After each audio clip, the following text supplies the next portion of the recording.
Yeah. I just lost you on the radio.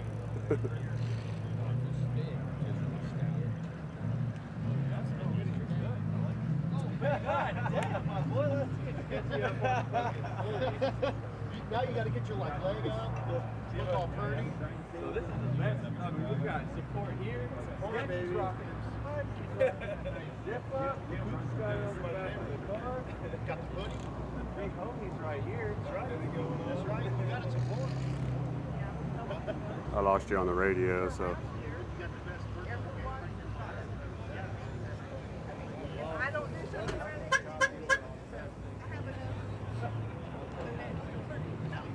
I lost you on the radio there for a second.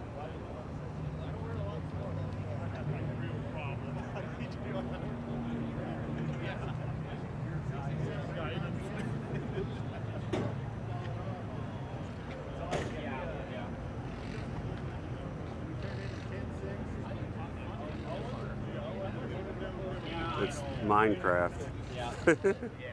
Got a full hoodie on. Not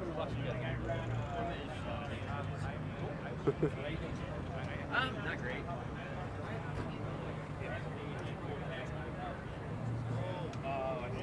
I would show the Mustang. I'm a Mustang guy. I used to have one. Oh, I kicked my camera. Want to wave to the live stream? They don't have sound, but. That's probably for the best. Yeah. I didn't hear. I was fixing to say something. I don't know. Good luck, buddy.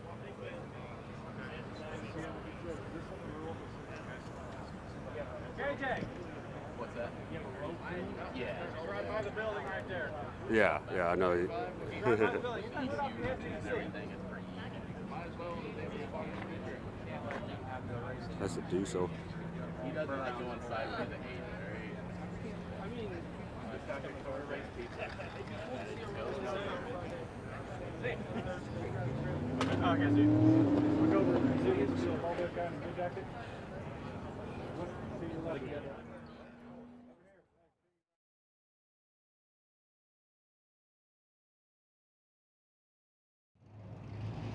Good morning from South Georgia Motorsports Park. Day 3 of the 2023 Sick Week with Tom Bailey and his team.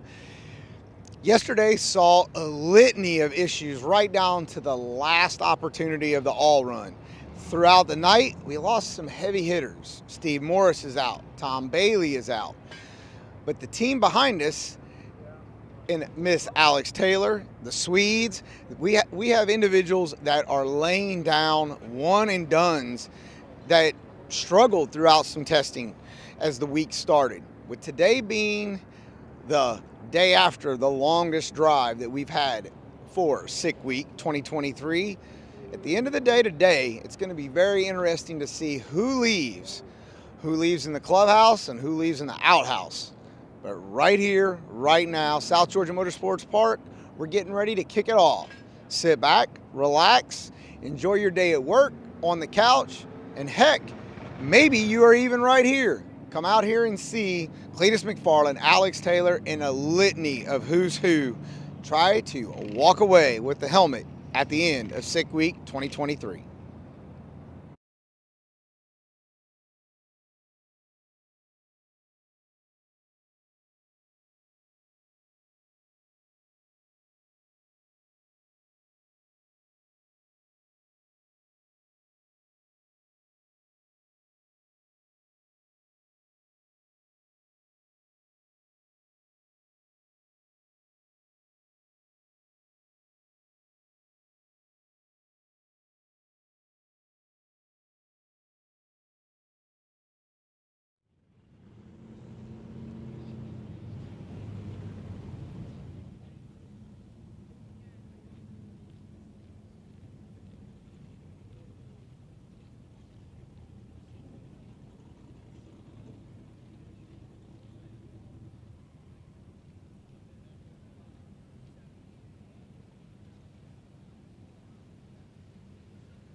So, ladies and gentlemen, a couple of updates here.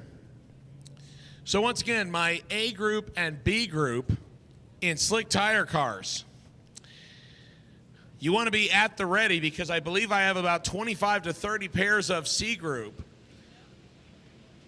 So once we get them done and Lonnie closes the lanes, you will obviously be next.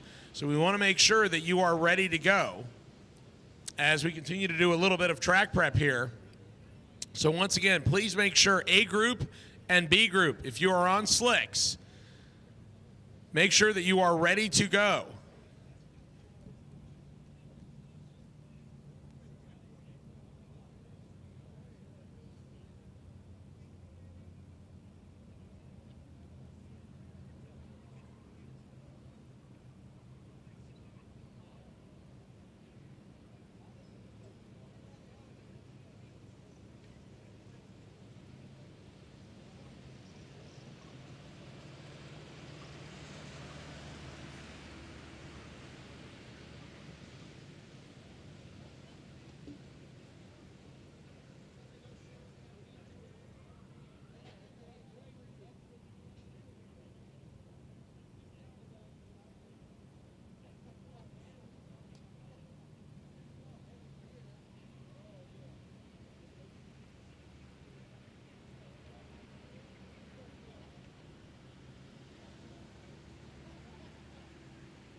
So once again, ladies and gentlemen, here's the way things will work today. We will start with the C Charlie group. We will then do track prep and then go to the A group and B group for slick tires only. Again, the prep will be done for the big floppies and the soft sidewalls. And then once we close that, we will prep for radial tires. We will go to the A group only, then the B group, then the D as in Delta group. And then we will do a reset and go to an all run at the end of the day as per the normal. So we're shifting things around here just a little bit. We're starting with the C Charlie group. We are waiting for the tractor to make its final few passes. We will do our invocation and national anthem, and then we will officially get things started. For those of you that are looking for autographs from famous people today, our very own Luke, the editor of Sick the Mag, walking around down there looking like it's an 80-degree beach day. I mean, he's wearing shorts and no hoodie and everything. He has inner warmth apparently today.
All right, ladies and gentlemen, so we are doing the final passes on the tractors.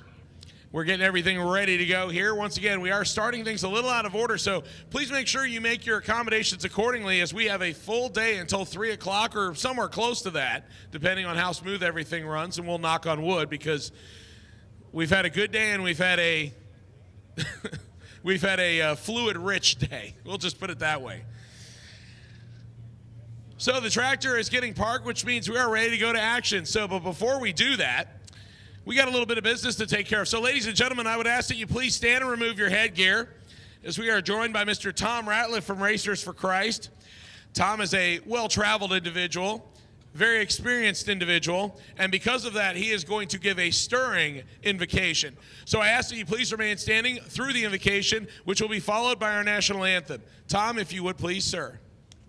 Thank you, Derek. Hey, we do need to pray. I'm starting to understand why you call this sick week. But we need some stamina and some blessing today, so let's give thanks. Father God, we thank you for this great facility that we get to travel to here. A lot of records have been set on this facility. It is a fast track. We pray your mercy upon our racers today, that you would keep them safe, keep them from harm. We pray for our staff, that you would give them the stamina they need to drive us through this day safely and give us a fair, safe, and competitive track to compete on. Father God, we just thank you for this nation where we can still do crazy stuff like this, where we still have the freedom and the prosperity to chase our dreams and be out here with our friends and family. So we just commit this day into your hands. We ask you for your blessing, for it's in Christ's name we pray. Amen. Tom, thank you so much. We would ask that you please remain standing and face the flag as we play our national anthem. Can you see by the dawn's early light what so proudly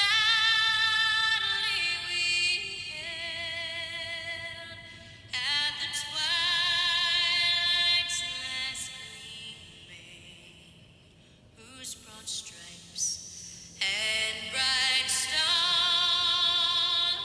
through the perilous fight o'er the ramparts we watched were so gallantly streaming. And the rocket's red glare, the bombs bursting in air, gave proof through the night that our flag was still there. Oh, say does that star-spangled banner yet wave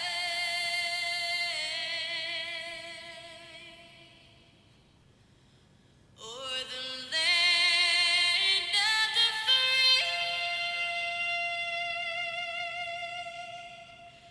and the home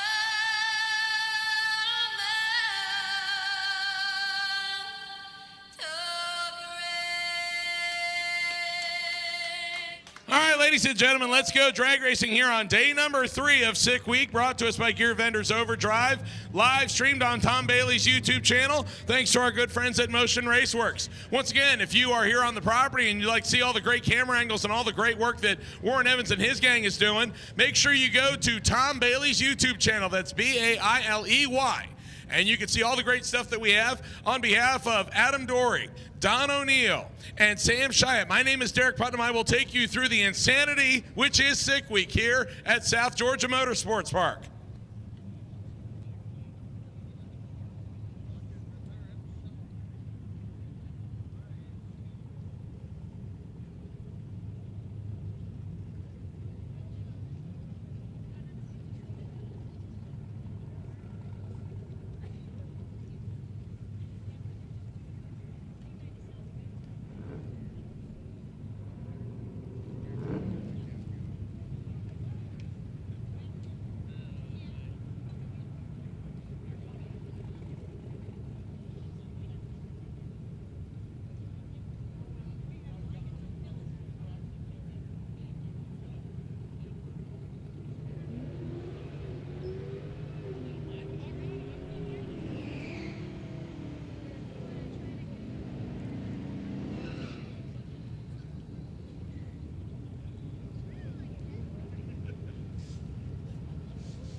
Our first pair off and rolling, left-hand side, Robert Sharp in the Charger. Goes 1068 at 123.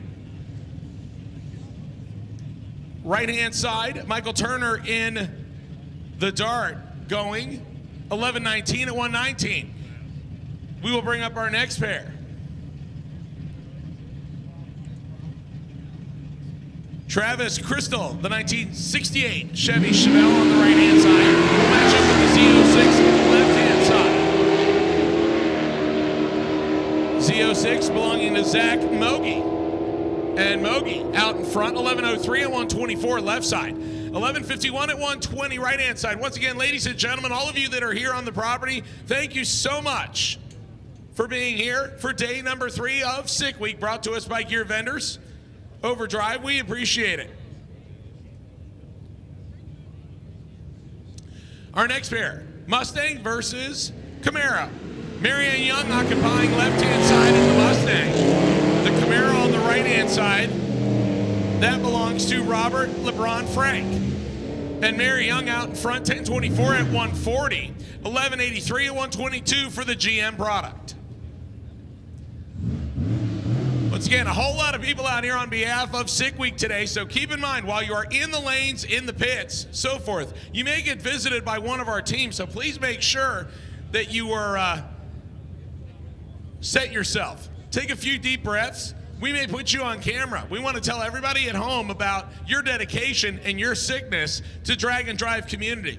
So please make sure that you keep your eyes out for Don O'Neill, for Adam Dory, and for Sam Chiat, as they are out and about and they could possibly bump into you almost anywhere. Andrew Taylor in the naturally aspirated Firebird over on the left-hand side. The Chevy pickup truck over on the right-hand side. That's Brittany Sammartino, and Sammartino going 1032 at 135 in the big heavy Chevy. 1181 at 125 naturally aspirated for the Poncho over on the left-hand side. Here comes our next pair. No, don't call it a Maverick. This is a 1972 Mercury Comet. This is the classy version of the Maverick, wood grain and all. Occupying right-hand side. Left-hand side, the 1974 Malibu. Frank Fernandez in the Comet, and the Malibu being piloted by Doyle Walton.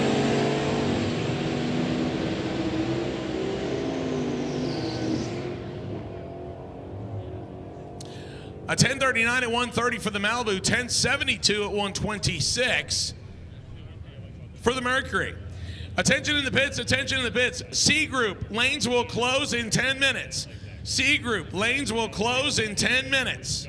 So if you need to make another hit while we still have the C Group open, C Group will close in 10 minutes. The 57 Chevy, right side. Left side is Cooper Bugatti in the LS infused Mustang he calls Chip.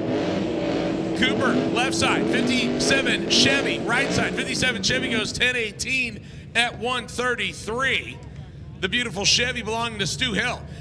Chip goes 1072 at 127. That's a little bit slow for Cooper. I believe he was in the lower 10s with it earlier this week. He may do a one and done, may come back for his second hit. That'll bring up Social Security.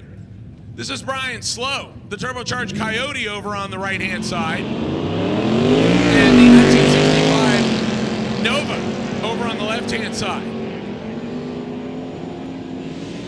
Social Security, unfortunately, pushing through the beam, so he won't get a time. Dean Teppin in the Nova going 1116 at 119. He is in the Dial Your Own category, and Teppin has gone 1116 and 1121. So right now, he's kind of staying in that area, and that's the most important thing. You want to stay as consistent as possible. So very possible he may turn that time slip in and move on to the next track. How about the 2011 Crown Victoria going up against the 2004 Mustang Cobra? Before you laugh for that Crown Victoria, let me tell you that that thing has run in the 10s at over 125 miles an hour. A little bit of tire spin there, but look at the speed, 137 miles an hour for the Crown Vic with the sky-high nose stance. 1593 for the Cobra, probably missed a gear or two, so they'll come back and try it again. That'll bring up a Camaro versus Mustang battle. Already got two of those here today. The Mustang belonging to Wilfredo Blanco, 2016 model to be exact. That's the second year for the S550 chassis that started in 2015. The 5th gen Camaro over on the left-hand side. That is the Bullseye Challenge man, Douglas Fisher, 2011 model. He goes 1294 at 113, 1055 at 138 for the Mustang over on the right-hand side. Rick Dorn will come up next. The blue Mustang, the 2020 model, over on the Summit side. Left-hand side, the wheel-standing 1972 Chevelle. Nice-looking hot rod with all the correct stripes and so forth. That belonging to Ronald Augustine. Both cars off the starting line. Rick Dorn out there in front. The Chevelle is trying like heck to get around him. Top man says Chevelle first. 1054 at 131. 1102 at 130 for the Mustang driver. Once again, if you are in the lanes, please stay with your vehicles. If you are in the lanes, please stay with your vehicles as we will continue to rock and roll through everything. Again, C group lanes will stay open for about another 10 minutes. C group lanes will stay open for about another 10 minutes. So if you need to change anything or get right back in the lanes to make another hit, do it quickly. How about a stick shift Buick Roadmaster, a little bit of nitrous on top of the roof rack. Lined up against the little hot rod over on the left-hand side. Hot rod belonging to Kevin Wilms. And Wilms going 1111 at 117. 1107 at 131 for Stephen Mask in the Buick Roadmaster. Not only do we have one, but we had three. But technically, we now have two, as unfortunately, Steve Morris dropping out of competition overnight. He had some transmission troubles and found out that it chewed up the yoke as well as the drive shaft. So he is out of competition, unfortunately, with the Boostmaster wagon. In the Oldsmobile, out of the Yukon. On the right-hand side, popping and dancing and all over his lane, 1093 at 131. That car usually good for 10 teens. He'll probably bring it back. 1105 at 144, left side. That is Scott Montgomery, who was wheeling the Corvette. So the South Georgia Motorsports Park team being led by Randy Lee out there today, doing all the hard work to get us drivers and cars. Keep everything rolling right along. Michael Pompero coming up next in the caddy. The 2014 CTSV occupying the left-hand side with the on-the-ground stance. Sunk down real good and looks real good. The question is, will it continue to run in the 10s? So far, it's laid down 2 10-second runs at the first 2 tracks. Over on the right-hand side, another Mustang Cobra. This is the Terminator Edition, 2003, 2004 cars. And these were built with forged internals where cars have regularly been able to make close to 1,000 horsepower at the wheels, and drivers have said that they usually don't have to change much in the engines. So Ford kind of built these to the heavy-duty specs the last 2 years of the SN95 body style before they switched in 2005 and went retro. Mustang belonging to Robert Bent. Bent off the starting line first, the caddy. With 4 doors for more fun, trying to get around the Mustang, but I believe the Mustang is going to stay in front.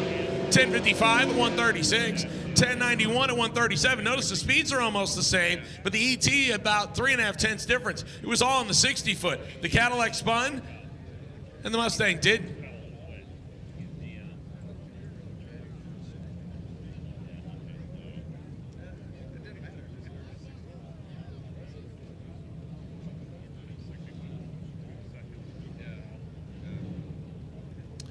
So Mustang versus Camaro in our next pair.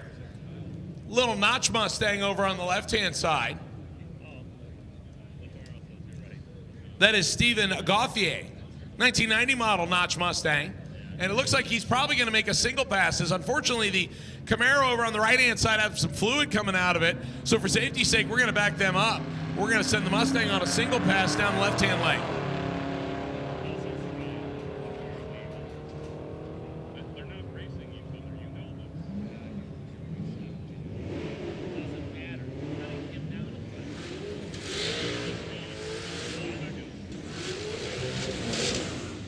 A 1218 at 118 for Stephen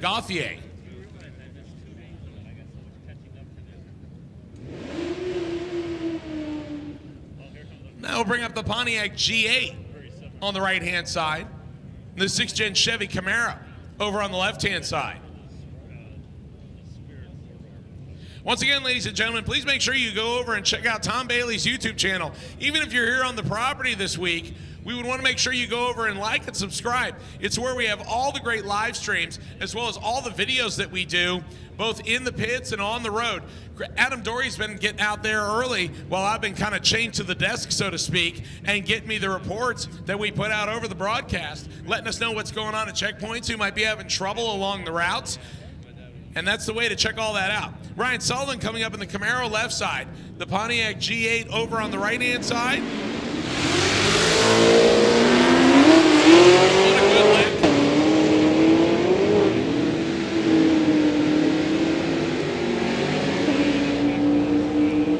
lick. That is Arif Hossein.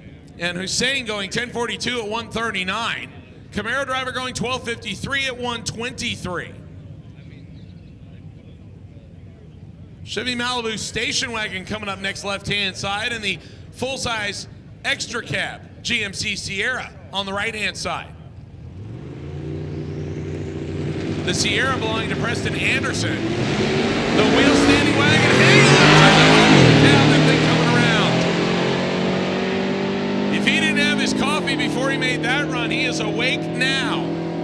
Rolls it through to an 11.25 at 99 miles an hour. The front end came down, and for whatever reason, the rear end kind of kicked sideways, and it started moving around on him in a hurry. 12.69 at 107 for the pickup truck. But I'll tell you what, the Malibu station wagon of Kyle Cartwright, which has been in the low 11s to high 10s, right there kind of saying hello. Need to make sure you make your adjustments accordingly. Paulie C coming up in the Mopar right-hand side. The 72 Monte Carlo over on the left side. Paulie C to the finish line, 10:25 at 1:31 for the car dedicated to Russell. 11:58 at 1:16 for the Monte Carlo driver left side.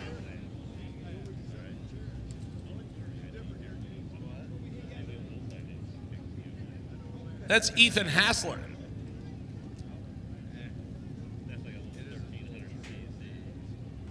James Hull's coming up next in the Carmen Ghia.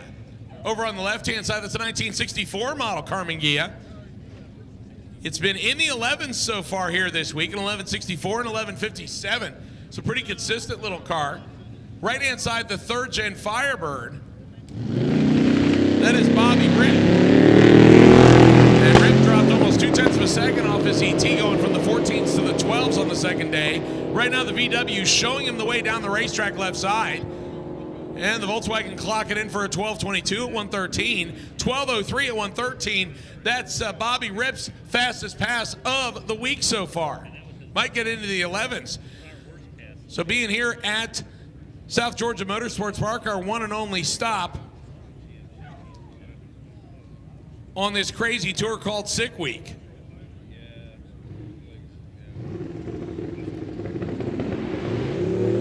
A couple of early 2nd-gen Camaros off the starting line. Left side could not keep it in the beams, so they will get no data. Right-hand side, 10:14 at 1:37 for Dylan Holcomb in the 1973 model Camaro. So the Monte Carlo, or excuse me, the El Camino that's going to be coming up next is just going to break the beams and basically make a pass. They are having some issues with it. So what they're going to do is they're just going to break the beams to get a 20-second time slip. What that allows you to do is if you stage the car under your own power, and that has to be the vehicle's power, not pushing, you will get a time slip that will allow you to stay in competition. So that is all they're trying to do. They want to basically stay alive and come back for the next day.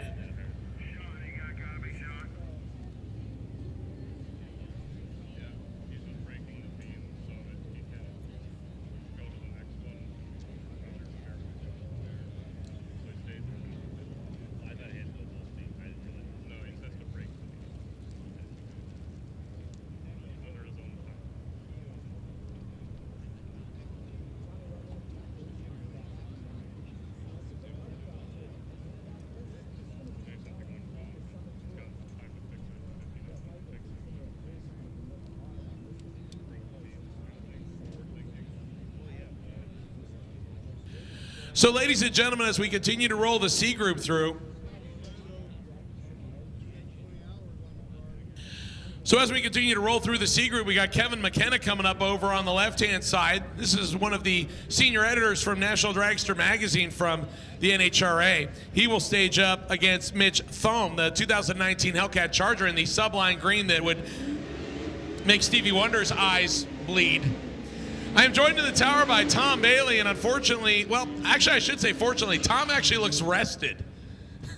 He might have taken a different route here and a slightly different ride to get here, as Tom, unfortunately, 6 Seconds 2.0 is not on the property, if I'm not mistaken. So what can you tell us? Yeah, when we went up there yesterday, I mean, we had a issue with the transmission. We were hoping it might have been that we had just broke the gear vendor, but I mean, swapped the gear vendor.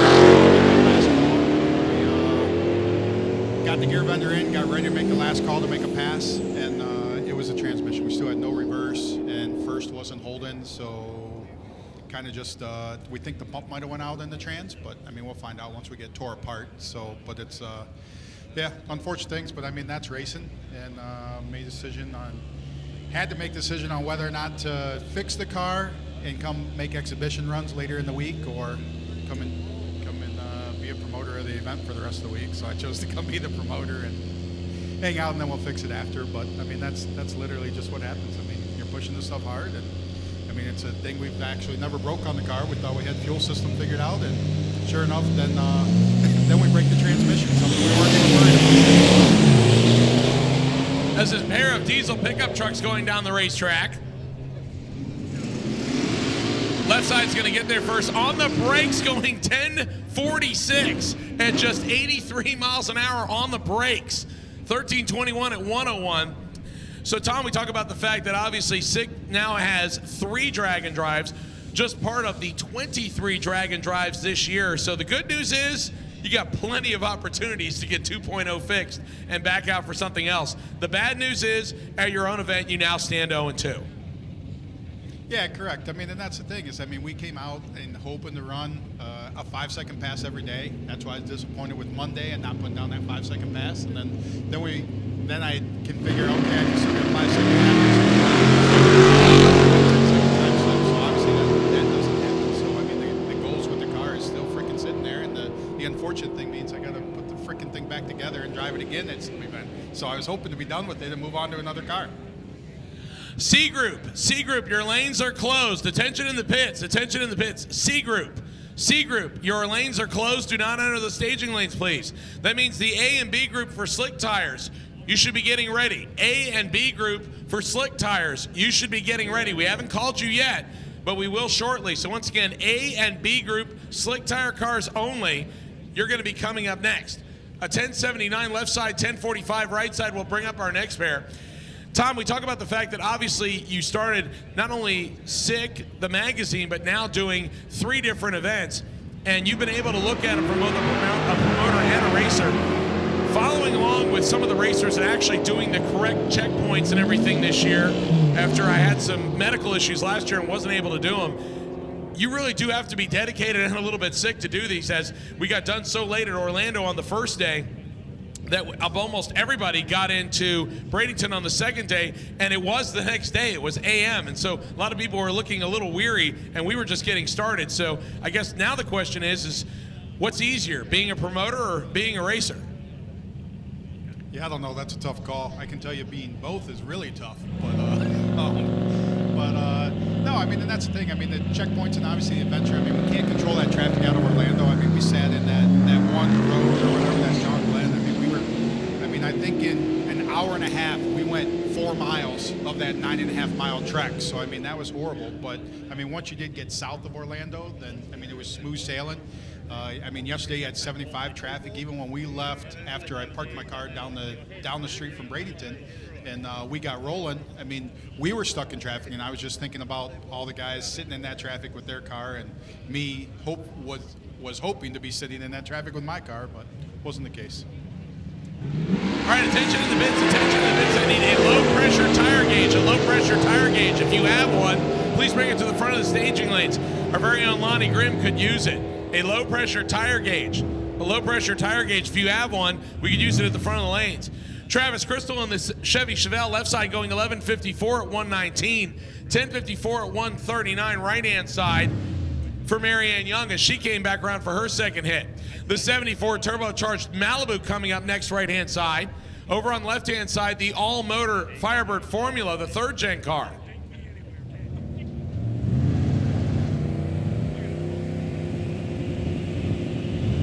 So, Tom, we also talk about the fact that we've seen some obvious leader changes because we've had some cars that have dropped out that have been real close to the front.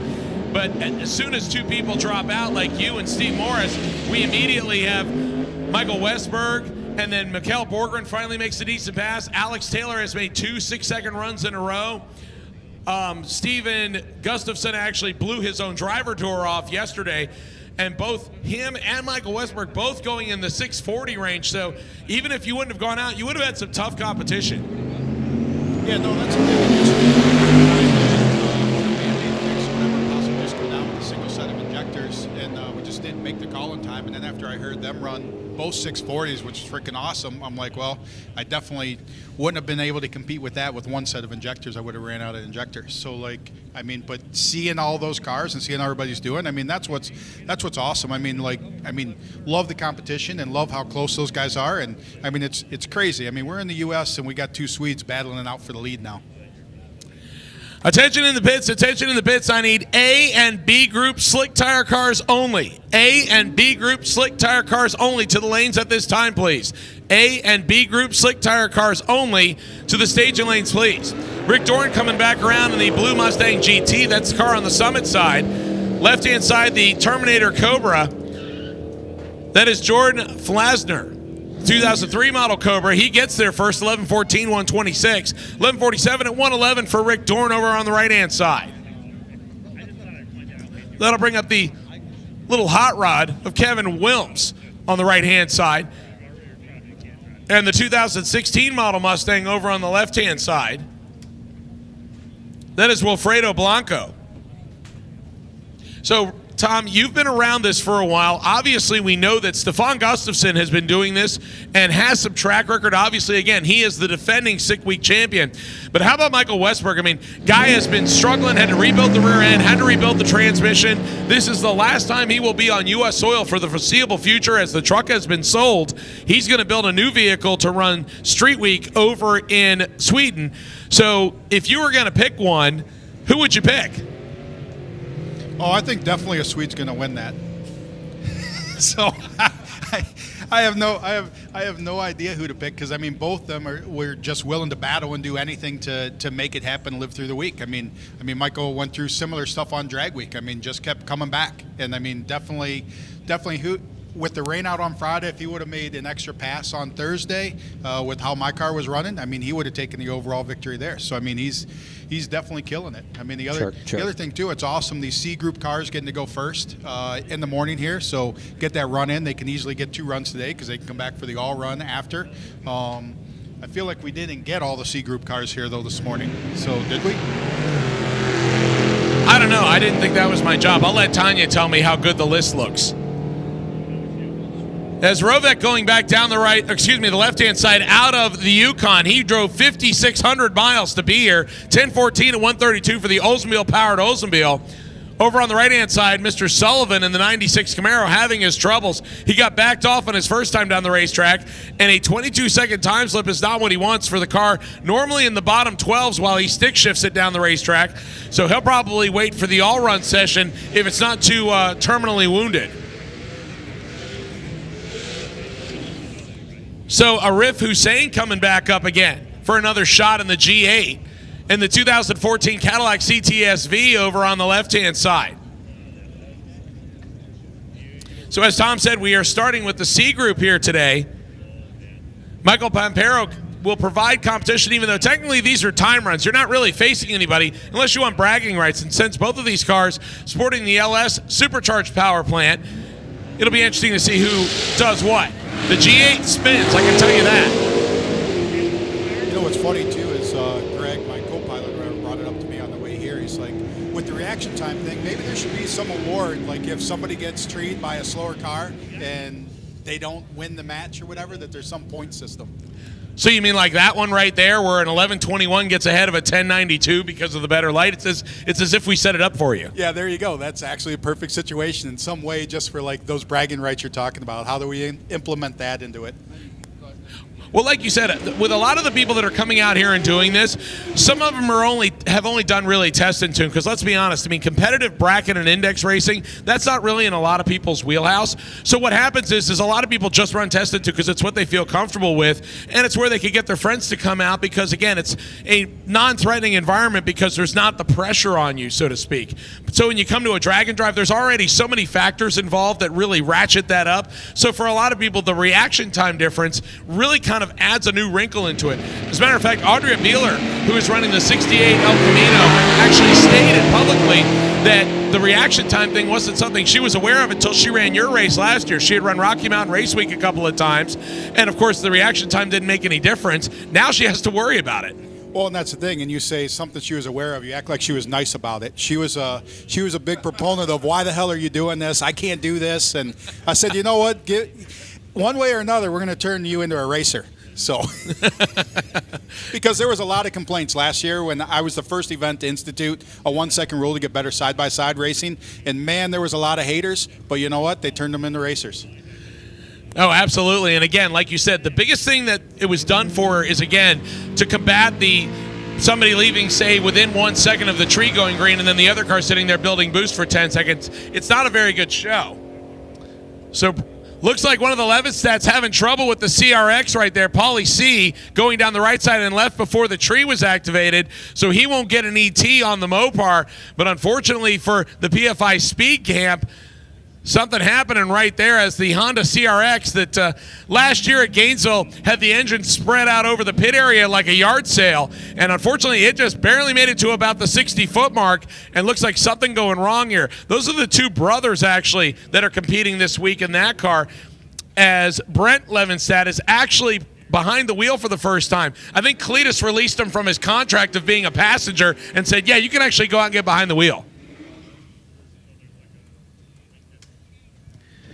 Yeah, that's Shane Levinstat behind the wheel of the CRX. Him and his brother Steven are doing it together this year. And like I said, their dad, Brett, is behind the wheel of the Silver Civic that we will see later. But this is the CRX that they competed in last year. Not sure exactly what happened with it, but right now it's just kind of sitting there in no man's land. So we're going to roll the real pretty second-gen Camaro into the right side. That's Todd Roy in the 1971 Camaro. Looks like it could hold its own on a show field just as well as the racetrack.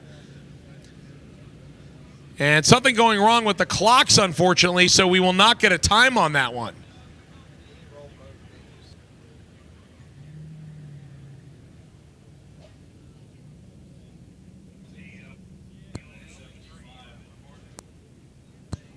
So maybe I turn it into, we're trying to turn them all into racers. I was going to say, you know, Tom, you're trying to like goat me into saying something, so I'll just go ahead and accept it. So what you're saying is you could lead the horse to water, but you can't make the horse drink. Is that what you're telling me? Yeah, it's probably something like that. But either way, it's all good stuff. Yeah. No, again, the great part about it is cars leaving together where you get punished for over a 1 second reaction time does make for a better show. It does mean you do have to drag some people kicking and screaming in order to subscribe to your philosophy. Yeah, no, and it's a good thing because I mean a lot of the events have started to implement that. So I mean that's a cool thing, and I just think it's cool for the fans watching. I mean, whether they're in competition against each other or not, it's cool to see two cars go head to head, and you can place your side bet there on which one's going to win and win a little money on the side. Once again, I need the A and B group slick tire cars only. A and B group slick tire cars only. I know we don't have too many of you. It looks like most of you are there, at least based on what I believe is still left in competition. As of this morning, we were down 53 cars out of 332. And normally the attrition rate is between about 15 to 25%. Tom, I would say that sounds correct based on what I've seen for major drag and drives like Rocky Mountain Race Week, Hot Rod Drag Week, and then Sick Week, of course. But it always seems like we lose somewhere in the ballpark of about 15 to 25% of competitors. Yeah, and what's weird too is, and I won't say what's weird, I guess what's ironic this year is like literally a lot of the people with a lot of experience have done a lot of these events. Now, I mean, I'm known to break. It's kind of winter break. But like there's a lot of people that make it through these events year after year, and they're having troubles this year, and I mean, that's new.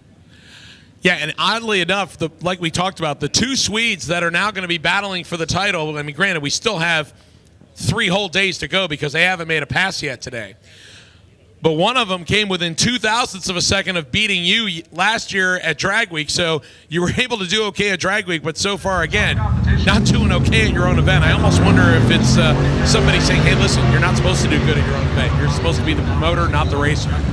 Yeah, and that's always a tough call for me, like on it. Like I do have a hard time like wanting to race it. I create an event for people like me, so it's like I want to be part of it.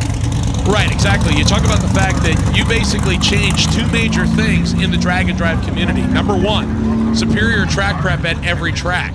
Now that combined with the good air, and that's just a byproduct, but you didn't pick February by accident, gives racers a lot better conditions to run in than the typical summertime ones that we saw up until this year. Again, the explosion of number of events makes it to where if you miss this one or you miss Hot Rod Drag Week or you miss Rocky Mountain Race Week, 5 years ago, you were done. You had no other choices. This year, you've got lots of choices, and it doesn't make it where you have to go several states away. You just have to look at the region on, like, say, Drag and Drive Addictions map and just pick something that's close to you. Yeah, no, and that's the thing. It's like I wanted an event with ideal conditions because I came down here testing all the time in the winter, and it's like, I mean, it's perfect down here, and people don't get to experience that. Like a normal guy that does go to the testing tune and stuff like that, they get whatever the track happens to be at that time. Like wanted something to give everybody the best conditions possible. And like I said last year, and I mean I'll repeat it again this year. It's like if the complaint I get is that the track prep's too good, then I'm doing a good job. Yeah, and right now, speaking of the good air, density-corrected altitude at 255 feet. And considering that some of these people are competing during Rocky Mountain Race Week where the density altitude could be 7,000 to 10,000 feet, this is a big swing of the needle. Yeah, and just crazy. And I mean, also you got to give it up for Sydney and Ozzy. I mean, having this track, it looks on kill or whatever, ready to go this morning. Our weather is 100% better than last year. Like when we were here, it was cold, and we got nice conditions, sun coming out. So I mean, there should be some freaking crazy fast passes. Speaking of crazy fast passes, again, ladies and gentlemen, the A and B group is in the lanes. So we will have some of the faster cars in these categories if they are on the big tires. One of the cars that should be possibly battling for a 7-second time slip, no pressure, because he's the only Morris left in competition, is Kyle Morris down there in the pushrod small block Ford twin turbocharged entry. He went 8:05 yesterday, so he set career best after career best after career best. He did one in testing, then another one on the first day when we were in Orlando, then followed it up with another career best when we went to Bradenton. So now he comes here to South Georgia, and I guess you should kind of keep the train rolling. He said publicly that he wants a 7-second pass. He's 600ths of a second away from it. Might happen right here. Yeah, and I heard Kyle actually screwed up on his car yesterday, and he jacked on the front and not in the right position, and then the car fell on the jack and he hurt his radiator. So he had to get a radiator repair yesterday. So, but kids, I mean, they make mistakes. I was going to say, considering that you're just kind of throwing the dart out there, just remember the kid is still in competition. The dad is out. Yep. No. No offense at all, Steve. I'm not throwing stones at you. I'm trying to stick up for the young guns because I followed in my dad's footsteps to race, and the kid right now is still alive for something. And basically, we should get Steve some pom poms. Yeah, without a doubt. That's well, yeah. Steve, when he called me last night, I mean, that's the thing. I mean, he had broke his drive shaft or broke the yoke off the front of the drive shaft, back of transmission. Don't know, but I mean, just crazy stuff you can't fix. Actually, I think what we should do is we should go to a local store and we should get a bag of pom-poms in between you and Steve. We could have you stand at the starting line and root people on. Yeah, exactly. That's about all I'm good for the rest of the week. I'm trying to read Steve's lips, and I think he is saying something I can't repeat down here. And, yeah, that's a bleep. That's a bleep. That's a bleep. And then something about pom-poms. Yeah, no, I think he's saying the drive shaft used to be here, and then it was down here, and then I couldn't drive it anymore. Yep. He's learned to just tune both of us out. And rightfully so.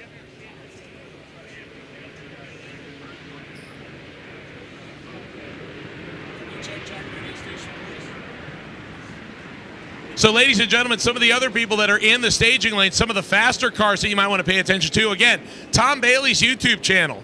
So check out TOMBAILEY, Tom Bailey's YouTube channel, brought to us by our good friends at Motion Raceworks. That's Doug Cook and his gang.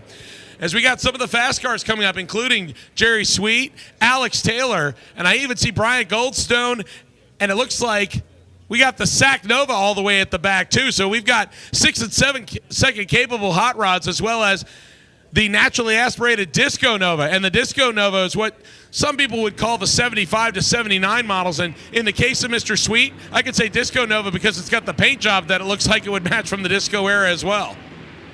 Not a lot of flake, just a lot of color. The only thing it's missing is a name on the door, because that's pretty much what I remember from the 80s. Is usually race cars had names, and that's what that car looks like with the welds and everything on it. It looks like something that somebody sacrificed to the bracket racing gods back in the 80s, and then somebody kind of put it away, and he brought it back out and actually put some muscle underneath it. Yeah, possibly found it in the field somewhere and said, hey, can I buy that?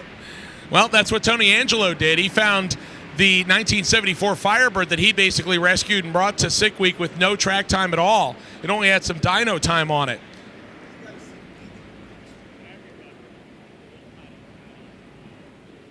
So Tony Angelo, the ex-Hot Rod Garage man, who is now running his own YouTube channel called Stay Tuned, and now also doing stuff for Haggerty, as he found a 1974 Pontiac Firebird with the retro heavy flake metallic paint scheme. It had been stuffed somewhere for over 2 decades. And Tony snatched it out, put together a 400-plus cubic inch motor with some Butler stuff, added a 671 blower, and kept the man pedal with a 4-speed behind it, and has been in the 11s. Now, Tony is a professional drifter. He doesn't have a lot of drag racing experience. His extent of drag racing experience is being Mike Finnegan's co-pilot, so that means he must have a propensity for not sleeping and busting up his knuckles and constantly having to fix things. So once again, if you are on the property, share it with your friends and share it with your family. If you're watching at work, go ahead and kind of nudge your cellmate or your cubicle mate and let them know, hey, I'm watching Sick Week. And let them know, well, I mean, if you are at work, you're technically chained to a desk, so you can say cellmate. So, hey, you never know. They may actually have internet service in some prison cell, so hey, why not watch Sick Week? Yeah, absolutely. So we got the guy that Tom Bailey's going to buy pom-poms for, who also looks like he's going to kill me. So just remember, I did ask you for advice and offered to pay one time for a blow-through carburetor, so don't kill me. That's all right. So unfortunately, 2 of our top competitors on the sidelines, and Steve, I know it is not for lack of trying on your part at all. I think you've used pretty much everything out of Rossler's inventory, and then you broke like one of the parts that's almost impossible to find because it has to be made custom for your car. So the Buick Roadmaster wagon that you have renamed the Boostmaster wagon goes out, makes a couple of 6-second runs, looks good, and then you go to change the transmission at KSR shop yesterday and found foobar. What happened? Yeah, so right off the bat, so we changed our tune-up because we need the car to go faster. And so we just need to lean on the front half. And so what we had been doing for this whole time has been, we've been leaving it at 4,600 RPM, 16 pounds of boost, and the thing's been making clean passes. But it's slow. You know, it goes like 113, 114, 60 foot. So we had to turn this thing up, so now we're leaving at 5,000 RPM and 19 pounds of boost. And every single pass, this thing breaks something right now. So we've gone through two transmissions, not the fault of the transmissions. 2 transmissions, 1 ring and pinion set, 2 U-joints, 1 drive shaft, spark plug, blew a transmission line off inside the car, oiled down the inside of the car with me in it, everything. So as we were going to put it in the 3rd transmission, at Kevin's over at KSR, pulled the transmission down, look in there, and there's another broken U-joint, but it broke the yoke on the, and we drove it all the way from Orlando to Gainesville, and I knew it had a little slight vibration, but I didn't think nothing of it because I didn't think it was broke. You see it there, and it's 10 o'clock at night, and it's like, all right, this is. I would have to miss today regardless. Even if by some miracle they make me a drive shaft today, you still miss the day, and so it puts me out of the competition. So for those people that don't know, there are a few things that I would want to make note of. So again, no stranger to making a lot of horsepower. The motor that is in your car and the motor that is in Tom Bailey's car, very similar in how they're designed and the performance. I believe there's a slight difference in turbocharger size. But the difference mainly between your two cars is about 5 to 6 to 100 pounds of weight, and that puts a lot of strain on stuff. So it's not like you're just getting a regular Turbo 400 transmission built by anybody. It's got all the top parts in it, but I don't think anybody ever designed a Turbo 400 to withstand that amount of power and that amount of weight. So basically, you're a test mule. Yeah, basically, yeah. And we, like on the drive shaft side, the first transmission broke. I mean, it had a whole year on it, had a bunch of passes on it. That was fine. I don't know what happened to it. It broke. The second one, when it broke the pinion, obviously, engine runs up. It usually rolls the sprag in second gear. That's exactly what it did. So that was broke. So the first 2 days, we were just going from first to third gear. So I had a broken transmission, both in Bradenton and Orlando and Bradenton. Yeah. So we're broke. Didn't break the motor, but broke everything behind it. Yeah, the engines are fine. Yeah, so we have the same engine in Clark's car. So all the SMX platforms are all the same. Mine just happens to be a 572, larger cubic inch. Clark's is a 525. Tom's is a 525. Some of the other, I have some 540s out there also.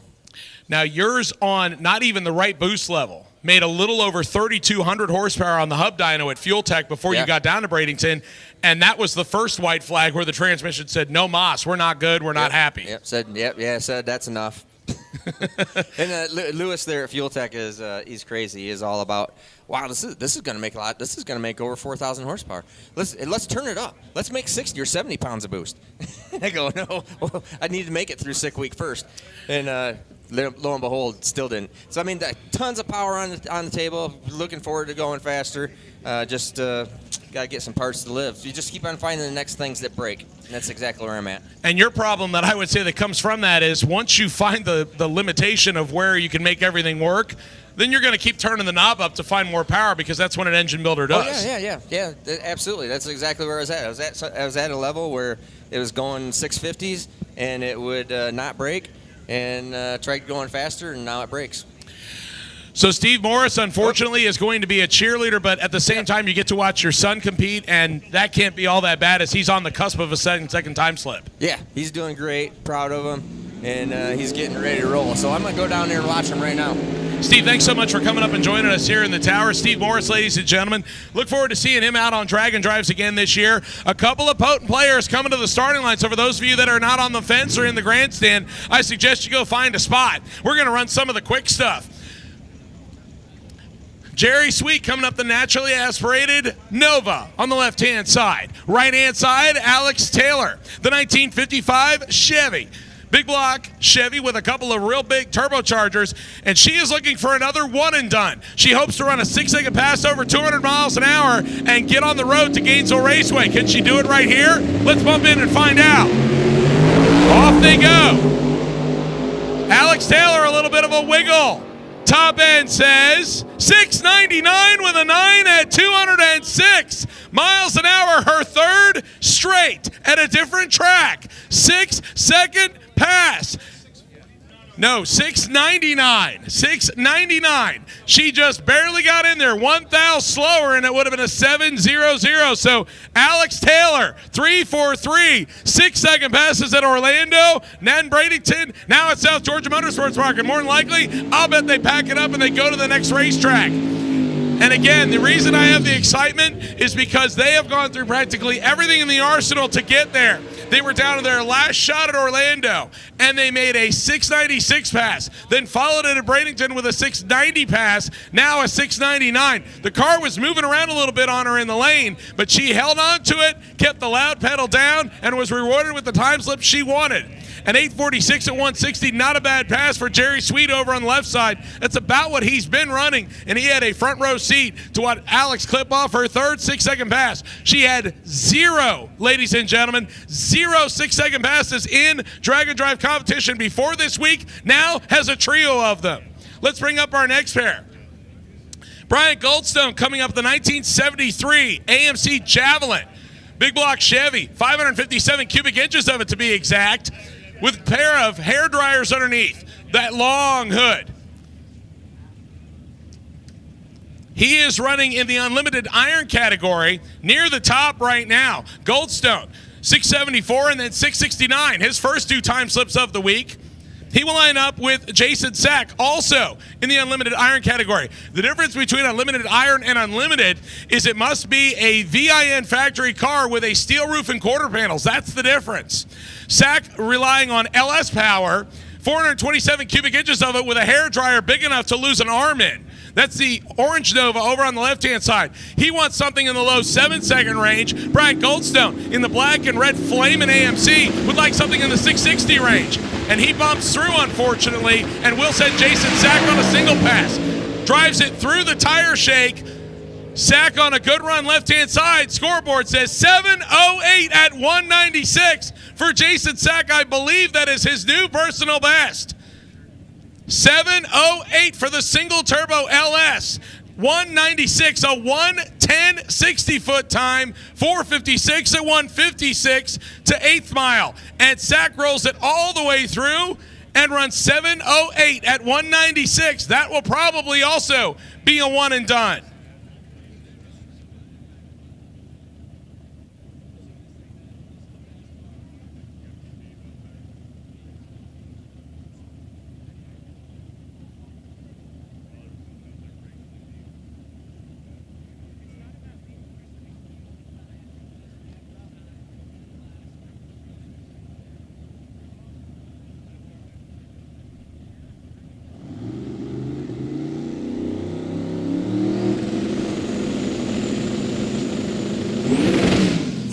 That is not what Brian Goldstone wanted. That could be driveline failure. So we may have a thrash on our hands, ladies and gentlemen, as after a 674 and then a 669, Brian Goldstone just let go of the trans brake and did not find Yahtzee. That is not what they wanted. So the good news is it looks like there is very little on the racetrack.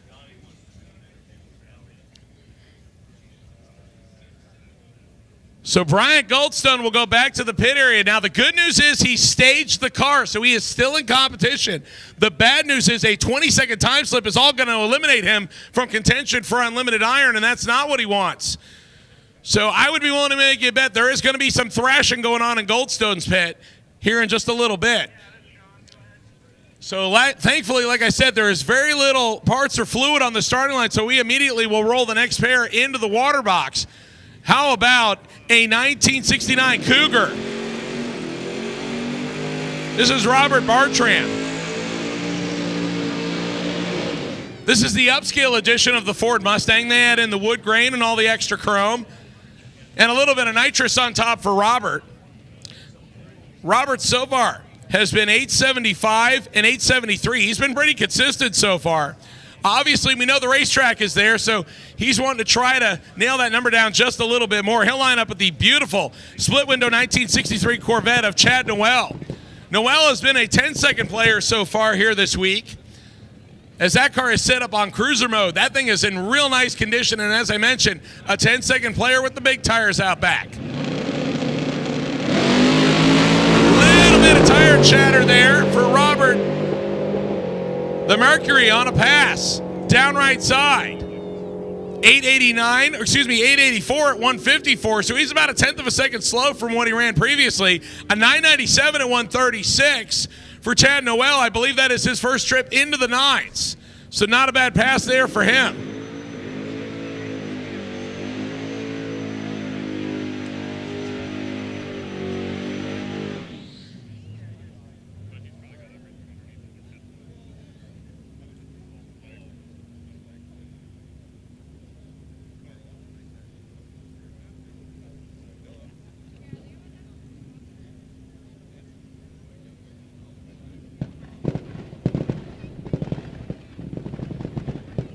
All right, A and B group class for slick tires, your lanes are now closed. A and B group slick tire cars, your lanes are now closed. So A and B group slick tire cars, your lanes are now closed. Do not enter the staging lanes. That means we're going to do some track prep and then A group radials. A group radials. We're going to call you to the lanes next. We have not called you yet, but A group radials. A group radials. We have not called you to the lanes yet, but we will shortly. Tony Nimchek coming up in the all-wheel drive Eclipse over on the right-hand side, a former winner here on Sick Week, obviously looking to stay in the 8s. He's battling the hot rod on the left-hand side of Scott Mueller. And an 876 at 160 for the all-wheel drive Eclipse, 917 at 151 for the hot rod as he had to get it off and on the loud pedal a couple of times. Once again, the A group radial class, we will call you shortly. A group radial class, we will call you shortly as we just close the lanes to slick tire cars. So once again, A group radials, we will call you next. You are on standby. Do not come yet, but we will call you shortly. A group radials, we will call you to the lane shortly, but we have not called you yet. Please do not show up yet until I call you. Just giving you a heads up. Alan Mogi, the 1972 wheel standing Camaro over on the right-hand side. And he will match off with Brett Lavistad, the wheelman finally getting his first shot here in a drag and drive out of Colorado in PFI speed in the Civic over on the left side. A whole lot of tire chatter out of the Camaro, but he hangs on to it. Wheeling and dealing down the right-hand side. The scoreboard will tell the tale, 813-171 for the Camaro with the laundry out. And how about Brett Levinstad? 921 at 153, and the PFI Speed guys say, yeah, we'll take it. So right now they're 1 for 2. Unfortunately, Shane and Steven having some trouble.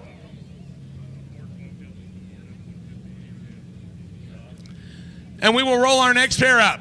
How about the wheel standing, naturally aspirated, small block gangsta himself, Jason Tabscott. This car has been in the 850 range, and no, I didn't stutter. Naturally aspirated, small block for Jason Tabscott, right side. Get your cameras ready.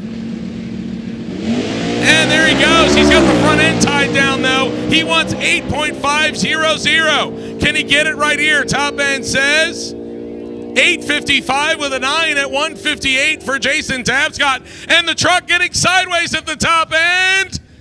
And he saves it before he gets into the wall. Wow, doing a great job down there. Put your hands together. The driver saving it down there at the top end of the racetrack. But we will be on hold for a minute.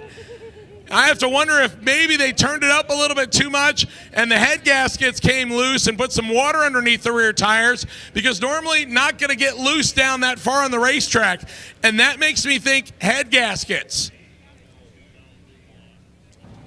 It's early on day 3, South Georgia Motorsports Park, and the only person right now who's happier than Alex Taylor, maybe Ozzy, because he owns the racetrack. Alex Taylor, 3 days in a row. Yep. We started out ugly on Monday. Ugly, but that optimism. Fake it till you make it, whether you got false motivation or That's what not. we were doing. I was like, if I stay happy, maybe it'll work out, right? So. I mean, we legitimately just found 3 days in a row of 6-second passes, and we're going to attribute it to one little small wire.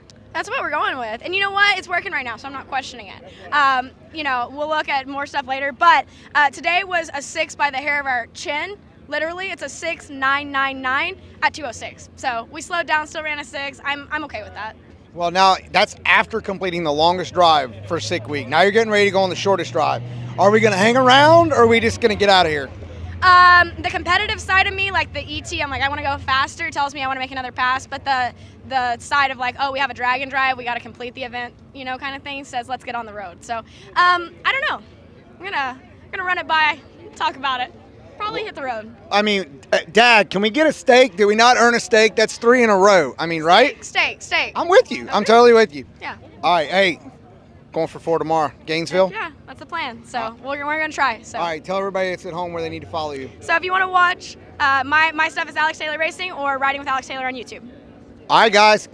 Again, right now, it's early. She's the happiest one here on the pits. Back to you guys in the tower.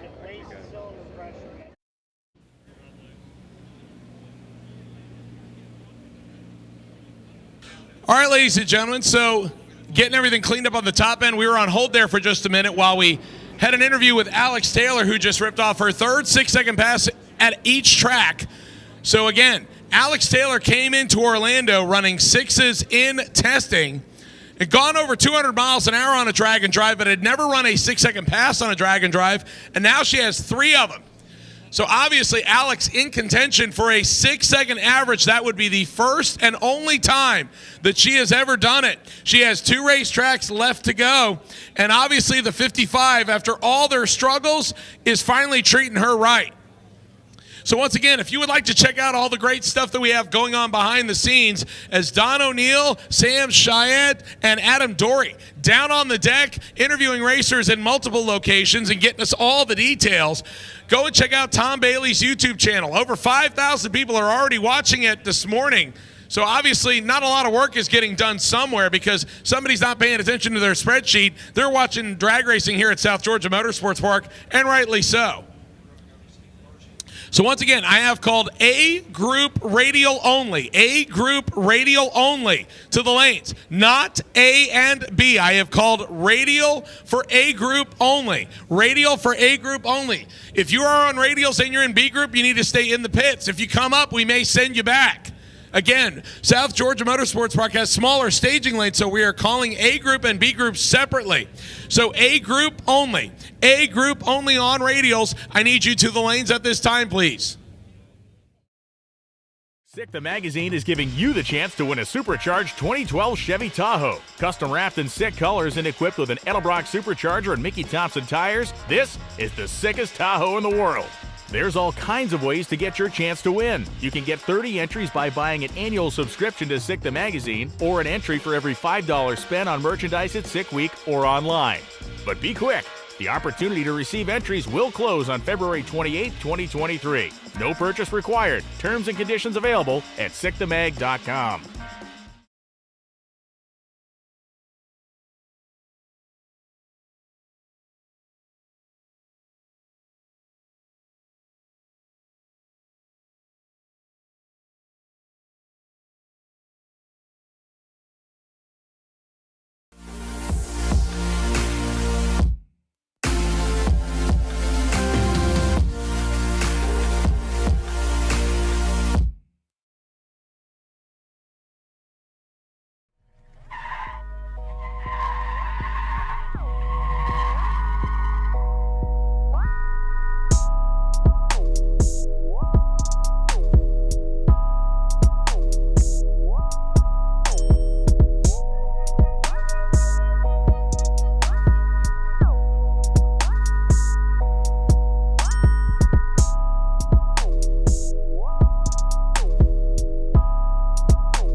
SICK the Magazine is the ultimate magazine for drag and drive fans and car enthusiasts of all kinds.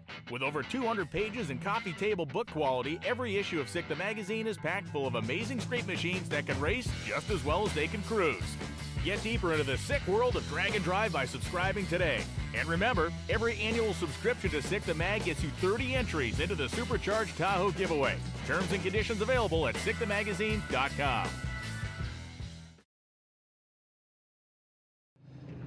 Day number 3, South Georgia Motorsports Park. The sun's shining, and it can't be shining any brighter than it is over here on Chad Noel's Vet.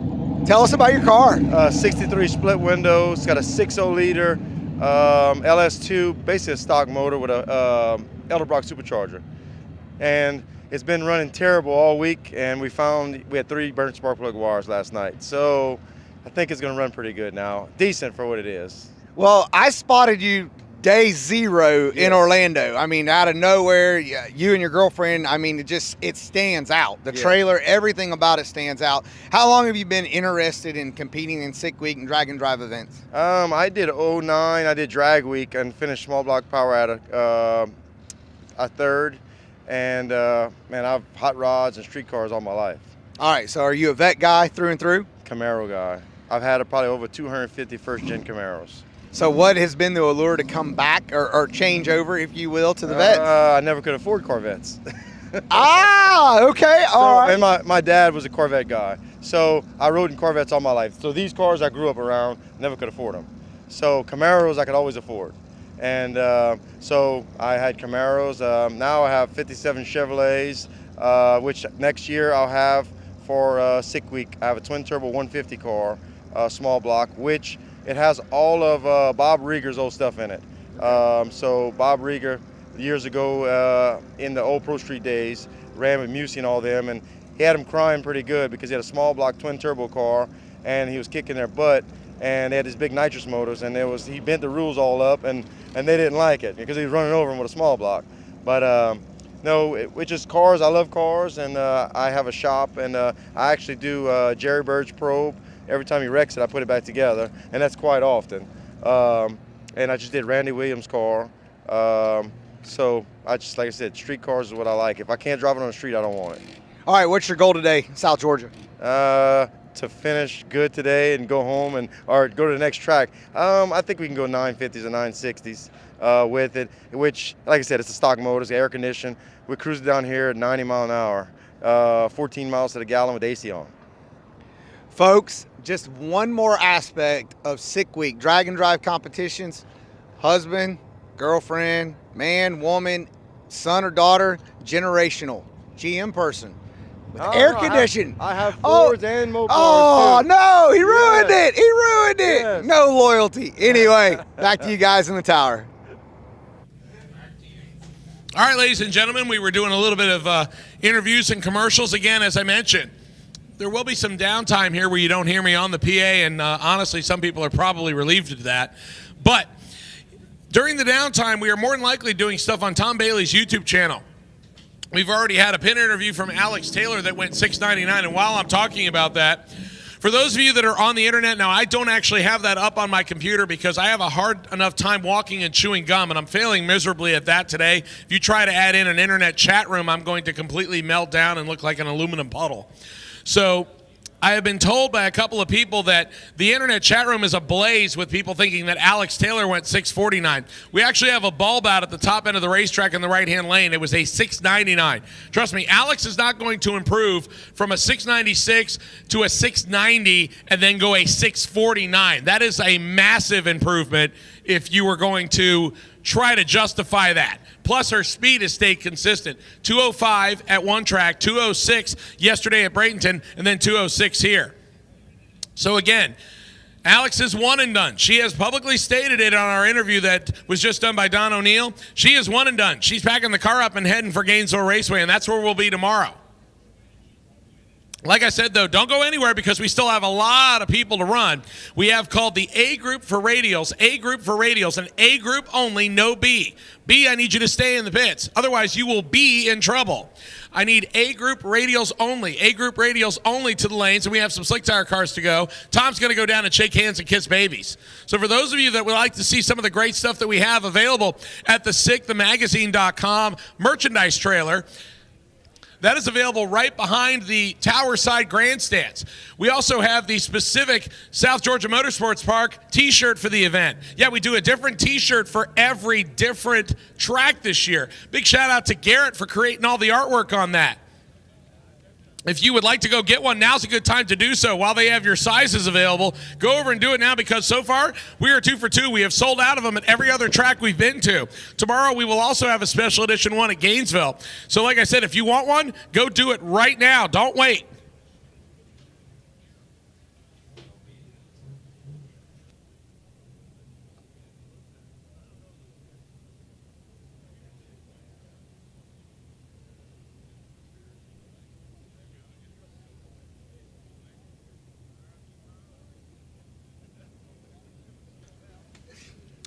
So once again, lots of great stuff available down there at our merchandise booth. And while you're there, understand that every $5 you spend gets you entered to win the special Sick the Magazine wrapped Supercharged Chevy Tahoe. We're going to give that away at the end of the month. So for the month of February, every $5 you spend gets you automatically one entry to win our Chevy Tahoe that we're going to give away. If you want to go check it out alongside, it is down there in the pit area. And as I mentioned, it is a well cared for Tahoe, at least that's what Tom told me, and why should I doubt him? But we added an Edelbrock supercharger, flashed a computer with SCT, and put it on a special wrap for both Sick Week and Sick Ward. and designated each side accordingly. So it's a real nice hot rod. And if for whatever reason a Tahoe doesn't trick your fancy, how about $15,000 in cold hard cash? If they pull your number, then they'll give you the option. You can either take the truck or take the money. And obviously some of the racers out here, as much as they would like to take the truck, would probably take the money. Are you asking if it has a transmission because Tom or Steve I need it? Yeah, I don't think that transmission is even going to get them down the road. So Don O'Neill up here making jokes, and the top sportsman standout obviously Ken, because he's been in the sixes, but I believe he has a slightly different opinion of what will survive the road and what won't. So it looks like the spray rig starting to go away. I see the tractors heading this direction, so it looks like we may be getting closer to going back to action here, ladies and gentlemen. So once again, I do have some slick tire cars left to run, and included in that is Michael Westberg, our current leader in the averages by 1/100th of a second. The truck that has been sold already. Yeah, this is his last time on U.S. soil as far as I know for the immediate future, as the truck has been sold and he will build a new hot rod to compete over in Sweden where he's from. And right behind him is Doc McIntyre with the C-Red naturally aspirated 68 Chevy Camaro. Former Major League Baseball pitcher Clint Sadowski right behind him in his Camaro, followed by several more real fast 6 and 7 second cable hot rods. So again, as soon as we get the all clear sign and we go back to racing action, you don't want to go anywhere. As a matter of fact, I'd go ahead and tell you to get back into the grandstands and along the fence line because the fast cars are coming.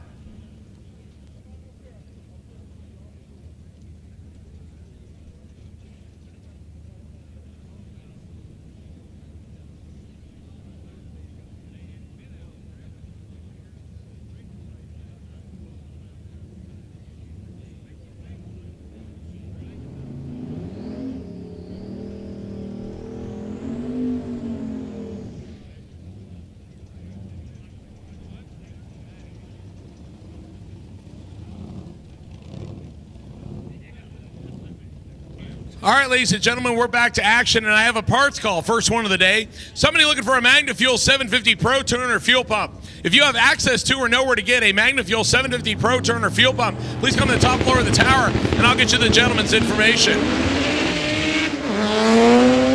The Big Tire LS Malibu not finding the traction. Meanwhile, the 150 capable mile an hour Honda down the right-hand side, 950, 162 miles an hour. I believe that is the best speed of the week for Rob Courtney.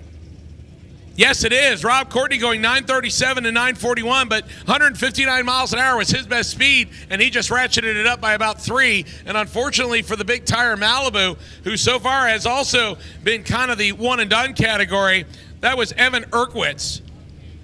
Unfortunately, the 8-second hot rod is going to have to come back around for another shot.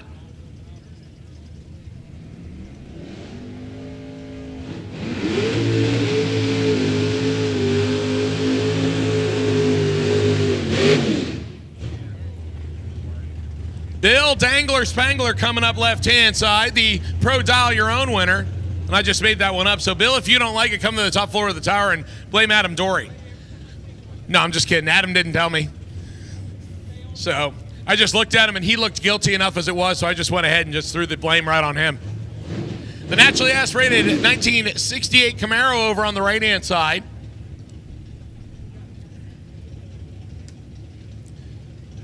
And it's Chris Bice. This guy was looking for a Jessel shaft rocker on the side of the road. And obviously, since he's here, somebody had one.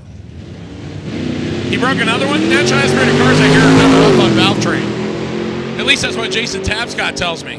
Absolutely, and Jason actually also broke a valve spring, but yeah, he broke another exhaust rocker, but 967 144, so he does have it back.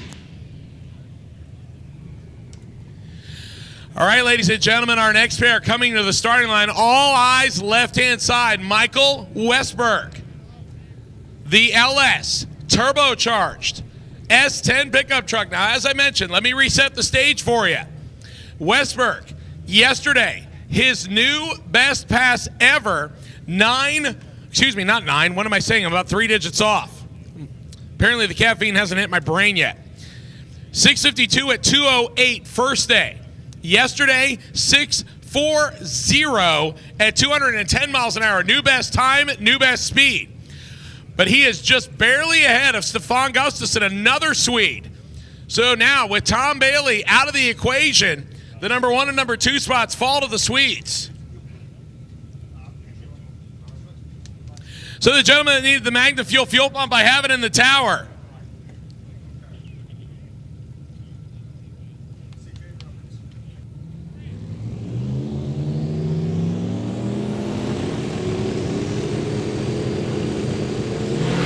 Here we go. Hang on to it, Westberg. He is all over his lane and throws the parachutes early. Oh, wow. How would you like to make a full pull and go 865 at 150 and still get beat by the guy who has both parachutes out? And Westberg to a complete stop just past the finish line. So we're going to be on hold here for a minute. I really, really hope that that one was not terminal because got some smoke coming out of it. So 104 to the 60-foot. That is right on par with what he has been doing. And you notice that the truck had a lot of tire shake. What that does is he means he's actually driving over the tire sidewall. And he has the choice of either deciding to stay in it, but as I've mentioned before, Westberg has big old stones, and he has already wheeled this thing through a 300-foot power wheelie and a lot, and I mean a lot of tire shake. He's going to have a dentist on standby for all the fillings he's losing. He went 439 at 144 to the 8th mile. That's about 25, 30 miles an hour slow and about, I'd say, 0.2 of a second slow compared to what he should be running. But right now he does have a pass in his grasp. So technically, even if something goes wrong, he does actually have... Oh, by the way, call for the Magna fuel pump. I've had not one but 2 people, so thank you so much to both of you for bringing it. We have the fuel pump call answered. The fuel pump call has been answered. So unfortunately for Michael Westberg, I don't have a report of what's going on, but right now from my vantage point, there might be a turd in the punch bowl for Michael Westberg. I'll tell you what, I mean, he was on a good lick to about 330-foot mark, and then something started to go away with the car. You notice that the exhaust coming out of the hood started to change and might have been burning it up. I'm not sure yet, though. I don't want to speculate. So at this moment, we are on hold waiting to see what might happen. And you know what? Luckily enough, I got guys like Don O'Neill and Adam Dory to go down there and get me the 411 and let me know what's going on. So hopefully, once we get Westberg off the top end of the racetrack and back to his pit area, I'll pass out assignments for kids to do, and they can report back to me, and I'll let you know what happened. Well, when I said kid, keep in mind there were some air quotes around it. You didn't see the air quotes. I do have gray in my beard, but I am not the kid of this equation.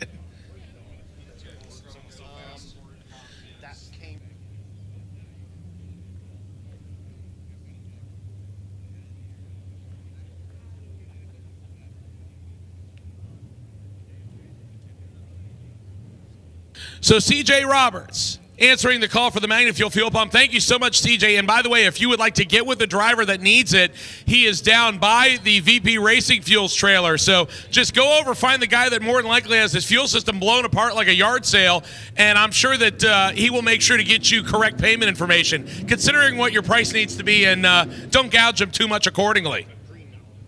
Yeah, the green Malibu getting things done. Sick week 2023, South Georgia. Run into this guy, Cooper something or other. Anyway, some social media influencer, but he's standing over here, got his hands in his pockets, but got a smile as big as Texas. Cooper, what the heck's going on, man? Man, I've had trouble with OEM wiring all week. You know, everything that can go wrong, headlights, taillights failing right after tech has been going wrong, but we're kind of just pushing through, and we're just smile on my face, like you said, you know, just keep going and solve the next problem.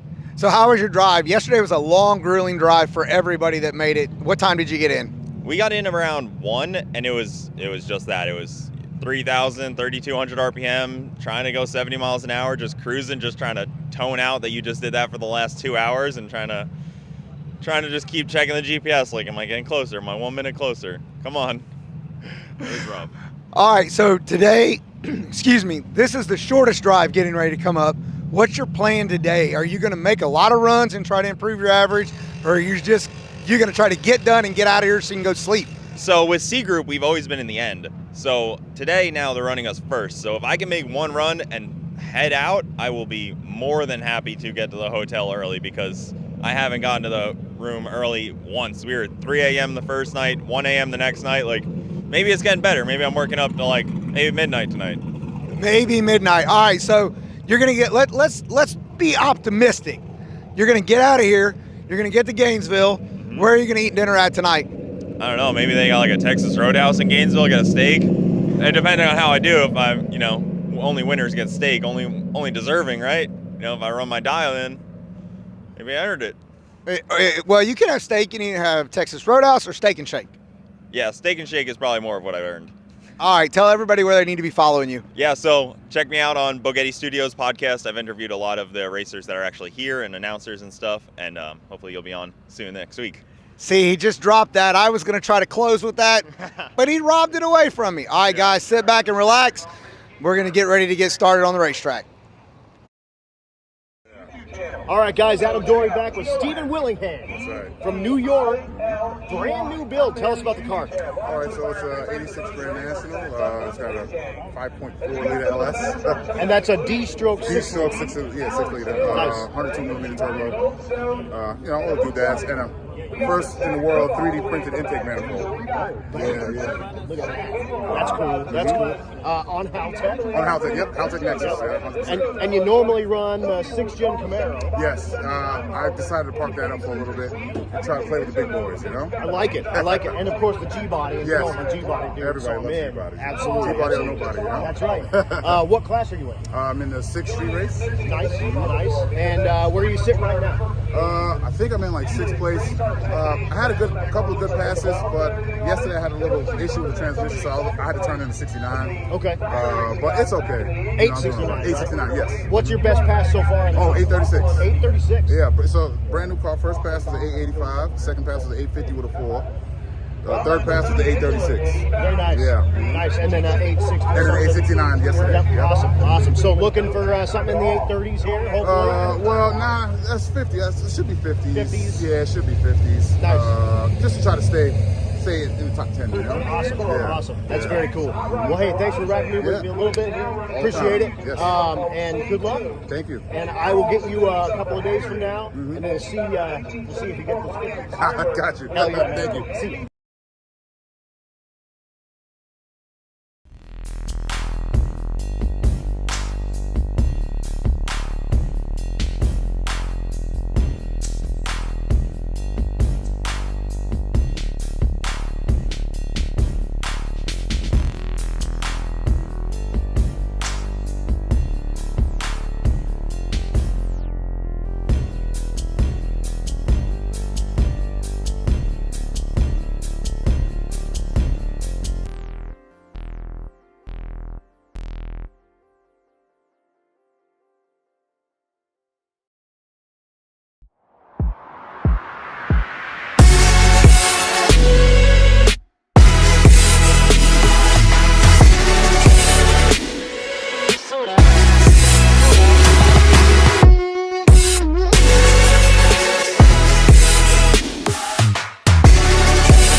Able to find anything else to top the uniqueness of in 3 days of Sick Week 2023.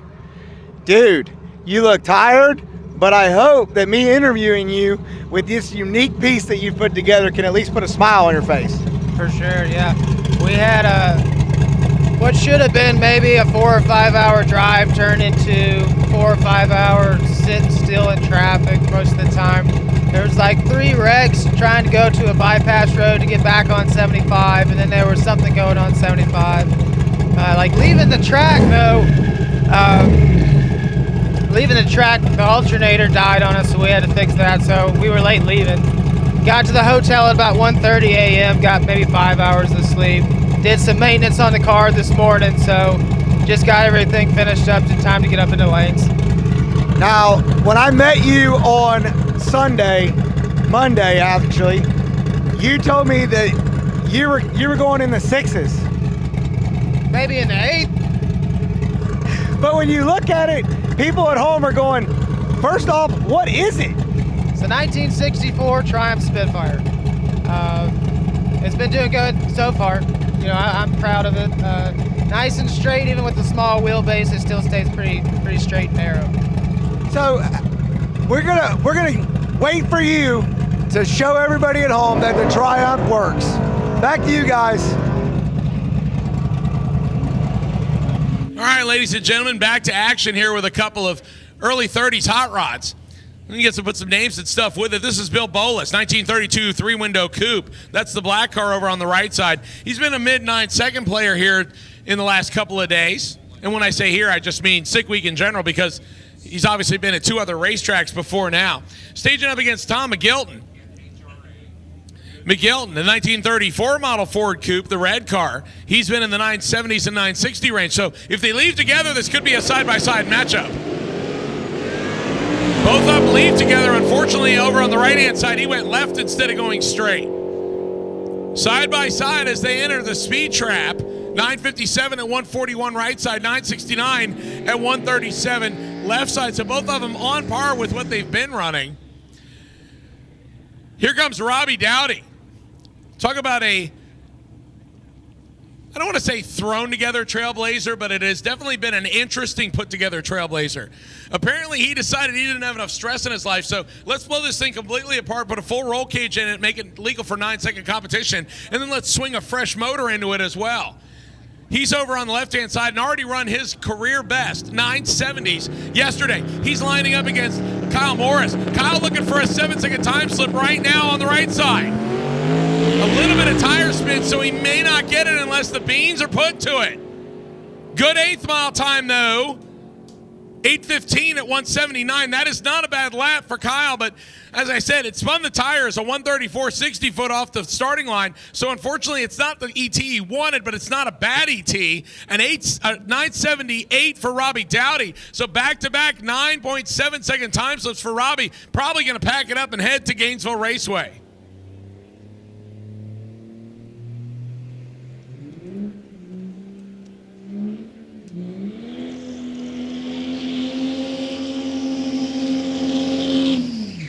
Doing all the burnout on the right-hand side, and no, his carburetor is not excessively rich. This is Jesse Harris, the diesel-powered square-body pickup truck. He is a regular on Dragon Drives. And this truck used to live in the 10-second category, and then he decided to turn the wick up. Either that or he added some nitrous and basically put some dental offices out of business. The one thing I will tell you, the only diesel that I know that is using nitrous for sure, you and I talked to Rick Fuentes, and Rick said that he sprayed at one point 700 shot worth of nitrous into it. At that point, I don't think NOS has that yet. I think you pretty much just remove it and basically connect the hose. So Jesse Harris coming off the starting line. A little soft, 164 to the 60 foot, but he's got the beans to it now.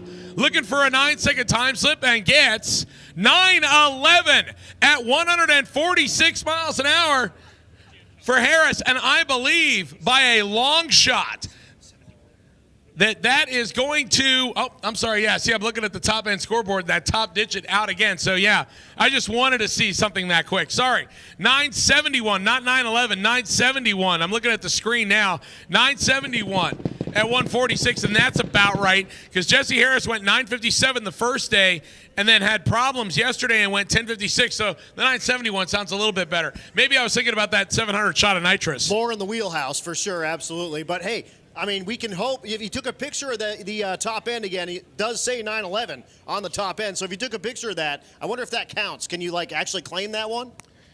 And we are on day 3. Did we say anything yet about Mark Cicino? He used to have the biggest hood scoop on the planet. And then he decided to put a ProCharger on it. Now he might have a more svelte hood. Is that what you're saying? Absolutely. That car, the Champagne Express, but I like to call it the Ponte Carlo SS. Yes. Absolutely.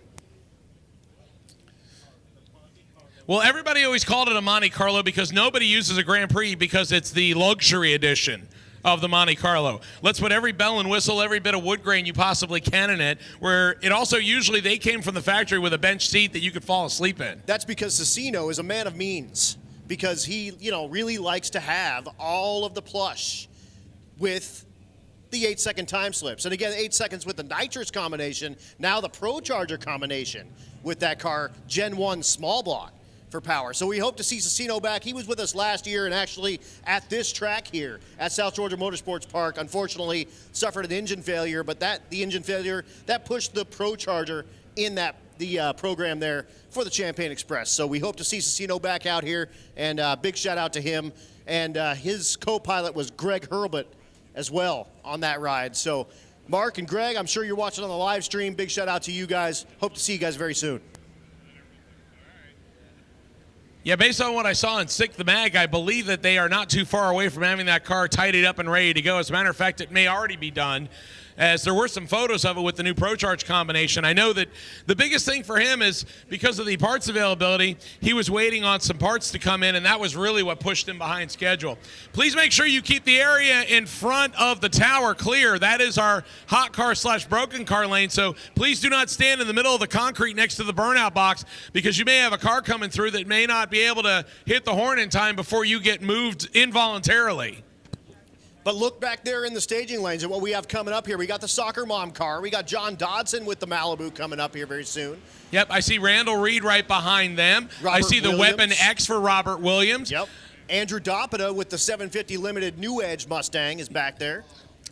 Yep, I see Darce Laws back there with the Oldsmobile. That's big block Chevy powered with twins, 7-second capable rides aplenty. Yep, and even the flat hood 7-second Mopar of Rick Trunkett out of B3 Racing sitting at the front of lane 3, and he gives us the thumbs up sign saying, I'm ready to party. Just give me the sign, coach, and put me in. Of course, that thing with the 340 livery on the hood, and I'll bet you that doesn't actually have a 340 in it anymore. It might, depending on what math terminology you use, but the cool thing is I love about that car is get rid of the parachute and actually just put some regular old steel wheels on it. Nobody would really give that thing a second look and think it runs in the 7s. And it's got all the classic look, but lots of modern horsepower. Yeah, and we get that a lot in these drag and drives. They're cars that you could see at your local Cars and Coffee on a Saturday morning that, again, you kind of expect to be like, a 13, 12, 11-second car, and they come out here and lay a 7-second on the scoreboard, and that's super awesome. A lot of these, of course, like show cars. I mean, look at the Soccer Mom car. That thing's an amazing looking second-gen Camaro, the 78, 79, 80, 81 sort of livery. And that's a super-duper awesome car out of KSR. Again, that Soccer Mom car.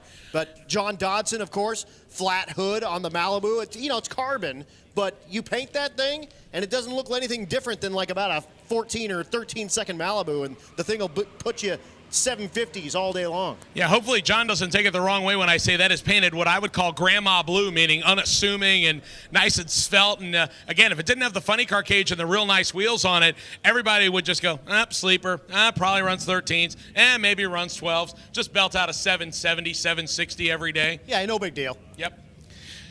So we talk about the fact we're going to get right back to action, ladies and gentlemen. So if you are in the staging lanes, please suit back up. If you're in the staging lanes, please suit back up. So as I said, right now we are on a pretty good schedule. Only one turn in the punch bowl so far, and that was Michael Westberg. And I'm not saying that as an insult to him, but it is the only thing so far that has not gone according to plan. Knock on some wood right now. Yep. I just got asked if I can actually say that, and it's kind of like the asking if you can drink all day if you don't start in the morning. No, you can't. You have to start in the morning to drink all day. I did just get... And that is not an encouragement, ladies and gentlemen, but feel free to use it at your will. I did just get notification that Westberg was a transmission hose. Well, that's good. That's not too bad. Not bad at all. Hopefully you didn't burn anything up because of that hose not being attached. Ladies and gentlemen, how about a pair of 7-second 1968 model Camaros rolling into the water right now? If you are not on the fence line or you're not in the grandstands, run to get there. I mean, hurry, hustle, get there. The fastest and baddest naturally aspirated street car in the left lane. It's 709 cubic inches of Goodwin Hemi. That's Doc McIntyre. The right lane, the former Major League Baseball pitcher. That's Clint Sadowski. Sadowski, the small tire car. running a twin turbo LS for power, and again, all motor. Single turbo, it's a big single. It's the big turbo. That's right. And based on what I see on the interwebs, if you have a big turbo, it should swallow a soda can. That's how you know you have a big turbo, because they take a picture of the soda can for reference before it swallows it. Absolutely. And again, Doc McIntyre, naturally aspirated. No nitrous, no turbo, no nothing. This is all nuts in the left lane. 709 inches, a good win Hemi. So here's the thing. Depending on which flavor you like, both of these cars capable of 7 seconds. As we mentioned, Clint Sadowski, the single turbo LS small motor, and we do say small because 427 is small compared to 709 cubic inches of good old-fashioned big block Hemi-headed goodness over on the left-hand side, but he's doing it without any power adders. So even though you may see these cars run really close together, one's with a power adder, one's without. One's with a big tire, one's with not. One is on the way. Big old wheel stand there for Clint. He hauls it right back in, and on the left-hand side to the finish line, 798 at just 154 for the NA Hemi-headed Camaro. That's not a full pole, ladies and gentlemen. Meanwhile, we need an underwear check on the right-hand side, as Clint has already put it sky high a couple of times this week, and he's going to run out of parts and pieces if he keeps doing that. Absolutely, and I'll tell you what, I think that 352, 330 was on the back tire as well. You know, it's not like it's made of Jell-O or anything, man. There's some hard parts in there. You need to keep that thing together. You got 2 more days to go. Whew. So we'll check the track out real quick, but the next pair at the line, another pair of 7-second capable hot rods, and of course, Brent LaSala in the right lane, the fastest radial drag and drive pass ever with a, what did he go, like a 654, I believe? Let me correct you because you're doing the same thing I do. Quickest drag radial equipped car ever. Fastest would be Speed. Right now, quickest, Cletus McFarland owns that at 217 miles an hour. Absolutely, but you're correct. Brett LaSala, first day. This is his first drag and drive with a car called the Snot Rocket 2.0. That's the gotta have it green car over on the right-hand side, and no slouch over on the left-hand side. A guy that has not only run over 200 miles an hour in drag and drive competition multiple times, but has also done it roll racing. And Also does standing mile, standing half mile with this car.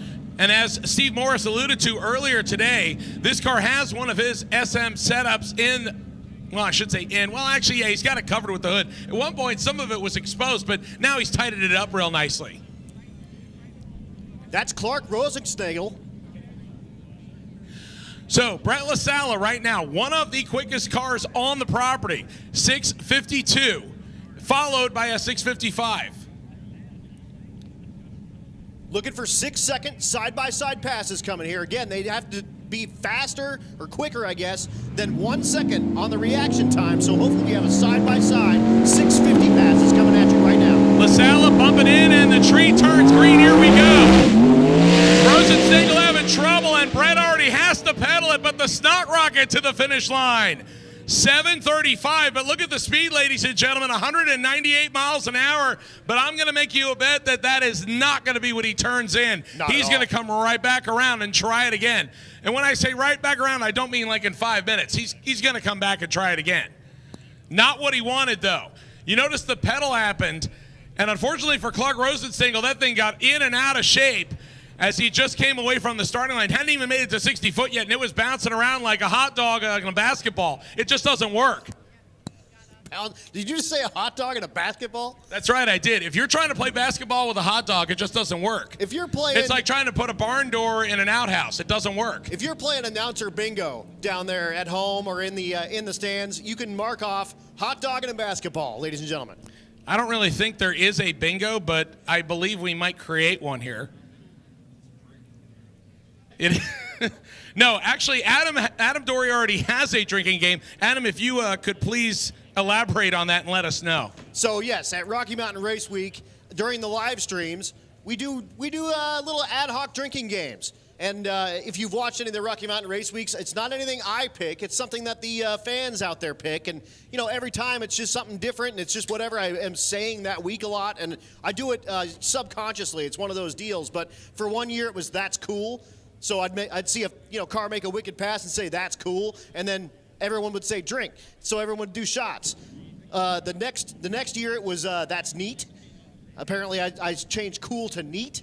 So we got that going on, which is awesome. But you guys make it up at home. What are you doing with Derek this week with the drinking games? I think maybe hot dog and a basketball or turn the punch bowl is maybe the drinking game for the Sick Week 2023.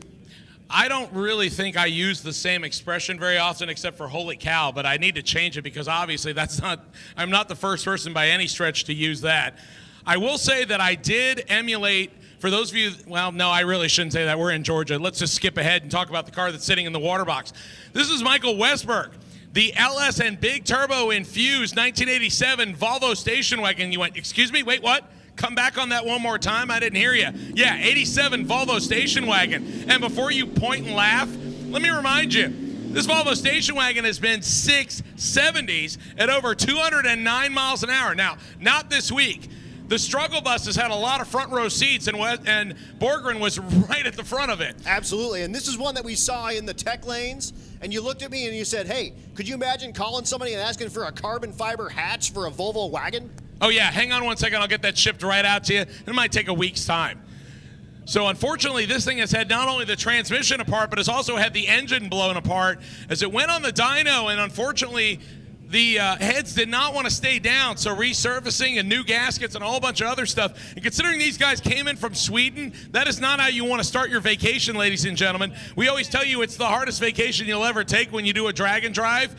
These guys said, hold my beer. We're going to buckle down and multiply it times 10. So he had been on the struggle bus up until this point, but right now is coming out of a 690 at the last track. So Borgren went 749 at the first track, then 690 at 200 yesterday. Obviously wants to repeat that 6-second time and stay at the top of the modified category. Can he do it right here? No, not on that shot, but he's gonna leg it out the back door anyway, just so he has a good time slip as a backup.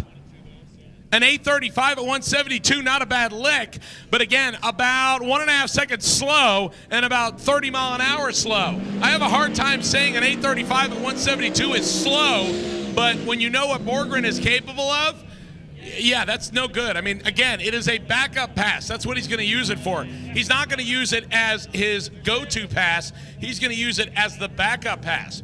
So that will bring up a couple of turbocharged hot rods next.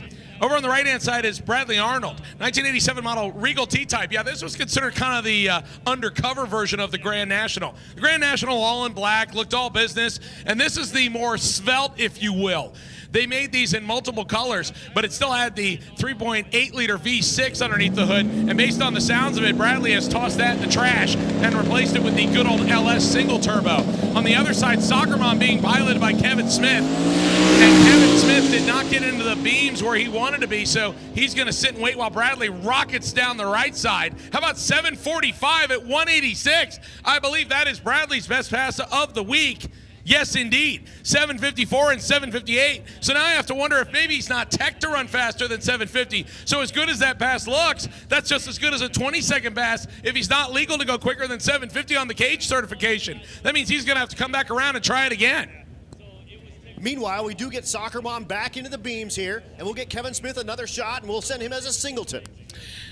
So this car, a trio effort between Kimber Jones, the actual owner of the car, Kevin Smith, the owner of KSR Performance, and Will Stevenson, an ex-Pro Drag Radial champion, as he wheels it for a 752 at 183 miles an hour, the quickest and fastest pass in Soccer Mom's life with the boards on, and that will be a one and done. I guarantee you that is a one and done for Will Stevenson and Kevin Smith. They will take that and pack it up and head to their home racetrack, Gainesville Raceway, and sleep in their own beds tonight. Add to that, he goes 22 on a 410s Pro Tree with that car, which is, that's spicy. Well, not to give Kevin too much credit, because he and I have known each other for a little while, but Kevin is an ex-bracket racer, so he does know how to cut a tree, and when you grudge race, the whole shot means everything. So these guys up until this year were doing it with all stock block stuff. Now that car with a 388 cubic inch Texas Speed engine that is like freshy fresh. It had a little bit of dyno time, but it rolled down to Orlando with no track time at all. And after going a 7 at every racetrack last year on Sick Week, Kevin, unfortunately, if you do say unfortunately, Opened in Orlando with an 802 at 180. He was probably still feeling the thing out. Then 796 at 181 yesterday. And I have a feeling that Kevin got maybe frustrated, maybe had enough of saying, we're going to play in the sevens. Maybe we will, maybe we won't. All right, let's just turn the knob all the way up to 11. The track looks good. Let's get after it. If it blows the tires off, all right, I'll come back around. But right there, looked like a hero. 752 with an 8 at 183, a 489 at 148 to the half track, and a blistering 117 60-foot for Soccer Mom. That's getting with the program. Plus, the thing was 148 miles an hour in the 8th mile, 660 feet. So, the thing is great. It's really, really working well for him, and that was awesome to watch him, like you said, make his personal best with the clocks on. That's a kind of... So when you walk through a drag and drive competition, Sick Week 2023, your eyes will catch some just amazing things that will make you go either, wow, that's horrific, or wow, I feel attacked, or wow, that's really cool. And when you stop by this car, the valve covers tell it all. But I'm going to let this guy who's down here laying working tell me so I can get out of here, because I'm sorry, I feel attacked. How did you come up with that? Well, we got some friends that run LS's back home, and we like big blocks. So I just kind of threw it out there. A lot of people either love it or hate it, so we love it. So I'm taking it that you don't get many phone calls to come over and hang out with your buddies and drink beer when it comes to working on LS's? No, I don't know anything about those motors. They're too fancy for me.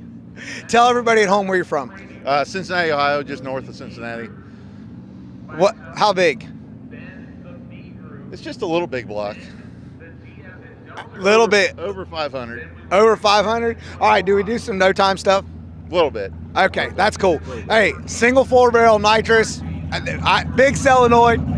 We are actually running NA today, or this week actually. We jumped in the naturally aspirated modified class. Just see what it'd do. It's been doing all right. It's been running mid-9s. We're going to wick it up a little bit today. It ought to probably run in the low 9s today. All right, tell us about who's riding with you, because he's over here working while you're getting camera time. It's my buddy Ray McIntosh. He's my left-hand man. He's with me pretty much day and night working on this thing, building it and keeping it together. So he drove 300 miles yesterday. So. All right, hey guys, back in Cincinnati, Ohio, this guy said, F your LS. Like I said, I feel attacked. I got to get out of here. Back to you guys in the tower.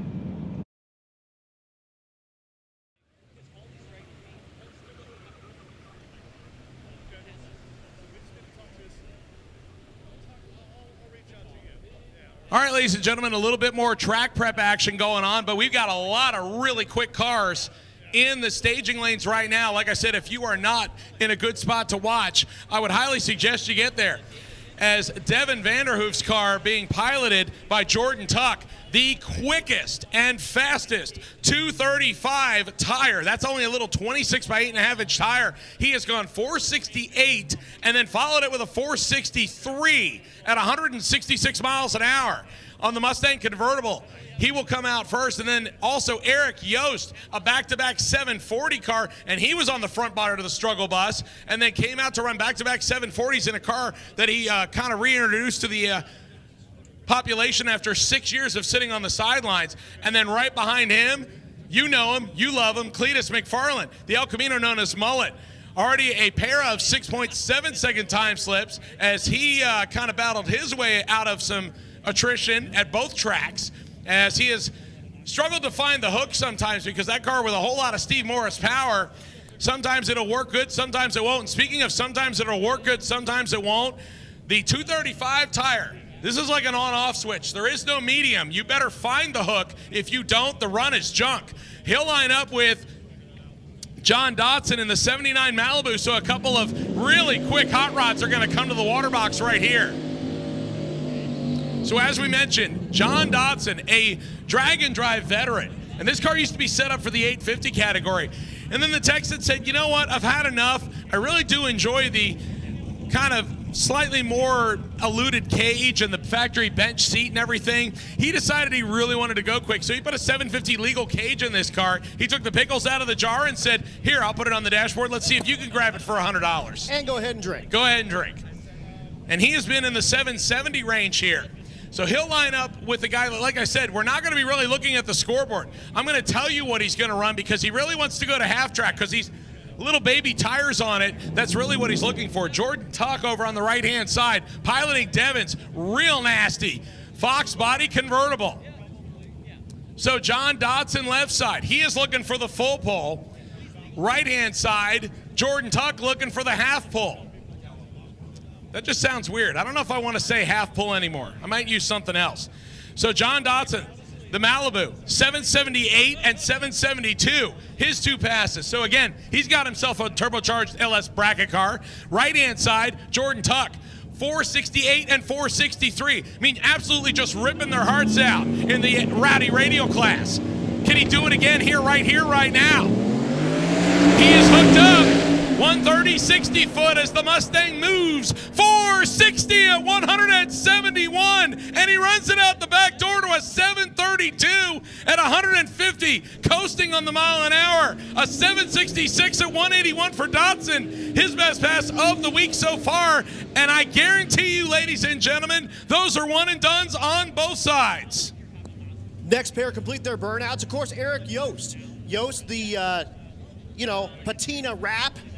First generation 68 model Chevrolet Camaro. He does tow a trailer with a kegerator in it. And actually, he was getting gas yesterday, and I said, hey, is the kegerator hooked up? And he said, of course it is. Popped the side open, gave me a solo cup, and you can guess what happened with the rest of it. He's going up against Randall Reed. Randall Reed, of course, 235 radial equipped, or 26 850 slick, either way, Fox Mustang. All right, attention in the pits, attention in the pits. I need B group radial to the lanes, please. B group radial to the lanes now. Eric Yost on a heater, 479 at half track, and he dumps the laundry early to run 823 at 119, a 511 at 141 for Randall Reed. I believe that might be Randall Reed's second best pass of the week so far. I believe he went 508. At one track. No, that was actually in testing, so I take that back. So Randall Reed, a 515 and a 520 now, a 511 at 141. So that also might be a one and done for Randall Reed. So the single turbo LS Mustang might be going to the next track. On the other hand, Eric Yost is probably going to want to come back and try that again. Absolutely, and we did talk to Randall Reed, and we said, hey, what are you going to be happy with this week? And he said, if I can get in the teens all week, I'm a happy camper. So I think you're right. 511, he'll be happy with that. Turn it back around. The special edition Pontiac Trans Am coming up left-hand side. That is Nick Wygant, 1976 model. I actually think it's got a 77, 78 front clip on it. But done beautifully with the gold anodized wheels and everything over on the left-hand side. He's running in the Pro Dial Your Own class and has been 860 with a 3 and an 861. Talk about a bracket car. Couple passes, 7th out apart, but everybody's got their eyes focused on Mullet. Cletus McFarland right side looking for a 6-second pass. If he keeps it hooked up, and he does, 116, 60 foot. No, getting a little loose. He's still in the gas. 694 at 182 miles an hour. No, not 644, 694. Holy cow, Cletus had to use the wheel on that one. And he was you could actually see his tire marks in the lane, and he had that thing about 18 inches from the center line. That was wild, but I don't know if he got out of it and got back in it. It looked like he just stayed in it the whole way and got the thing settled up and put the thing in the sixes, and that is wild. Now, they got real aggressive. That's a real good 60-foot for that car, so they had the power tuned to it early. My question to you is how do you know exactly inch measurement to the center line when you're standing in a tower nowhere close to that? Well, so here's the beautiful part here. South Georgia Motorsports Park. I was here in November for the Mod Nationals, and that's an event that you actually have also announced for.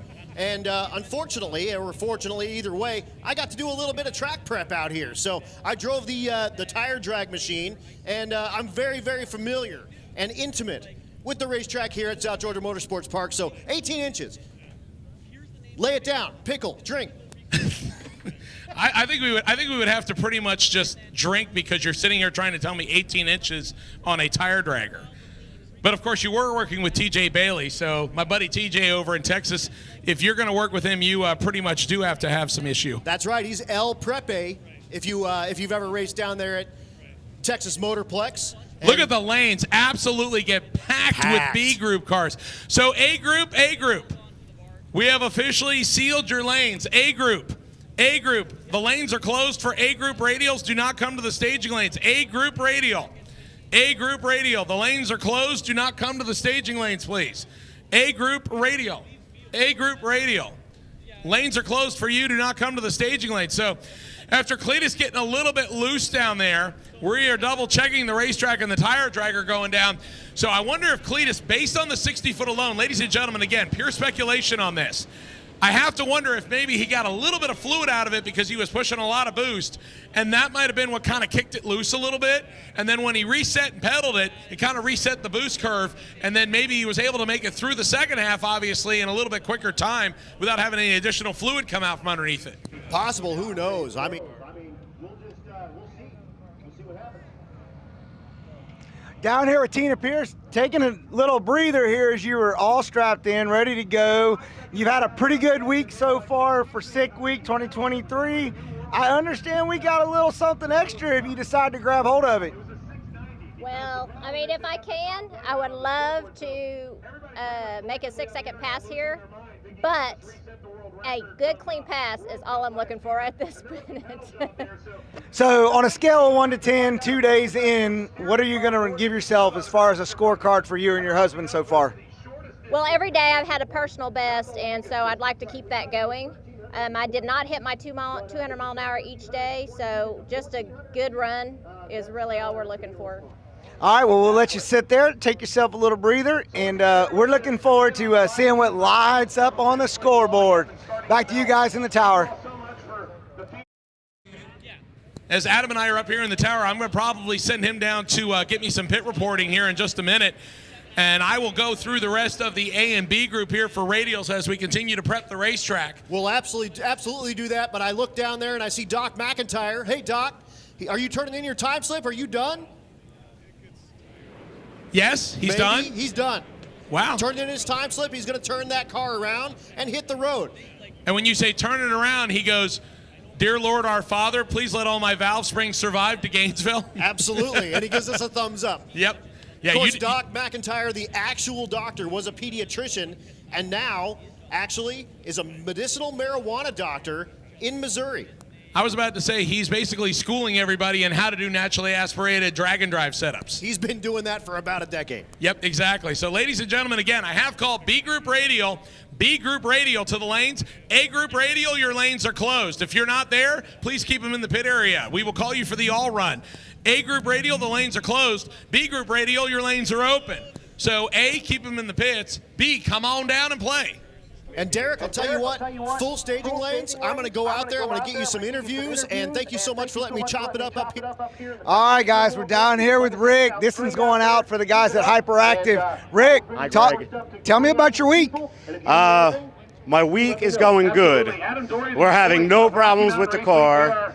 The car is running numbers. Why in the world you're not superstitious? You're like, we've had no problems. We're saying that already. Well, the problem is with the driver, and I forgot to plug in the trans brake button yesterday, and it caused me to have a bad reaction time, and that got added to my ET, and that kind of crushed the week. So it turned a 513 into a 584, and we had to hand that in. So we went from 3rd place to 11th place. So, but you're still here. You could have packed up and went home. We could have packed up. We could have cried, but we're here, and we're going to try to keep putting down some good runs, and we're going to try to put this thing in the 4s this week. Tell us about the long run on the drive that you guys had with you and your family last night. It was long. It was hot. The traffic was horrendous. I don't know how many people live in Florida, but they were all on the roads yesterday. But we build these things to be street cars and to survive. And I mean, we set the cruise control and we just kept motoring. It probably took us 4 or 5 hours, maybe 6 hours, I don't know. But we had a good time. The road trip is the best part. All right, now let's tell everybody at home what the nickname for the car is. So this here is honk if parts fall off. It looks like total crap. It looks like at any point in time, parts should be falling off. It should go to the junkyard. So when I was very little, I'd always see cars, junky cars with the honk if parts fall off sticker. So when we put this thing back on the road back in 2005, that was the name I gave it. Back then, Yellow Bullet was a big thing. My name on Yellow Bullet was honk if parts fall off. And it was hilarious because you'd be on the internet and people are arguing with a guy who calls himself honk if parts fall off. So the whole thing has just been kind of fun for a few decades for us. It gives you all of the perspective that you need about how society's going right now when you talk about arguing with a guy whose screen name is honk if parts fall off. Exactly. All right, here's my thing. Your wife's riding along with you, isn't she? Yes, my wife Jackie, she's known as Mrs. Honk. And we have Troy, he's 11. And then we also have Jackie's dad, Bob. He's probably in his 70s. Bob has done 2 drag weeks. Jackie has done 2 drag weeks. And this is the third. Troy did 2 drag weeks, and this is his first sick week. So I have a lot of experience riding in a car with me. So does that mean that we keep the griping and complaining to a minimum? Yeah. We're kind of staunch Republicans over here, and we pride ourselves on not complaining about stuff. So we just take our lumps and we just move on. And Tom has given us a great event. Anybody watching at home, you have to get out here to this thing. It's February. It's Florida. I'm in a T-shirt, and we're racing. This is the best thing in the world, quite frankly. All right, guys, honk if parts fall off. Hi, Mom. Right? You're the first person to give a shout-out to Mom in 3 days, and I love it. I love it. Guys, back to you in the tower. Mr. Honk, Mrs. Honk, honk, honk. Back to you guys. And we're going to give it away to somebody who either buys merchandise or signs up for Sick the Magazine. Every $5 you spend gets you an entry. So you want to buy a couple of t-shirts, you get more entries. You want to subscribe to Sick the Magazine and get it quarterly, you get 30 entries if you sign up for an entire year. And did you know that Sick the Magazine is the only print publication that covers the entire world of drag and drive? And this year we're going to be busy, as Luke and I combined are going to have 23 events to do coverage on. So for those of you that are here and watching on the interwebs, please make sure you go and check out sickthemagazine.com. Check out our news section. It's at the top. You'll just click on the little news icon, and you will find daily results as well as daily photo galleries from not only us, but Dom D'Amato and Wes Allison out there doing all the hard work, getting us the great shots, not only from the racetrack, but on the road. Last night I was piloting around one of the Dodge vehicles that Dodge mistakenly gave to us to use. And we were getting nice rolling shots out on the highway coming up from Bradenton Motorsports Park. That is one of the things that is on my bucket list. Thankfully, I've got wheelie shots. I don't have a parachute shot yet, but the wheeling shots while you're rolling down the highway, those are kind of the next thing on my bucket list that I'd like to get. So if I actually have a running, driving car and Tom doesn't keep working me through all of these drag and drives, which this year I have 3 already on the docket here for Sick Week, and then our brand new Sick Summer that will happen in the second week of June up in the Midwest. And then right after SEMA in November, we will host Death Week out in the Nevada, California area. And the reason it's called Death Week, we're going to go across Death Valley, 628 miles from Las Vegas Speedway all the way over to the California coast. I believe it is going to be 3 tracks total, and we are going to test out the street manners.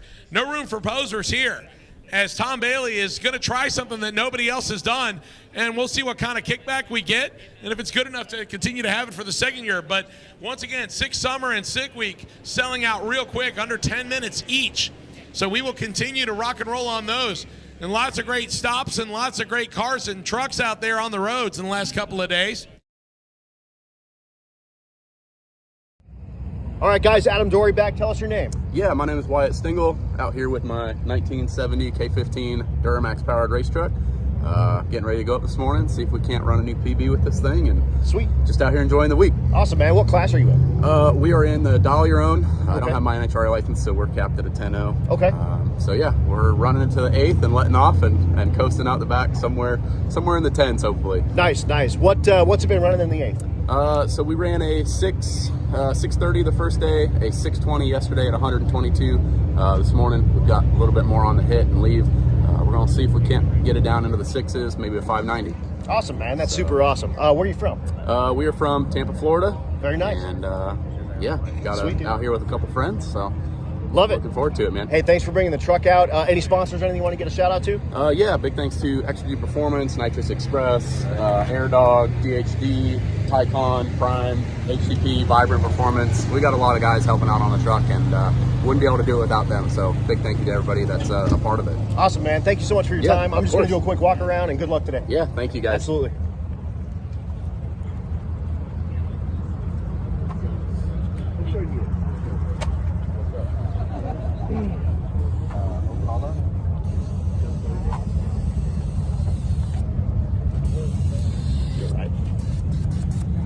Thanks, guys. Yeah, man.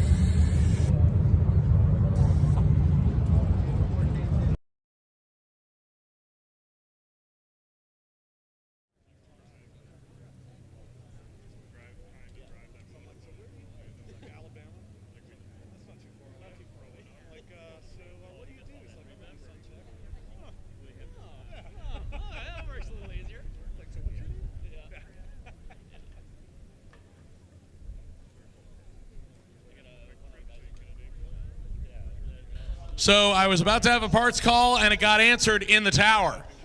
I hadn't even picked the mic up, and the parts call was answered. They were describing what they needed, and our very own Don O'Neill said, oh, yeah, I have a completely unconventional hot rod. I've got an LS-powered top sportsman car.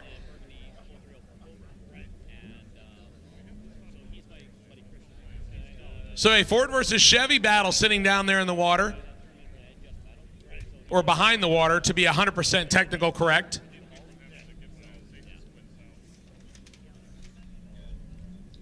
So Tanner, the twin turbocharged Chevelle, big block or LS? Big block? LS? See, Dom, you were wrong. Dominic D'Amato coming up here and telling me it's a big block, and I'm like, I watched the video, it was on the internet, it must be true. So Dominic D'Amato, you were 0-1 with me, sir. You gave me false information. And I say that lovingly because I don't want him killing me while I drive one of the vehicles to our next stop.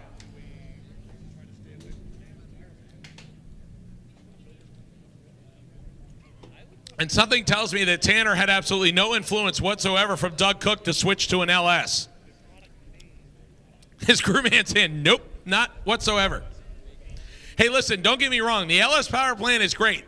The even factory cylinder heads with the angle that they have versus the old school 23-degree small block Gen 1 and 24-degree big block stuff is far superior. The problem is it almost seems like you don't see old school stuff in old school muscle cars anymore. But if you're going 780s, who cares?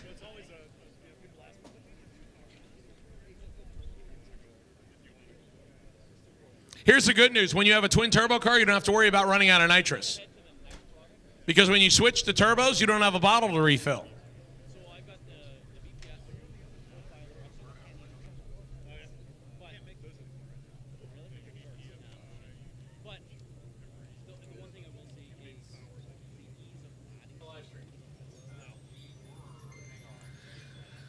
So looking like we're getting closer to coming out of, thanks, Tom.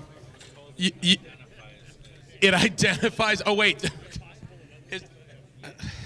Yeah, we can go down a bad road with this.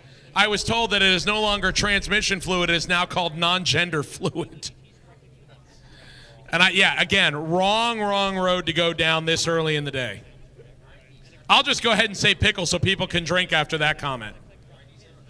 We are at 9,700 currently viewing on the live stream, and I hope you appreciate my small meltdown, ladies and gentlemen. I'm being told it's a big block, then I'm being told it's an LS, then I'm being told it identifies as a big block. When I see blonde hairs coming out of the front of it, now we know it identifies as a female. All right, we are fired back up.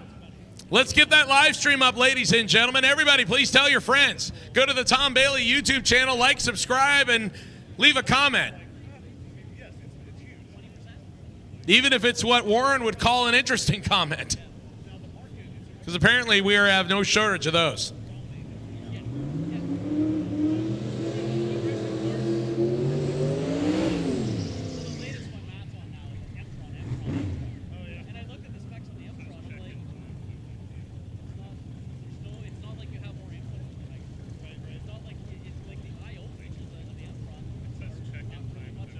So Larry Albright, and this car has been in the 740s on, can I even say big tire, like the 275 tire?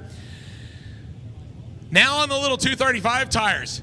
His best buddy, Paul Lewis, getting him wheeled in, the NPD-backed hot rod on the right-hand side, in Rowdy Radial here this year, and he will line up with Tanner Stover, the 1968 Chevelle, the black on black on black. He's even got the black window tint just to make it complete.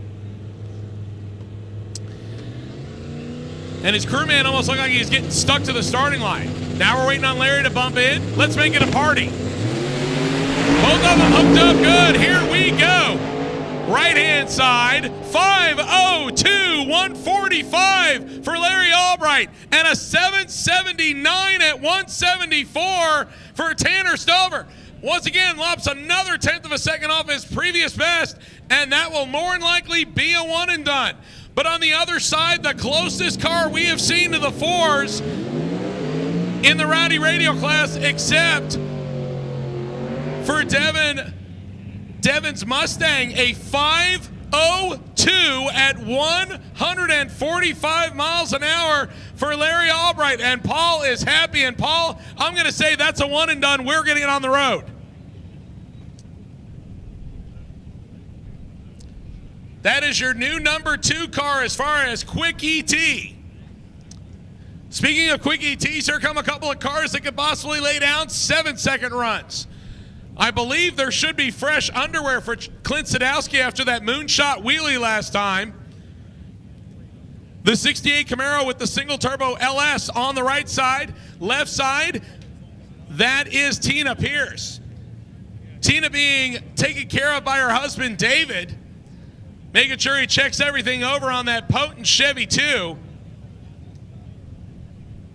As Tina has gone 7:24 and 7:08. Can she break into the 6s right here, right now?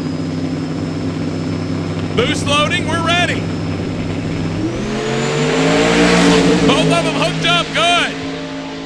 Tina Pierce on a good run left side. 7:23 at 198 miles an hour, and a 7:64 at 184 for Clint Sadowski. Side by side, 7-second runs, ladies and gentlemen. Put your hands together for that. Are you not entertained? A pair of side-by-side 7-second hot rods. And more than likely, Tina Pierce and her husband will pack up and head for the next track. And Clint Sadowski, a 7:64 at 184, and Clint will more than likely also pack up and hit the road.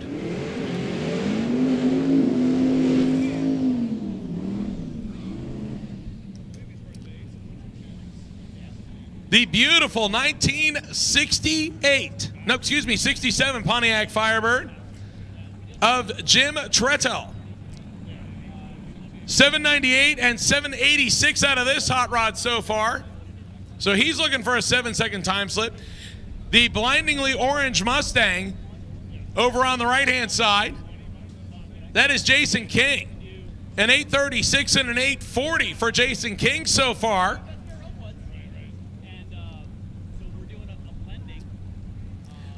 So King over on the right. Treadle over on the left. And King off the starting line. A 128.60 foot. He's on a good hit.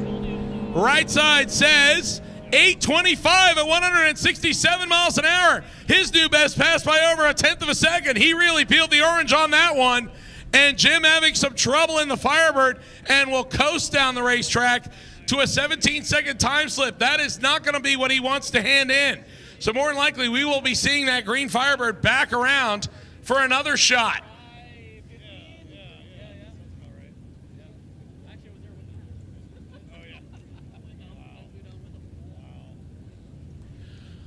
So our next pair sitting ready in the water box. How about a Volvo and a Triumph Spitfire?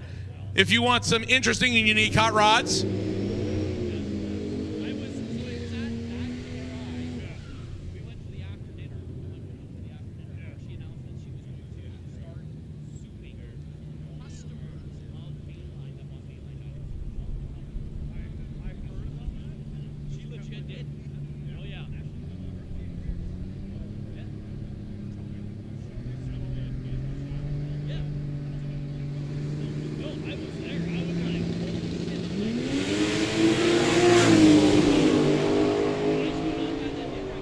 The Volvo and the Triumph on their way down the racetrack.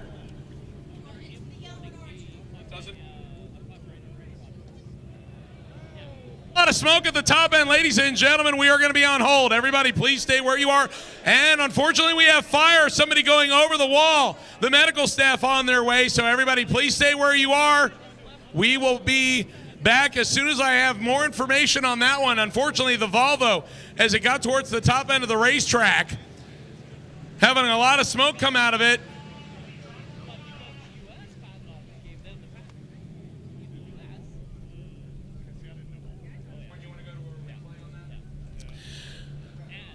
So, we are on hold here right now, ladies and gentlemen. I am not going to speculate whatsoever on what happened. All I can tell you is we had some smoke come out of the top end. The medical crew already on site as the Volvo got loose right-hand side after the smoke came out. And then we did see fire out of Andrew Nelson's car. So again, the car has come to a stop on the left side, on the opposite side of the wall. We are waiting for confirmation that the driver is okay. That's the news that we want to hear. Right now, we are going to go on silent for a minute till I have updated information.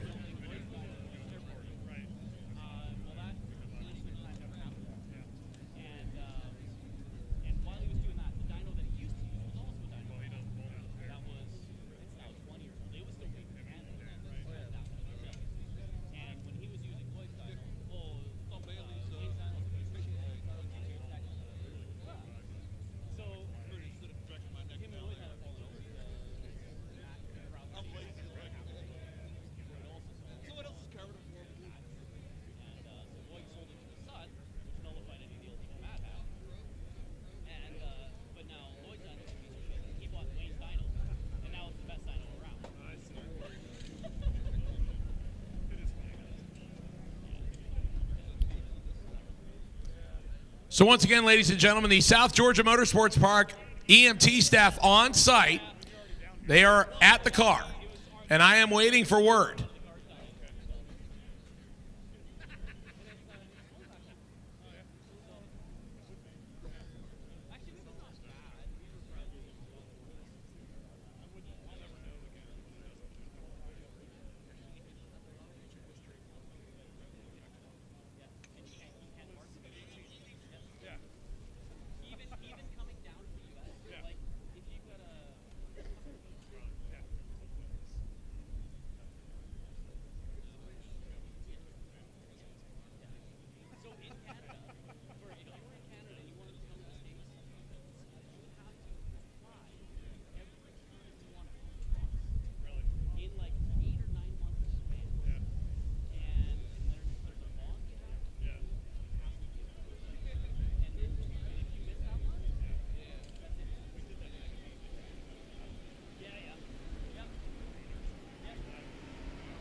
So once again, ladies and gentlemen, for those of you that are watching on the live stream, we did have a top-end incident. And I am not reporting on anything further than that. We are waiting for the EMT staff to get back with us. So we appreciate your patience.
All right, ladies and gentlemen, the news that we are waiting for, driver is alert.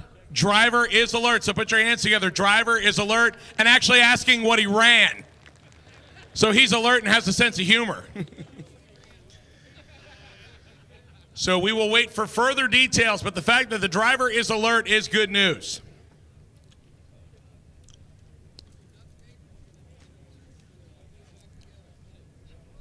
So obviously this one is going to take a little bit. So we are going to wait for further details, but again, driver is alert and asking what he ran.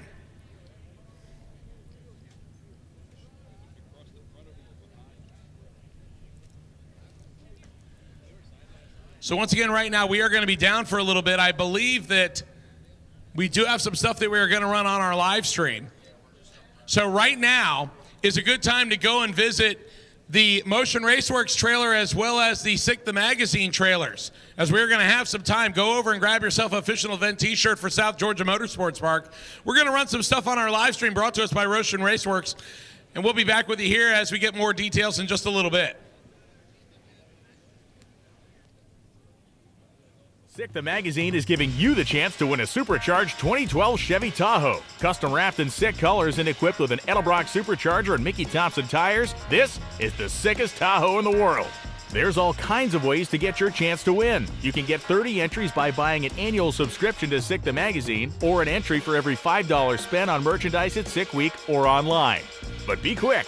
The opportunity to receive entries will close on February 28, 2023. No purchase required. Terms and conditions available at sickthemag.com.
Hey guys, have you subscribed to Sick the Mag yet? Sick the Mag is the magazine for the drag and drive community. It's kind of more like a book. If you haven't subscribed, get over to sickthemag.com, subscribe.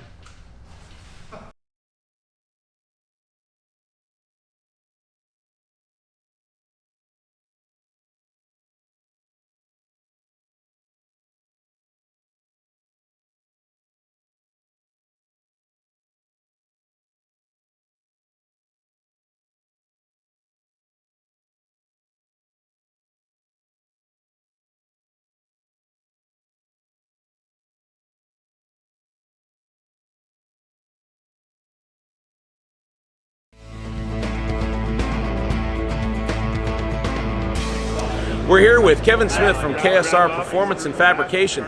Kevin drives the car known as Soccer Mom. It's a 1979 Camaro with a LS 5.3 single turbo.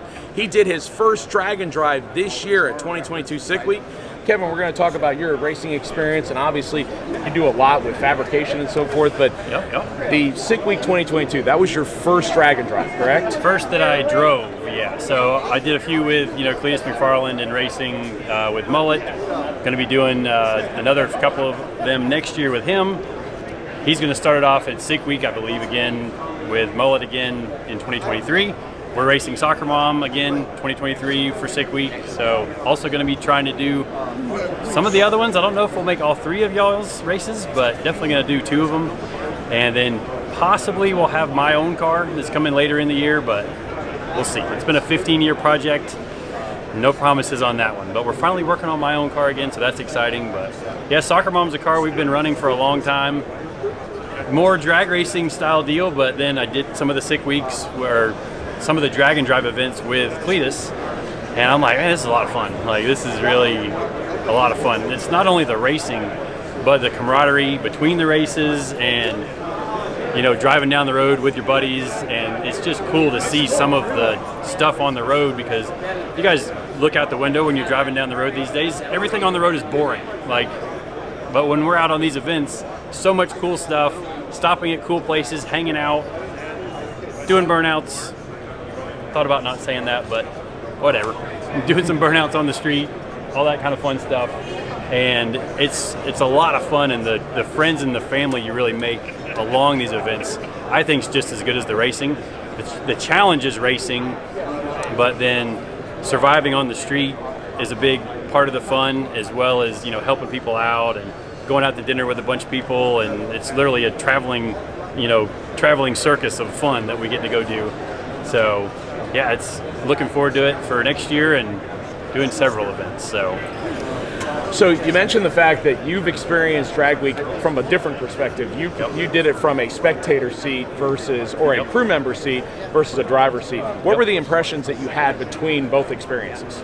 So it worked out. I guess the first one I ever did was I did I did Rocky Mountain Race Week in the Dale truck. So actually I have driven another one. Forgot about that. And the stuff that I learned there, here I am driving a NASCAR truck on this race week event.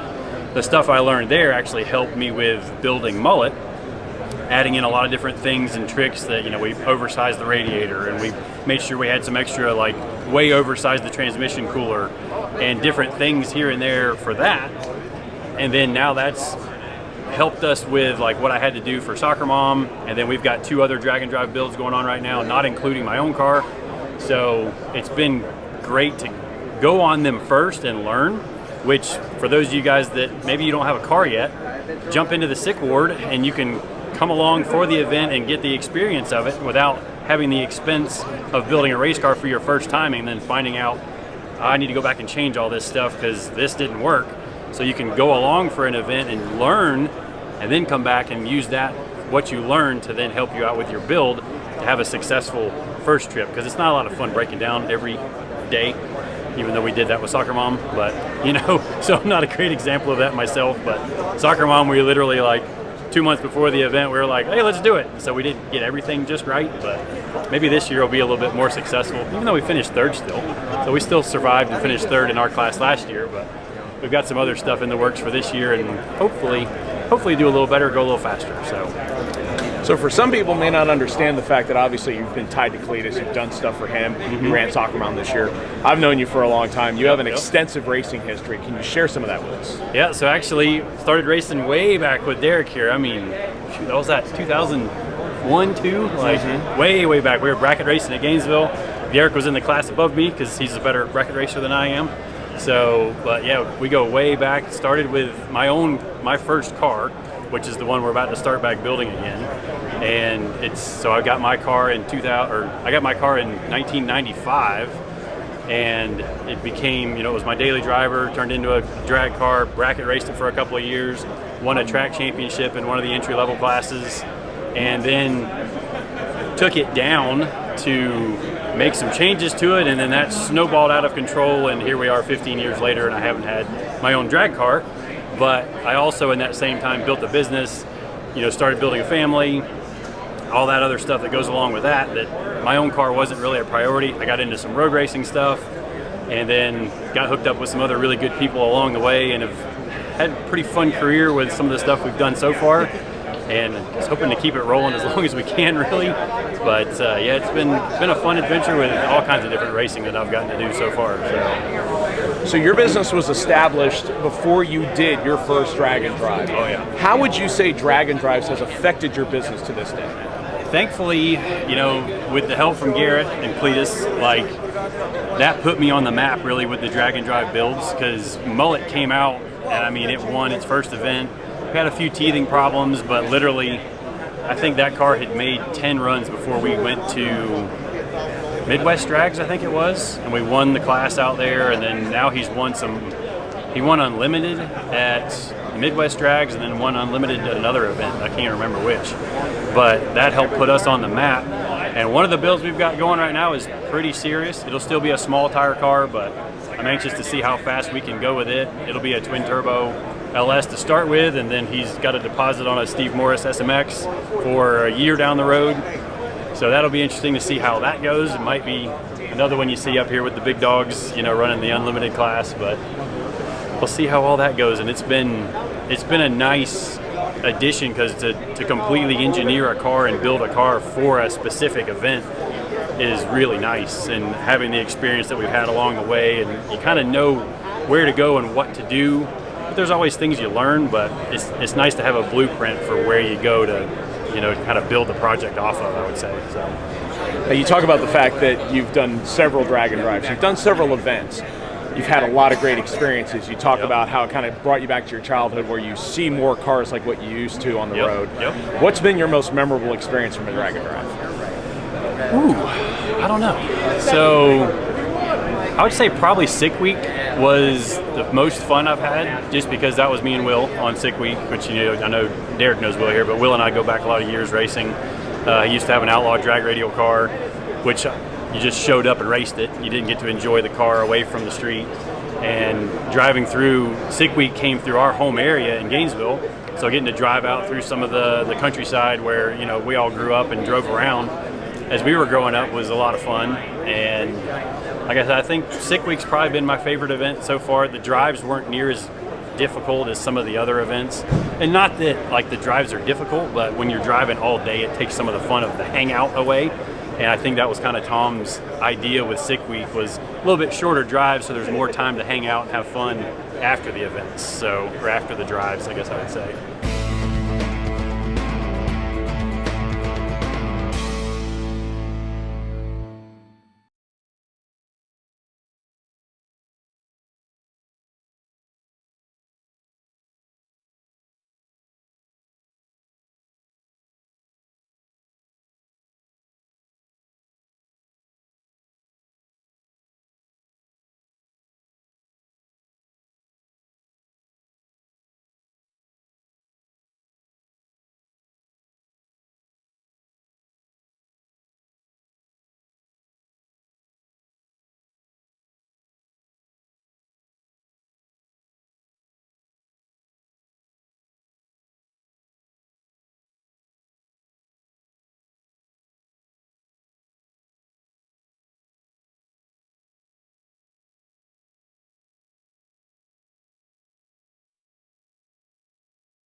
how did you decide to get involved in drag and drive events? Well, I mean, I've known Tom for years, you know, as far as just from being a racer, and then of course Hot Rod Drag Week and whatnot. And so, but you know, we just knew that it was something that VP needed to do as a company, because it's the new, latest, greatest. I mean, it's cool. You got these cars that can make 4,000 horsepower. You're driving them, you know, 300 miles every night, and then you got to change them over and you got to go drag racing. I mean, it fits our mantra. You know, we are the performance leader in racing fuels, you know, oils, coolants. It's everything that we need, you know, to get on board with. Yeah. So people know you for hardcore racing stuff. VP is well known with that. So what was your first drag and drive, and how did you get received when you were part of it? The first one we actually did was the Midwest Drags last year, and then, you know, we ended up getting on with, you know, with Sick Week. Yep, and that. They all are different. Like at the end of the year, we did Hot Rod Drag Week, you know, which is the original, and they're a lot of the same guys, but there's just a different feel. Sick Week is like the dudes. It's the racers, the hardcore racers, and you end up going to the shops. You go to the KSR performances. You know, you go and have those good, you know, after race day adventures, and that's kind of like being at the drag strip, kind of like actually being at the racetrack, and then at the end of the day, when your stuff's all packed up, you drink a few beers, have a good time, you talk, and you know, you kid each other about who you're going to kick their butt next week and, you know, tomorrow and everything. So specifically, what do you think makes VP, and even though you're more well known, I would say, for fuels and traction compound, but again, we have coolants and oils now too. What makes that a good fit for drag and drive participants? Well, it's, you know, of course, on the fuel side, it's real easy. I mean, I know most folks will drive to the events. You know, they'll drive in between the races on pump gas or E85 or whatever. But when they get there, they'll switch over to you know, an X85, C85, or a C23, Q16, whatever. But on our oil side, our oils are so good, and you think about the heat that these race engines are, you know, are making driving between each event. And, you know, it isn't just a drag race oil or a, you know, this is great oil. You know, your bearings look great. You know, your push rod tips don't end up having any galling, you know, lifters and whatnot. So our oil products just fall right into drag and drive. But the one unsung hero, and I got to finally, you know, get it out there a little bit more on some Sick Week cars, was we have a coolant called Stay Frosty. And Stay Frosty, the Race Ready, has no ethylene glycol in it, so it is just water. I mean, it's water-based, okay? So what ends up happening is if you spill it on the drag strip, you're cool. You don't have the antifreeze, right? But it will take your temperatures down 15 to 20 degrees. It runs very consistent, and it, like in between runs, it comes back down to temperature. So when you kind of look at those three products, you know, you've got, of course, your race fuel for performance, your oils for your engine life, and then you've got your coolant to keep it cool while you're, you know, traveling, you know, in between events. I mean, it's a perfect match, man. So you obviously have lots of great stuff, not just for the hardcore racer, but for the drag and drive participant as well. Is there anything that you've learned from doing the couple drag and drives you've done so far that has made you create new products or think about new products? I tell you, one of the things that I personally have thought about is making some sort of a travel fuel, okay? Because if we had something on the truck that a racer could put in, whether it's an ethanol or maybe a higher octane pump gas or something that we could put in there for a travel fuel, I think that would help a bunch. It would stop people from having to try to, you know, find gas stations, things like that. We could at least get them loaded up with their first tank out of the racetrack. So, you know, that's kind of one thing I thought about. But I mean, we got koozies for beer, you know, but that's I mean, that's a drag and drive essential. That's a drag and drive essential. Not while you're driving. No. After you're done. Correct. So yeah. So from the drag and drives you've done so far, what's been your most memorable moment? What's the kind of thing where you say, I'm in a good group, I know I'm in the right spot, VP fits with this? Well, there's a lot of memorable moments, but just the coolest part to me that I see is that you get these cars. It doesn't matter whether it's a 9-second car or up to Tom's, you know, 5-second cars.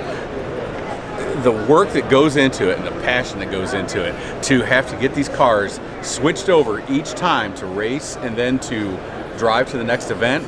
I mean, it's amazing. The work ethic is crazy. I mean, I'm a little lazy. That's way out of my wheelhouse. And I watch these guys change tires, and they put tune-ups in, and I mean, some are, you know, changing shocks. You know, I know Tom, he when he drives, he puts, you know, a different shock in the center, so the thing doesn't knock his teeth out, you know, or you know, blow the shocks out when he's driving. So, you know, there's a lot of ingenuity and innovation that goes into a drag and drive car. It's not just taking your drag race car and throwing it on the racetrack. So to me, it's just overall, it's just amazing to watch how these guys, you know, run these cars, how they drive them, how they race them, then get them back to drive again, and then if they got to fix them, I mean, holy moly, you know, that part to me is, you know, again, some of the damage you see on these cars, that's it, pack it in, put it in a trailer, right? These guys are pulling cylinder heads off, they're changing sleeves, they're doing, I mean, on the side of the road or in a parking lot, and like I said, it's an awesome, you know, hardcore, you know, race crew.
All right, guys, Adam Dory here. I'm with Azim Sheik with the second-gen Camaro. Tell us what's going on. How's everything? So far, it's been pretty good. On the way over, actually, when we were at Bradenton yesterday, we saw the fuel pressure dipping off. Okay. And it wasn't one-to-one with the boost, so we realized the fuel pressure regulator was going away. So fortunately, the Summit truck had a new Magna fuel, so we zip-tied that on there and tech screwed it, and so it's all back in place. So fingers crossed, you know, we keep the AFRs in a safe range, and we make a good pass. Awesome. What class are you in? We're in DYO. Okay. And we did the math last night, 4th. Nice, dude. So we're hoping we can keep it within the range and just keep it top 5. How's the week so far, driving everything? It's been great. It's been great. No issues so far. We're rolling with a couple other buddies. You know, so far everything's been pretty uneventful with this car. and just enjoying the whole drive. Love it, man. Yeah. Awesome. Thanks for rapping with me a little bit. I'm going to do a quick walk around. Awesome. Good luck. Thank you. Appreciate it, man. Not bad. Not bad. Not bad. Azim's brother, Alim.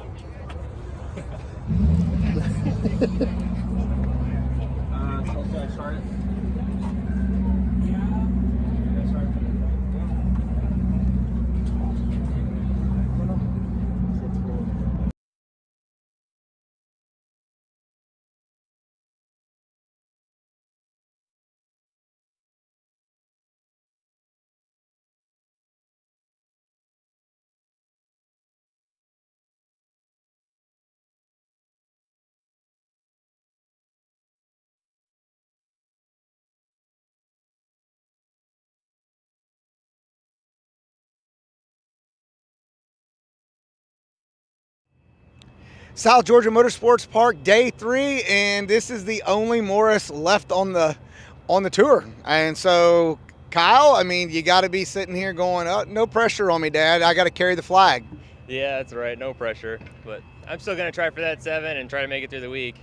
So now it's just you and your crew, right? So, are you nervous at all? Oh, a little bit. Like I said, there is no pressure, but there's a little bit of pressure because I do want to make it through, you know, representing the Morris family over here. So, what's your goals? I want to finish the week with a deep 8 average at least. Maybe go 7s today, 7s tomorrow. Okay, so now, full disclosure, we got to let everybody know at home. You started last week and had never been down the racetrack in the car. That is correct. So this is a brand new build with dyno time only. So we went down to Bradenton the week prior to this week to go testing, and that was the first time we've had the car out. So been very successful in my opinion so far. Well, I watched you progress, as we were talking about before we went on air, from like at the trailer, going through the process with steering wheel, all your safety equipment on, and learning to do the burnout, and launching and spooling, and you just slowly went through like you were a pro. How long have you been going to the racetrack with your dad? Oh, since day one, really. I mean, I've got my earliest memories when I was like 6 or 7, really, from going to the racetrack and hanging out with my dad with the wagon. So. Okay, so I mean, obviously the drag and drive competitions are generational. There's young people out here like yourself. We just got done talking to an older gentleman. Where's your goals and aspirations as you start to elevate your career? Well, you know, it gets more and more expensive as you get quicker and quicker, but you know, for now, short-term goals, I just want to go 7s. Maybe next year, deeper 7s. Maybe the year after, maybe we'll go 6s. Who knows? All right, it sounds like Kyle needs his dad to give him a pay raise because the faster you go, the more it costs. Yep. You guys stay tuned, see what Kyle does if he can get that 7-second time slip before the end of Sick Week 2023. Back to you guys in the tower.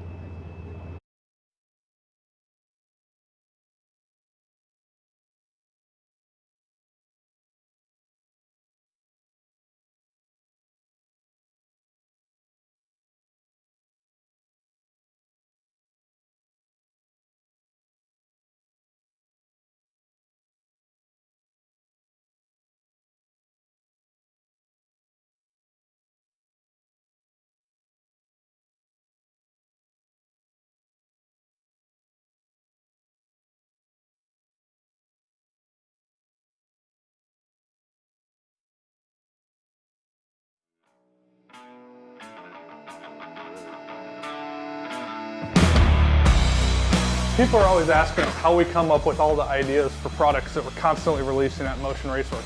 Basically, our engineers are just solving problems that we find on our own builds.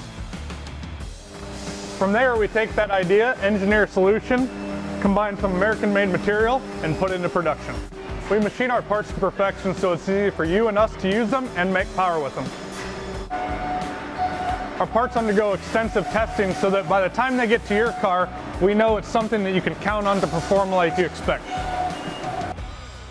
During assembly, our parts undergo careful inspection to make sure the quality you get is something we can be proud of. Our sales team becomes more knowledgeable about our products by working on their own projects at home to help better serve you as our customers. Our shipping department carefully boxes your parts so they show up the same way we send them to you. Oh yeah, they're car guys too. People want to know how we come up with all these parts because we live and breathe it.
So once again, we did mention Gear Vendors Overdrive, the official sponsor of Sick Week. Also, thank you to Motion Raceworks, the official live stream sponsor of Sick Week. Thank you to Summit Racing Equipment and Peak Performance. They are the official sponsors of Sick Ward, all the fun of drag and drive without all the punishment of drag. Iski Racing Cams, TBM Brakes, Precision Turbo and Engine, VP Racing Fuels, Nitrous Oxide Systems, Mickey Thompson Tires, SET Flash, Dodge for all the great vehicles we are using for coverage, and Radford Racing School. Shout out to all those sponsors, and we would ask that if you have something that you might consider using from them, please consider giving them your business. They support the drag and drive community. You should consider supporting them. So once again, big thanks to all of our great sponsors here at 2023 Drag Week, presented by Gear Vendors Overdrive. We will go hot back on the racetrack here in just a minute. The Ford versus Chevy battle, and the Ford has a Hemi in it, so technically we could say we have all of the big three represented, I believe.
Ladies and gentlemen, back to action here at South Georgia Motorsports Park on Wednesday, day number 3 of Sick Week, as we will bring a couple of interesting hot rods into the beams.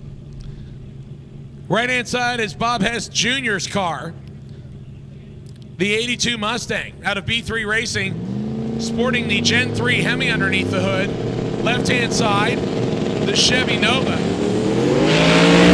That is Michael Ward. Ward having some trouble, but the third gen Hemi, no trouble at all. A to B, top end says 780, 186 miles an hour for the third gen Hemi powered 82 Mustang of Bob Hess Jr.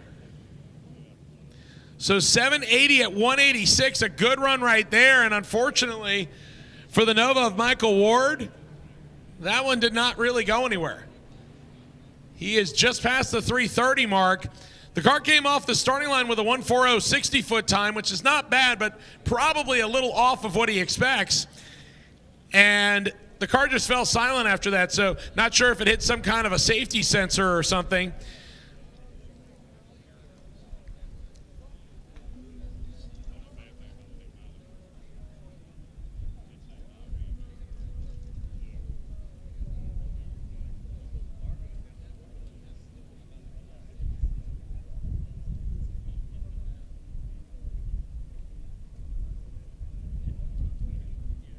So they are going to get Michael Ward hooked up and pushed off the racetrack.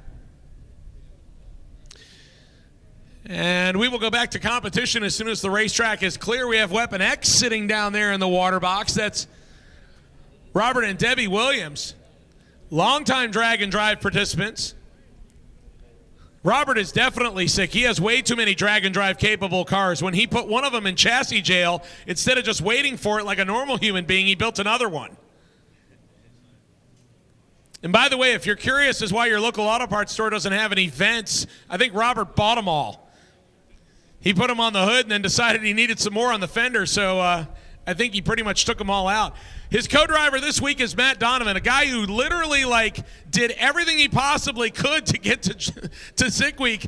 He broke his trailer on the way here, got a trailer loaned to him, got down to Bradenton to make one hit on a brand new engine combination and thought everything looked okay, and then made it to Orlando for test day on Sunday, and the car developed a nasty looking death wobble going down on his one and only pass, and he decided that something was not right with the Pontiac that he had put a fresh tunnel rammed big block Chevy in, and he wisely decided to pull the pin. And as much as I would have liked to seen garbage that barfed for the entire week, Matt is enjoying all of the fun of Sick Week without any of the benefit of actually making passes in his own hot rod.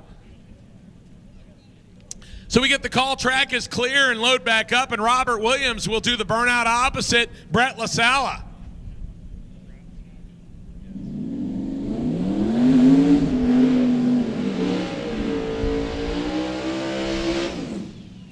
So Brett LaSalla, the car that they call Snot Rocket 2.0. Yeah, he's sick enough that he decided to make a second version of it. The first one was much more of a regular street car. The car had been in the 7s and then actually had ran into the 690 range. So the Snot Rocket was sold. And then Brett built the new car. And this used to be the world's quickest and fastest stick car.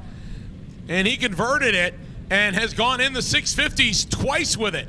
Currently holding the quickest ET ever for a drag and drive car on radials, 652. Robert Williams is just trying to get a 7 and keep the wheels on terra firma on the front. So far, pretty good. LaSalla's already had to pedal it a couple of times. He will make it all the way to the finish line under power, 723 at 212, and Robert Williams going 821 at 167. A good pass for Robert Williams in Weapon X, but for Snot Rocket, that is not what he wanted. Still trying to get a hold of it and go in the 6s, and a 723 would give Cletus the heads up to be able to move a little bit closer to the top in the modified category, so Brett LaSalla may have to come back and try again.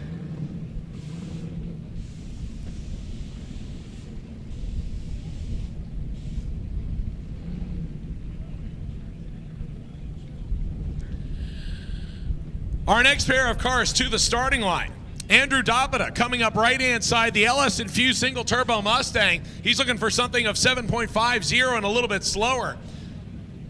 Over on the left side of the racetrack, the purple Pro Street 66 Chevy 2, that's Graham Hayes. Both of them on good licks so far in the 1.2 second 60-foot category, side by side. How about 755 on the right side for Andrew Dobita? That might be a one and done. And an 813 at 164 for the Pro Street Chevy 2. Another good run, as now we're starting to cook. We're getting some good runs out of both sides of the racetrack. 755 for Andrew Dobita and an 813 for Graham Hayes.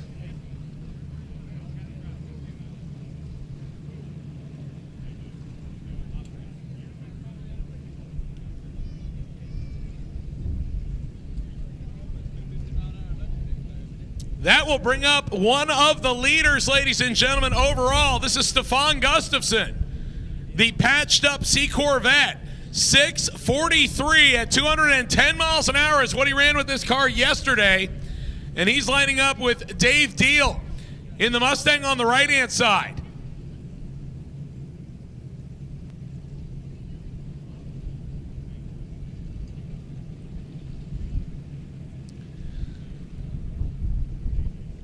So Stefan Gustafsson, one of 3 Swedes in competition still here on Sick Week, and one of the top 2 rolling into today. He is trailing Michael Westberg by just 1/100th of a second in the averages. So Stefan Gustafsson in the C4 Corvette with no New Balances and no members only jackets or gold chains anywhere near it. He's looking for 6.4 seconds on the scoreboard. Deal rolls in, here we go.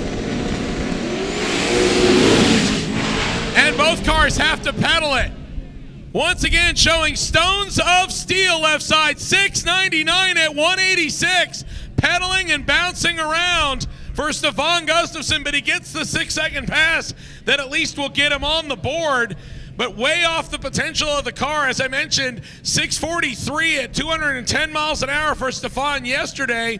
So a 699 at 186 is kind of a consolation prize, but it does give him a completed pass. So whether he holds on to it or not remains to be seen.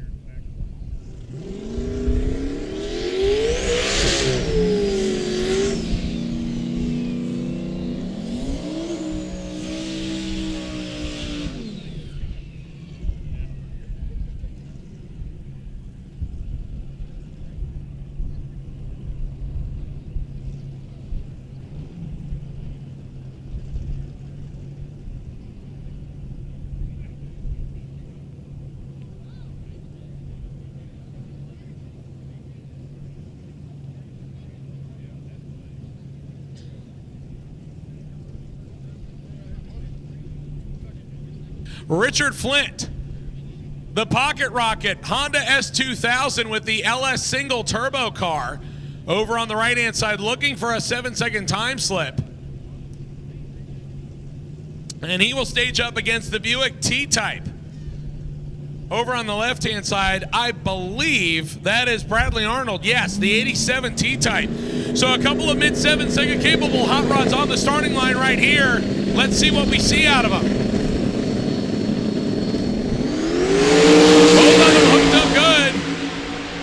And on their horses and towards the finish line. 752 at 184 for the T-Type. 766 at 183 for Flint.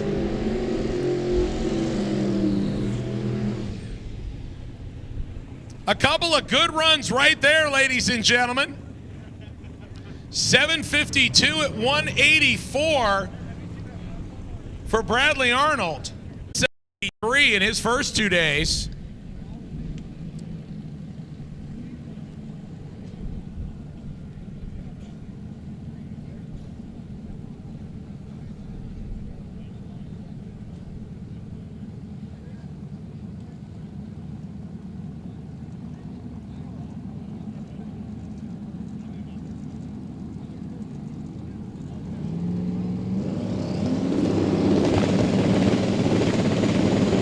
Schexnayder and Trunken, and both of them struggle for traction. Earl back in the gas on the Mustang and will wheel it through the top end, 893 at 141, and Trunken will coast to a 13-second pass.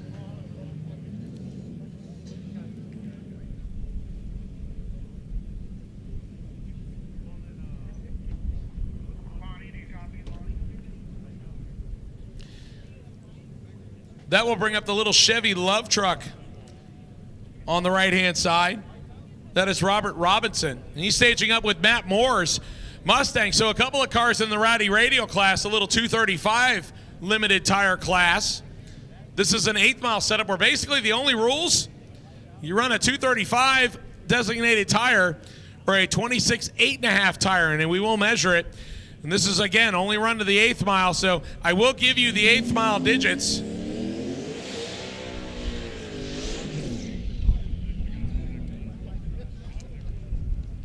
So Robert Robinson in the Chevy Love, and Matt Moore in the Motion Raceworks, and Moore Race Chassis backed LS powered Mustang.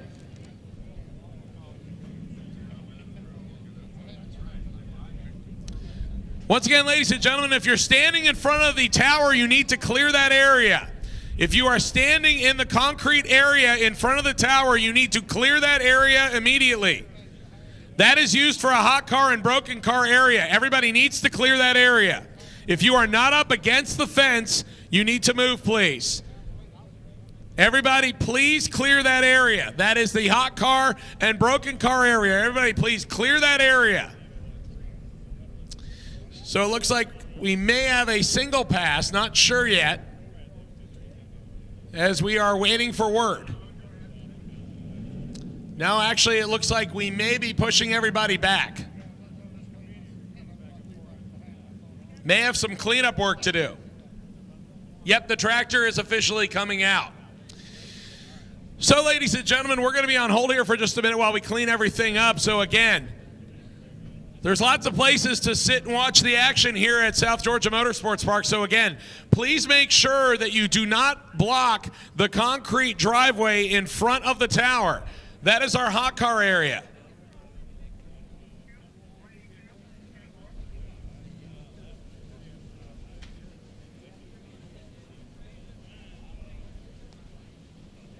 So we are going to re-prep the racetrack here for a minute.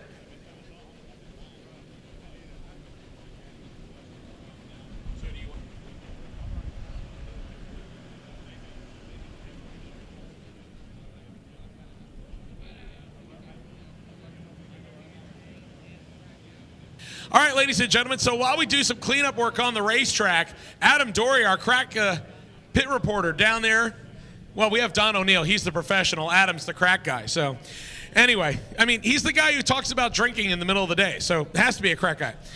So anyway, Adam Dory is down there, and he's got a report. So if you want to check out this, we're going to throw it to him on the live stream. Once again, the Tom Bailey YouTube channel being brought to us by Motion Raceworks. If you want to go and check that out, we're going to throw it over to Adam right now. All right, guys, Adam Dory here. Tell us your name. Todd Lamphere. Todd Lamphere from Iowa with the 55 gasser Sarge.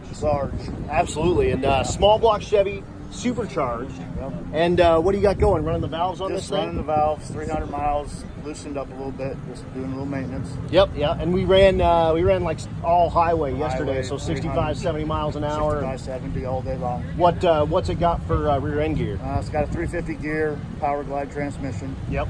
So it runs 3,200 RPMs. Yep. So obviously a little bit of maintenance is a little required bit of maintenance on this. is required on And it. you were telling me it's a hydraulic roller, but Yep, it has solid cam. lifters in Yep. it. So basically a solid cam in Yep. the thing. So running the valves, it's a really, really tight lash. Tight lash. Which is nice. So, but yeah, making a little bit of noise, make sure you get the thing done. Yep. But dude, I love the 55. I got a picture of it outside of our checkpoint a couple of nights ago. And like I said, it's perfect. Uncut. And I'll do a quick little walk around of this thing. But you told me that you want to get a video of you doing a burnout with this. And then you're with the truck as well next to it, right? Too. Yep. So what do you think? Sometime in the next day or two, let's do a side-by-side burnout with the 55 in the truck, and we'll put that on the live stream for you. Hell yeah. What do you think about that? Cool. That's what I'm talking about, man. Thank you so much for bringing out from Iowa. And any issues on the road or anything like that? Not yet. Pretty much knock on wood. Knock We're on rolling some down wood. That's Iowa. what I'm talking about. Awesome, man. I'll tell you what. Let's do 3,500 for it right now. He just laughs. Come on, really? All right, 36. 36. No? 1,000. Oh no, I'm talking bucks. Period. Bucks, dollars. period. Right. That's all I got. That's it. Well, dude, thank you so much for trapping with me, No and problem. we're gonna get this done, man. All right. I promise you. All right. Appreciate it. Yep. Have a good Absolutely. day.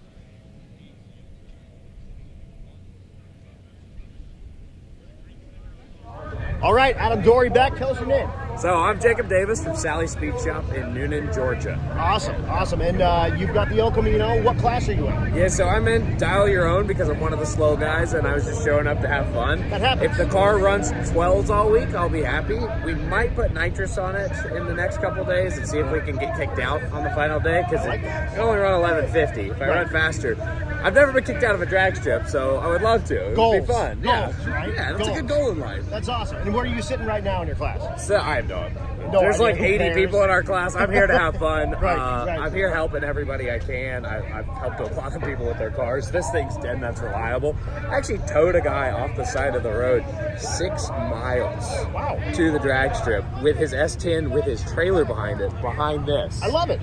I'm an idiot. I can't say no. So if you need help, hit me up. I'll be there. You'll see the Sally Speed Shop El Camino. Tell us a little about the car. So this is a 1967 El Camino. I had always wanted a 69 El Camino, but a good friend of mine owned this car, and I met him in 2017 at Zip Tie Drags in Arizona, and became really good friends with him. One of the best guys I have ever met, and unfortunately, he passed away in an accident. Okay. And I reached out to his family and said, hey, if you ever sell the El Camino, let me know. 8 months later, they called me, and I got to buy his car. And so I bought his car, and now I'm doing all the stuff he wanted to do with it. So that is so cool. His name was Aaron Sellers. He is legitimately one of the smartest people on planet Earth. Like, worked with MIT and stuff. Awesome. And so I didn't want to forget him. Right. It's so easy to go through your life and forget. If I own his car, I can't forget. And because I own it, it will always be his car, not just another car. If it got sold to somebody else, it's just a car. That is so cool. But to me, it's his car. And the license plate, let's go come look. back here, reads Pack Fab, because his shop was Pacific Fabrication, and his Instagram handle was Pack Fab. Okay. So everybody wonders, what's Pack Fab? That's my buddy Aaron Sellers, and legitimately one of the best humans on planet Earth. And I get to remember him every day by driving his hot rod. And he wanted to do drag and drive, he wanted to do power tour, he wanted to road trip, and he wanted to LS swap it. Well, he didn't get to any of it. Right. So I did. So you LS swapped it. Yeah. You In a brought it- parking lot 3 days at LS Fest, because I'm an idiot. We all are kind of idiots. Yeah, But- if you're here, you're an idiot. The right kind of idiot. Right, exactly. We're all idiots together. Yes. That's And, super awesome, my friend. So I worked for Hot Rod Magazine, and we did that with Hot Rod in the parking lot at LS Fest with That's all so Holly parts to show how easy an LS swap has gotten. Right. Because I'm not an LS swap guy as much as I do them for the customers. I kind of don't like them because everybody does them, but I kind of wanted to show that, hey, it's gotten this easy. I did it in 3 days in a parking lot with just what I brought with me. I had my engine in the back. I rode out there small block Chevy powered, drove back LS powered. That's so cool. And like I LS swapped my car in 2006. Okay. So before parts and stuff were really readily available. Yeah. So I understand kind of where you're at now. Now it's easy. It's and bolted. And I've got a G-body. Okay. So I mean, like, it's plug and play. Well, his A-body's basically the same car. Same underneath. basic car, exactly, So exactly. I just wanted to show that anybody, no matter what level you're at this point, you can do an LS swap by simply bolting it in, hooking up a Holley Terminator X, and letting it self-learn. You don't even need to go to the dyno. This car has never been on a dyno. It's running 12s. It's a road trip probably 30,000 miles, been to probably 30 states. Right. Like, it's so easy now.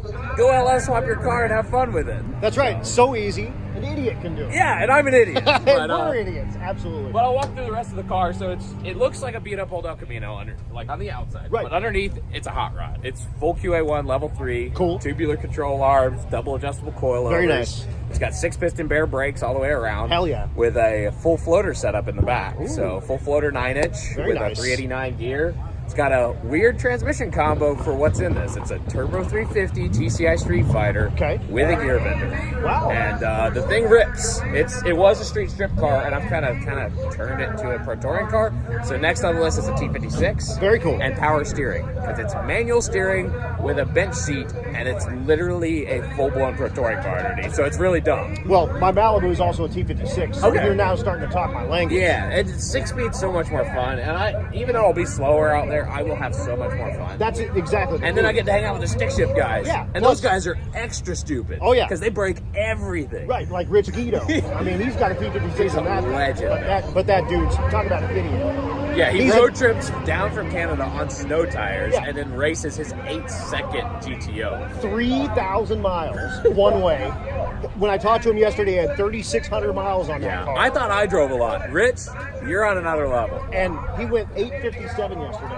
Man. I mean, What a that's insane. legend. 4,080 pounds. That's a beast. This is only 3,500 pounds. Man. Wow. Well, walk us through the rest of it.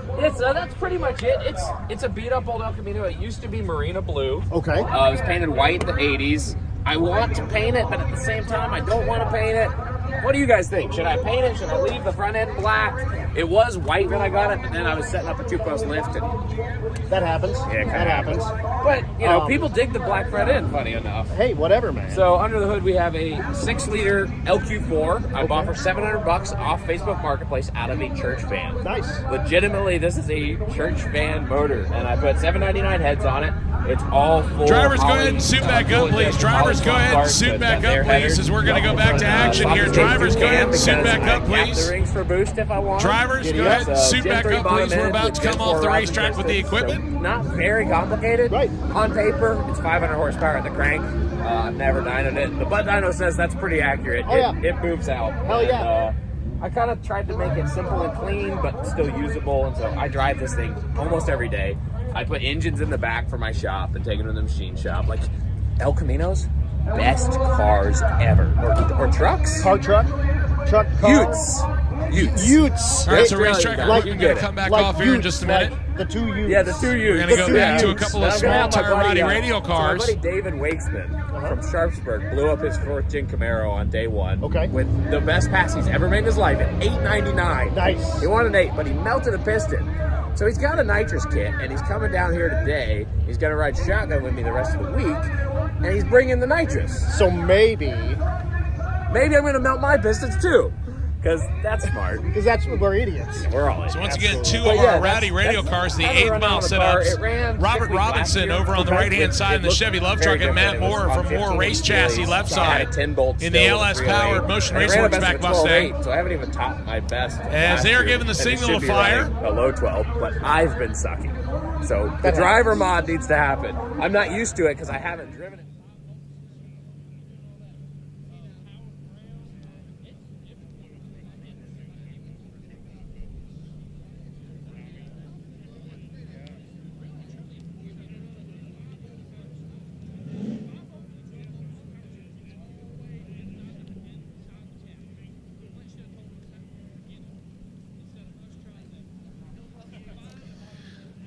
All right, so a couple of small tire hot rods.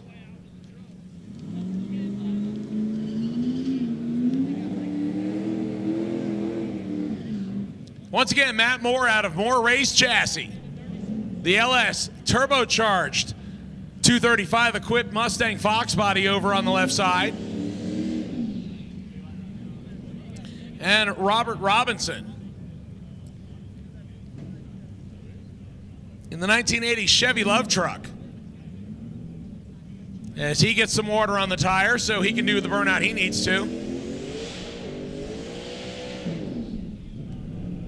So both drivers, burnouts complete, roll towards the starting line.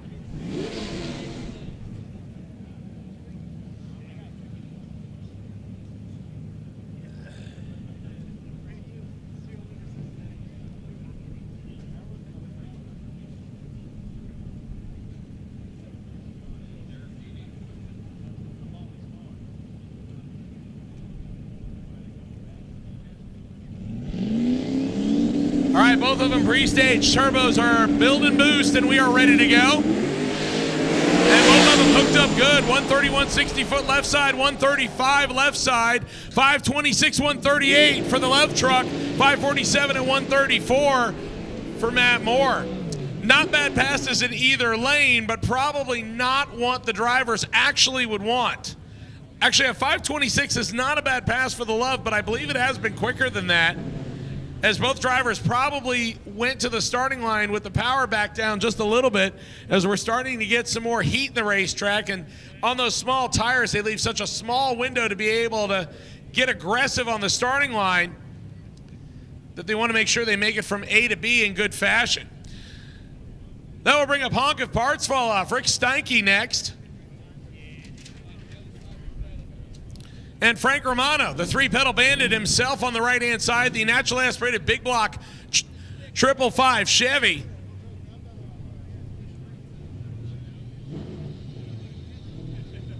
The tattoo artist from New York on the right-hand side. And I don't even know what Rick Steinke does, but Honk if parts fall off sure looks good. He's in Rowdy Radials. Frank Romano's running in the stick shift class. Steinke on a pass. 129, 60 foot, and Honk if parts fall off. 519 at 137 for him, and a 946 at 146 for Frank Romano. Also a good pass. That one is good on both sides of the racetrack. Rick Steinke will like that pass. 519 at 137 for him, with an 015 reaction time and an 083 reaction time, as both drivers were alert and ready. And that's the way to come back after some track prep.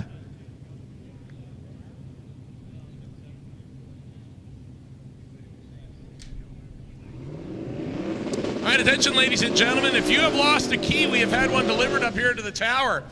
So check your pockets. If you have lost a key, we have had one delivered up here to the tower. If you could tell us what it looks like, we will get it back to its rightful owner. So Jordan Beaudreau coming up in the 2002 Mustang, the gray car over on the left side of the racetrack, and the 98 Pontiac Trans Am on the right-hand side. That's Chuck Stefanski. So both of these cars with a little bit of turbo influence on them. They are in the pre-stage beams. We're waiting for boost to load. The Mustang says ready.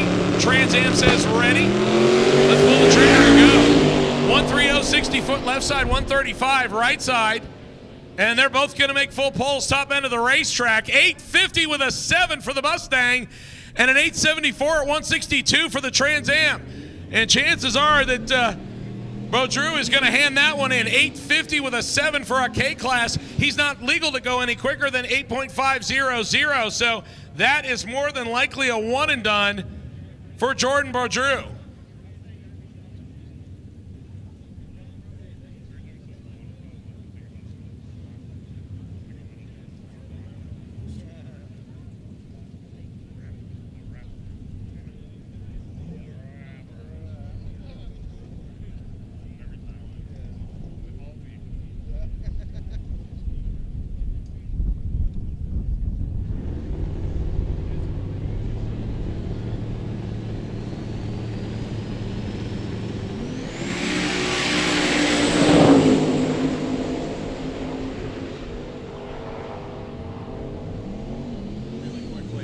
$892 at 157 for the Grand National left side, $976, 144 for the pick-em-up truck right side. That'll bring up Justin Trance next, the LS Influence single turbo 2006 Mustang, and he will stage up with Brian Acton, the single turbo LS 72 Chevy Nova.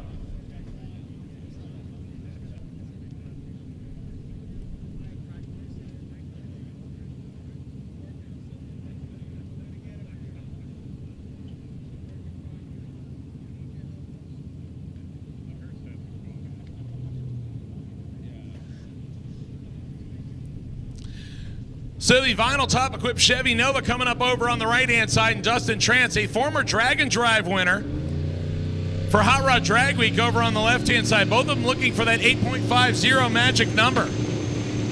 As they bump in with the turbos spooling up. Trance on a good one, 125, 60 foot. As he rolls to the top end, 549 at the half track, and 861, 157 as didn't get the number he quite wanted. 853 at 161 for Acton. That's not a bad pass. Kind of debatable. That one is kind of in no man's land. Not sure if he's going to want to keep it and come back, or if he's going to want, if he's going to want to keep it and hit the road, or if he's going to want to come back and try to improve upon it. The 861, on the other hand, for Dustin Trance, that is pretty much a repeat. He's going to come back. Craig Reitnauer in the naturally aspirated Rip Ride 68 Nova left side, and Aaron Schaefer, the Silverbacks 98 SS Camaro on the right-hand side.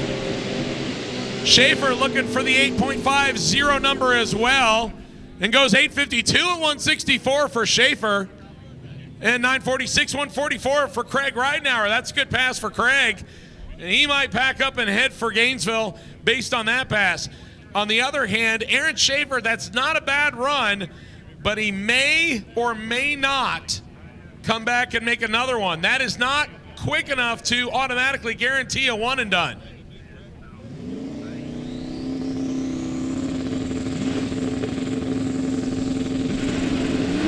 All right, Group B radial cars. Lanes are now closed. Group B radial cars.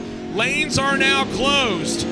So if you are in the lanes, this will be your one shot today during this session. We will run an all-run session in a little bit.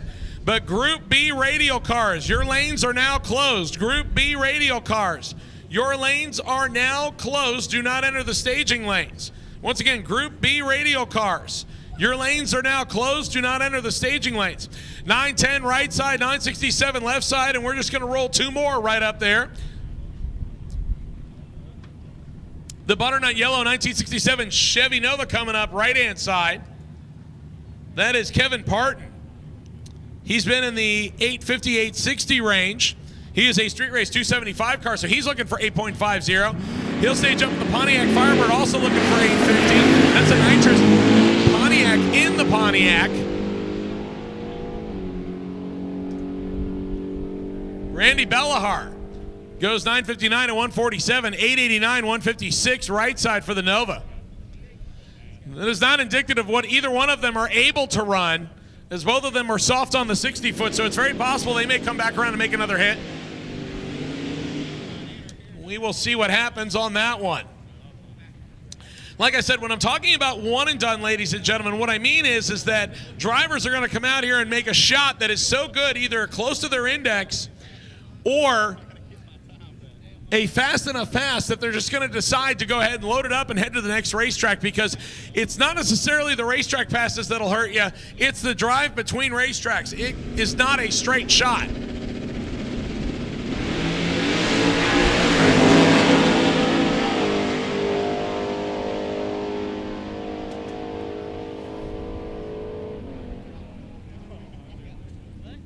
And 859, 158 for Schwartz in the Chevelle right side. 868, 157 for Tyree Smith in the Firebird left side.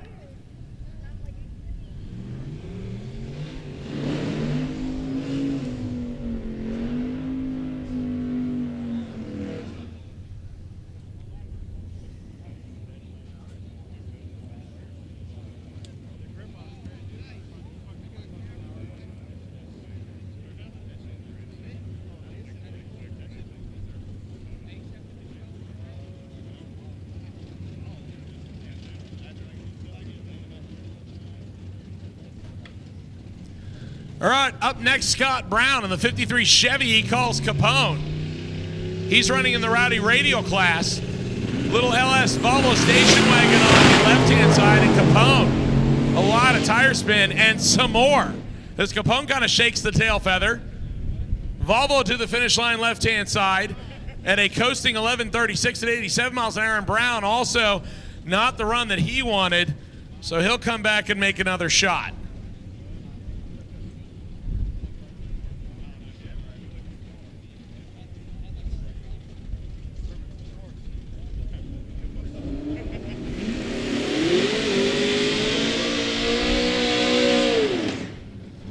Couple of buddies going to line up on this next pair right here. Guy Protano coming up right-hand side, the pretty nasty sounding 1968 model Camaro.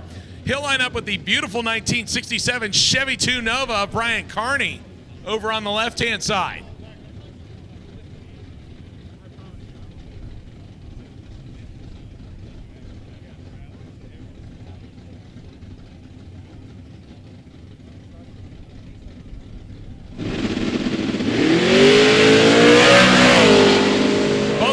Starting line, 133.60 foot for Protano. He's on a rip.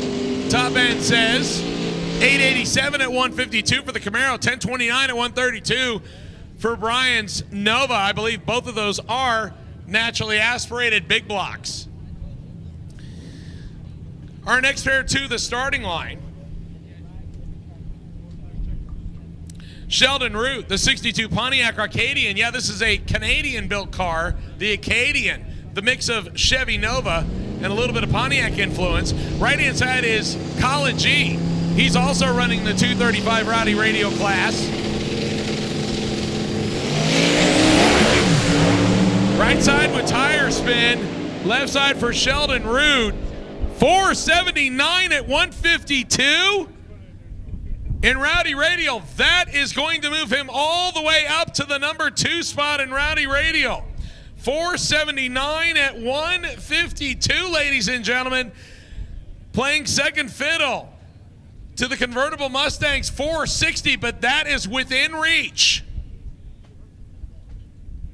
So Sheldon Root laying down a good lap right there, following a 476 and a 477, now a 479. Again, will solidly lock him into the number 2 spot, and that is more than likely a one and done.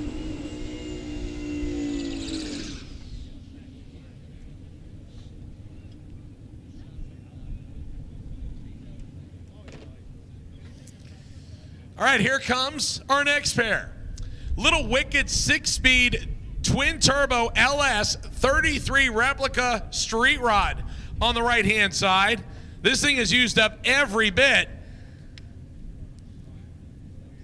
of his lane. This is Chris Hine, the 33 Factory 5 car, 1074 at 150 and a 925 at 150. So it's all about whether or not he gets the hook early on.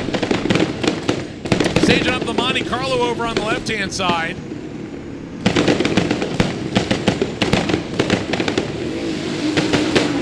And Hine not having the hook he wants. The Monte Carlo on his way. That is Ethan Dunn. And Dunn runs it through the back door, 892 at 153 miles an hour.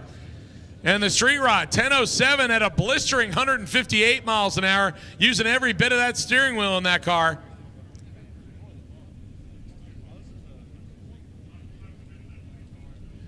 A little bit of smoke out of the top end. I'm gonna wait for the all clear. A little bit of cleanup on the starting line.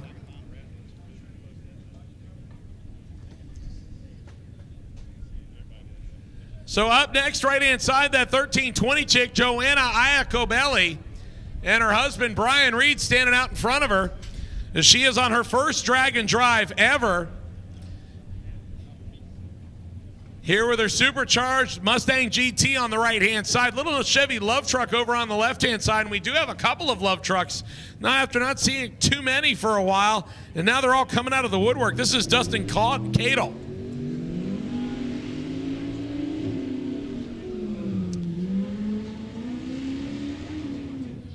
So Joanna yesterday going 866, and that is less than 0.05 of a second off her personal best.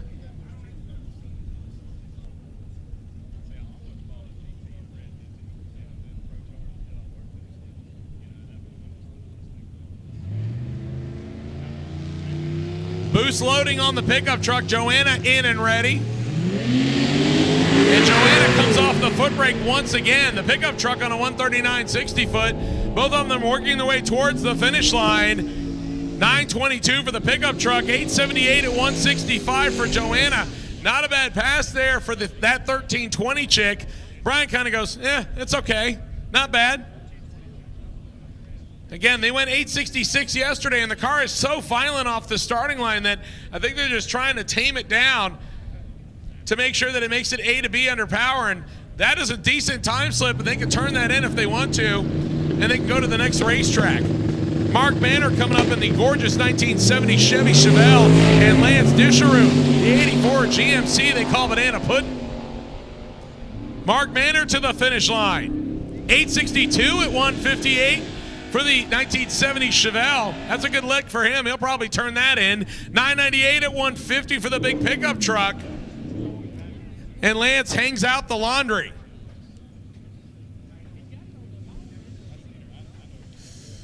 Little bit of nitrous on the Malibu coming up on the right-hand side of the racetrack.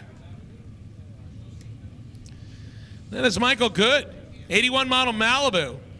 He's in a 1005 and a 1057, so he's won a run in the 10s. Lining up against the real sweet 41 Willys that should go wheels up over on the left-hand side. If he gets the hook right, be in the mid to low 9s.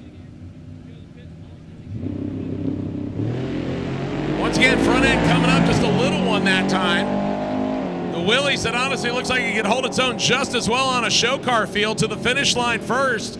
Ahead at 997, 133.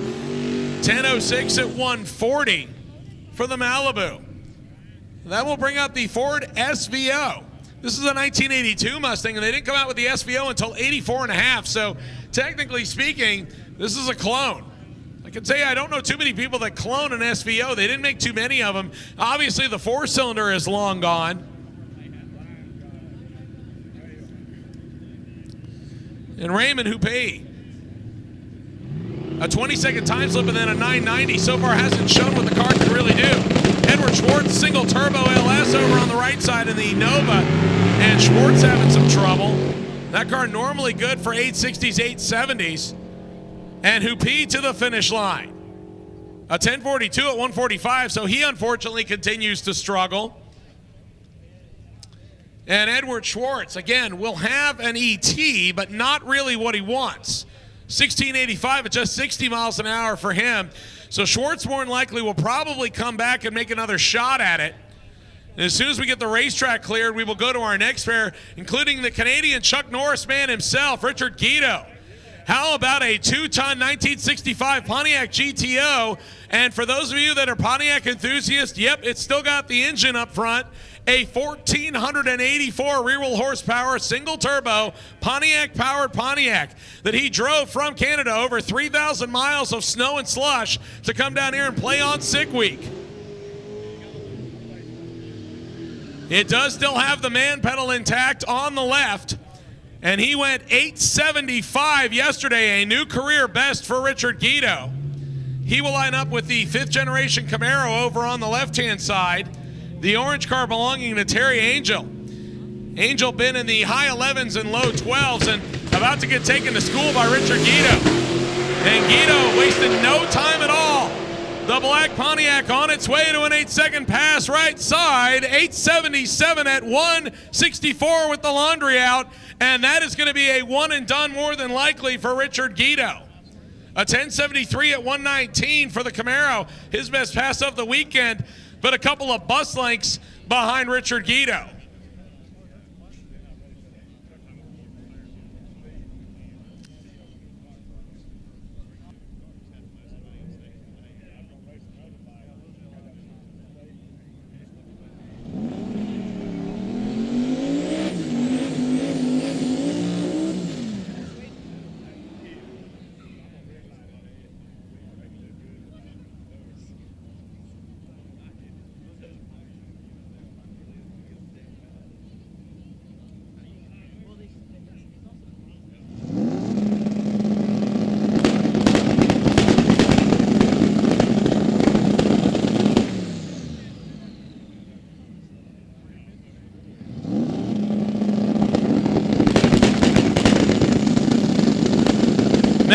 In the turbocharged Demon on the left-hand side, having trouble getting it staged, so we're going to send the factory 4i down the right-hand side, the Mustang on its way.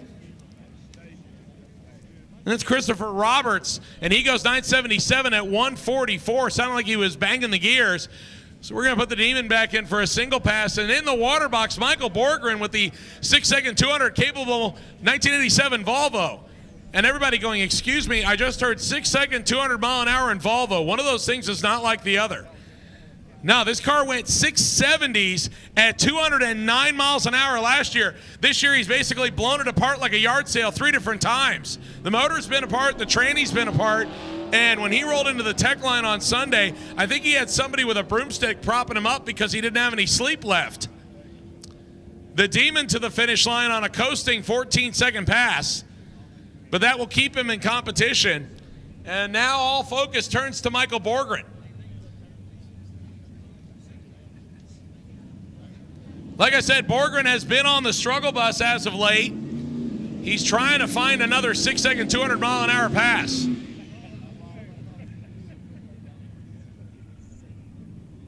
All right, attention in the pits, competitors. Please take note, the VP Racing Fuels trailer will be leaving at 3 o'clock sharp. So you've got about 2 hours to make your race fuel goodnesses happen. So if you want to go over and grab some good VP Racing fuel, you got about 2 hours to do it. The truck is located most of the way down on the north side of the racetrack, over on the tower side pit area. So please make sure you make your plans accordingly. They will not wait. They've got another racetrack to go to. We will be in Gainesville, Florida tomorrow, the home of the Gator Nationals. So Mikael Borgren, out of Sweden, one of 3 Swedes still in competition here. And once again, he is looking to move up the ladder in the modified class. As he tangled with Rick Prospero right to the very end last year, their averages were only separated by 0.03 of a second. How'd you like to average a 681 at 205 miles an hour and get second place? That was what happened with Mikael Borgren last year. Right now, he doesn't have a 6-second pass here in South Georgia, and he'd like one. And he's not going to get one that way, as the Volvo just turns the tires immediately. And he'll leg it out the back door to at least the 8th mile to get a little bit of tuning data. But a 12:32 at 96 does him no favors at all. So he will regroup and try to get his poop in a group and come back and try again.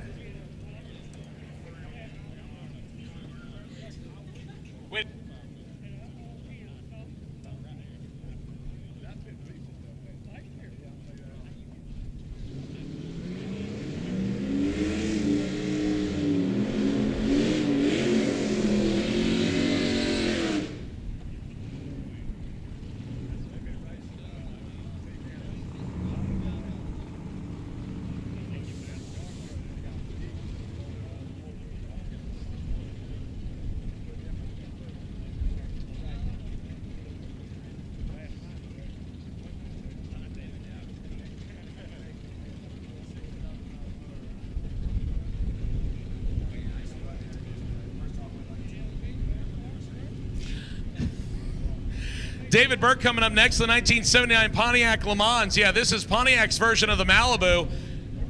It's just a little classier than your Chevy, so to speak. And that's my opinion. So Mark Rosenstengel going wheels out to the 330 mark. The 7-second 200-mile-an-hour capable ride, 7:48 at 193. Are you kidding me? He rolls into it at about 20 feet out. The front end just comes up and says, hey, I'm right here. And he goes, I'll stay in it. 193 miles an hour for Clark Rosenstengel. That car has been over 200 miles an hour at the standing half mile. And you want to talk about balls of steel, Clark just hung on to it and rode it out. A 960 at 139 for the Pontiac, but he probably looked over at half track and said the front wheel should be on the ground, not in the air. That will bring up the SS 454 pickup truck. Next on the right-hand side, left-hand side, the bright orange Mustang. Earl Schexnayder coming back up in the 2000 model Mustang. And the 1990 SS 454 pickup truck of David Cedos. Cedos should be a low 9-second player, and Earl Schexnayder should be in the 7s. Earl aggressive off the starting line, 121 60 foot. The Mustang kind of sits down at the 8th mile, and he will coast to an 873 at 109 and a 942 at 148 for the pickup truck.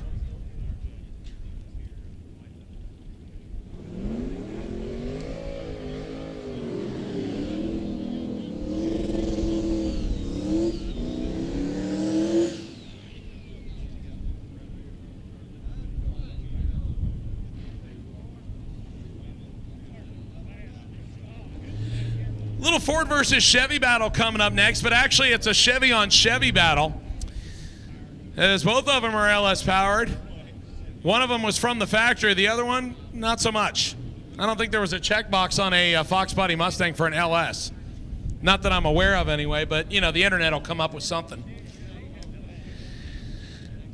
The 2002 model SS Camaro of Doug Sandwig. This is the last year they made the 4th gen. Left side is Pumpkin Spice. That's Doug Cook out of Motion Raceworks. He's running the 235 class, and he spins the tires.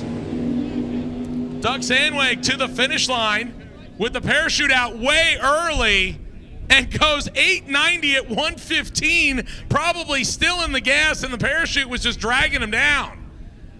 He was on a good lick too, the 8th mile, 545 at 132, but then the parachute just basically came out like a sailboat. He just immediately slowed down. He'll probably wish he wouldn't have thrown the laundry that early, and Doug Cook will go back to the pit area and try to make adjustments on Pumpkin Spice.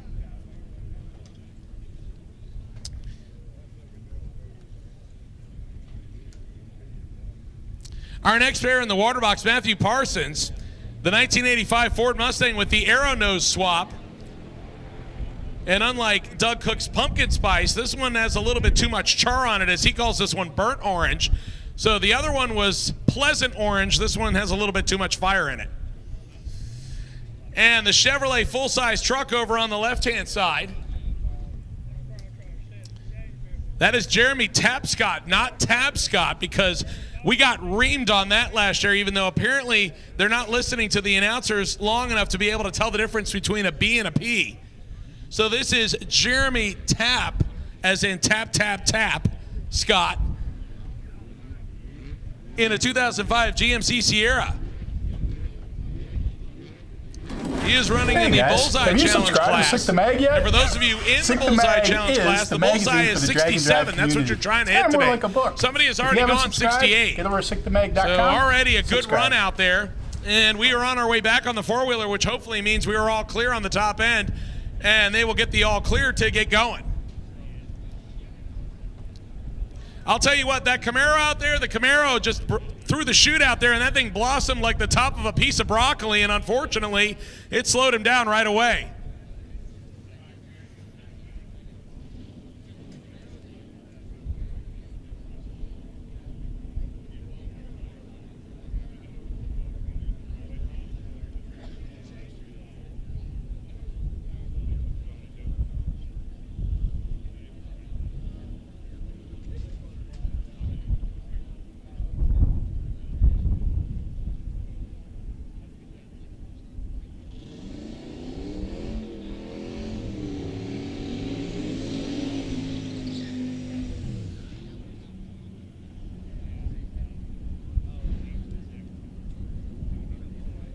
So Ford versus Chevy coming to the starting line right here as Tapscott over on the left-hand side and the burnt orange Mustang right side of Matthew Parsons. So the Bullseye Challenge left side. So he's looking for something that ends close to 67, and it has to be 67 or higher, not 66 or lower. Meanwhile, on the right-hand side, looking for something in the 850 range.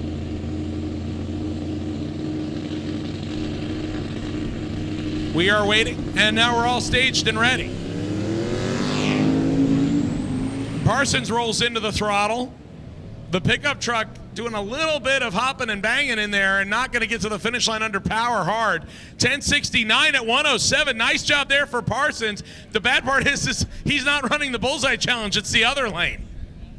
So that would have looked good for the Mustang if he was running the Bullseye Challenge. He would have been 200ths above, but no moss there. So a pair of Mustangs in the water box right now. One of them Cobra Jet themed, the S197 chassis, and Houston McLean on the opposite side, also an S197 chassis Mustang. The last year they made them, 2014 model. Waiting on the top end to clear, and a little bit of fluid being cleaned up by Randy Lee on the left-hand side. As soon as we are all done with that, we'll give him the signal to burn out. And Houston will make it look like he's sponsored by Mickey Thompson. This guy does not know the difference between a small burnout and a large burnout. The only thing he knows is all burnout.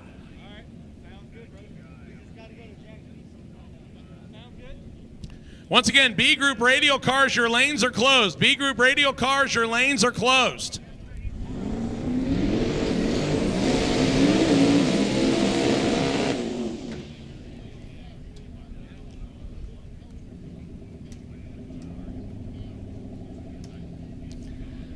So left-hand side running the modified naturally aspirated category, that is Bart Corlieto.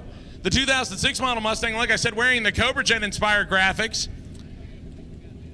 So far 1042 and 1158, and he is also just really happy to be here participating. On the other hand, so is Houston McLean. This is his first drag and drive. McLean Motorsports back, 2014 single turbo Mustang. His better half, fiance Kate Fulmer over there with the headset on and the official sick hat. She looks pretty sick in it, in my opinion. And Houston looking for an 8.50. That's what he would like to see. And he's hooked up good, 127, 60 foot for Houston McLean. On a good run, it's going to be close. He gets on the brakes and goes 869 at just 136. Probably could have liked it out and gotten close to an 850. Not a bad run. 543 at 129, but they will more than likely take that pack up and hit the road. As Houston unfortunately went 847 at one of his stops and realized how close it is to try to get dialed into an 850, but a 543 at 129 showing that the car had lots of potential. They just didn't want to run too fast. We'll bring up Audrey Beeler, the 2010 ZL1 Camaro driveline swapped El Camino. And the right-hand side is the valve spring killing 1970 model Camaro of Jason Tapscott with a B, not tap, tab.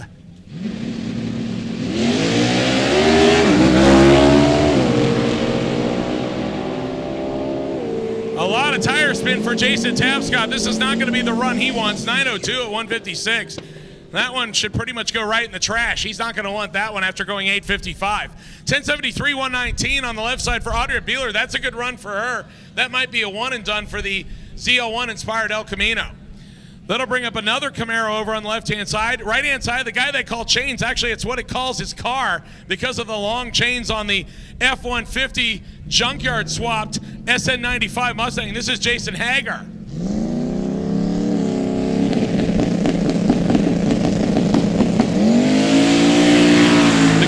Second gen of Matt Frederick, the 73 Camaro over on the left side. Right side looking for an 850 time slip and an 852 at 159 for Jason Hagar. That's a good pass. He'll probably turn that in and hit the road. 910 at 149 for the Camaro. Also a good run as he, I believe, is running in the Super Street category.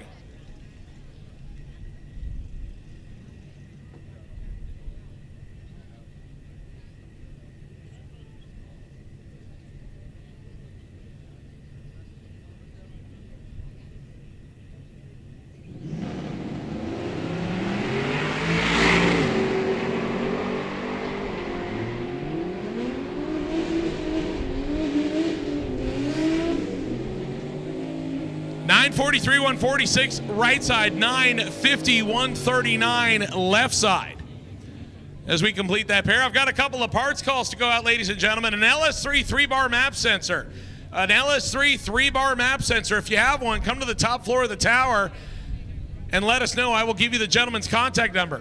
We also need half-inch -20 wheel studs, 10 of them, as somebody has sheared them. So I need half-inch -20 wheel studs, 10 of them. If you have some, come to the top floor of the tower and let me know. I'll give you the gentleman's contact information.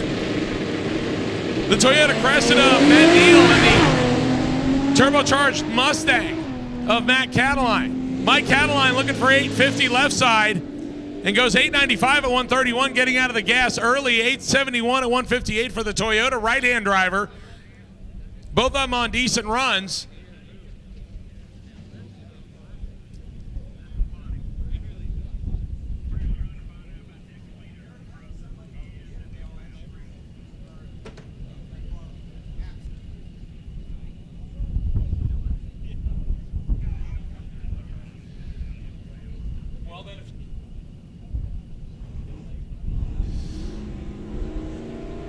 The Mazda RX-8 coming up next on the right-hand side of the racetrack. I believe he is running in Rowdy Radial. This is Drew Gluick.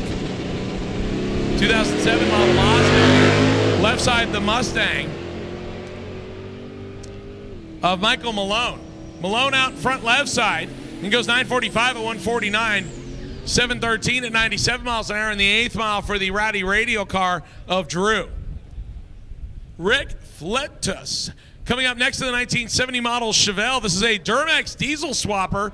A little bit of nitrous on top. And when I say little, I mean there's dental offices looking for some because they're out. It has been 906 so far. He is obviously looking to break into the 8s for the first time here on Sick Week, brought to us by Gear Vendors Overdrive. Opposite side is Jake Hansen, 1992 C1500 Chevy pickup truck. And a lot of tire spin there. And Rick getting sideways, and he decided that that's enough. He's going to save it for the next pass. The pickup truck with a lot of smoke coming out of it. 1041 at 131, and we are going to go on hold here for a minute as the truck's starting to get some smoke out from underneath it. The pass was good, though, as far as the speed, so it wasn't giving up on ET or horsepower. All right, attention in the pits, attention in the pits. I have D Group to the lanes, please. D Group, your time is now. Come to the staging lanes, please. D Group, your time is now. Come to the staging lanes, please. Again, B Group, your lanes are now closed. B Group, your lanes are now closed. B Group, your lanes are now closed. And if you have made a pass and you want to turn in your time slip, the place you need to do it is the concession stand located directly across from the tower on the left side of the racetrack. So a little bit of checkup on the top end. We'll be right back with you here in just a few minutes.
So the LS3 3-bar map sensor has been answered. Thank you so much.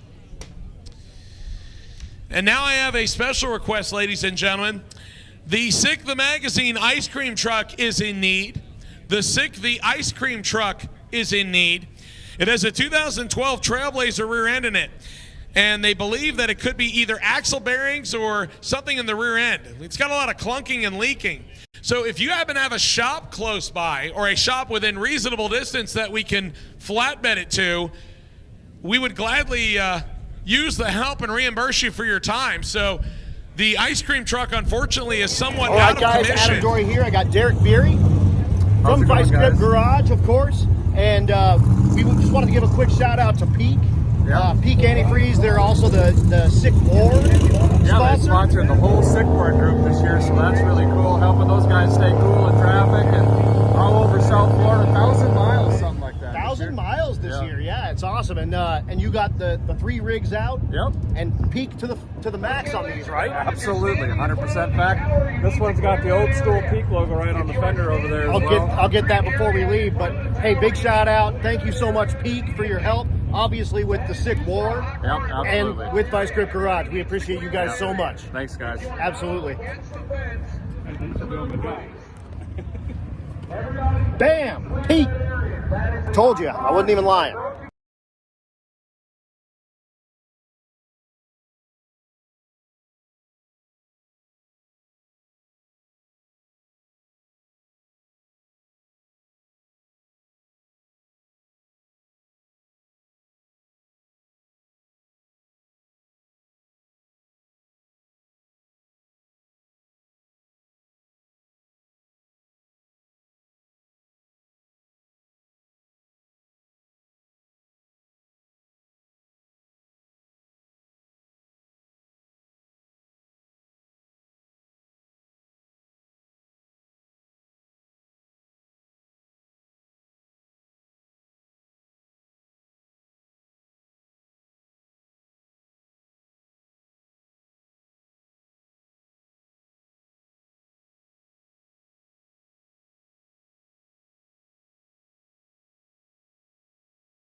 Antifreeze and coolant, fueled by freedom. Freedom and peak performance is what this feller lives for. And it's what I build into every going-to-town rig that rolls out of my garage. It's that feeling you get when you're behind the wheel, pushing the engine to the limit, and not stopping until the old tires pop.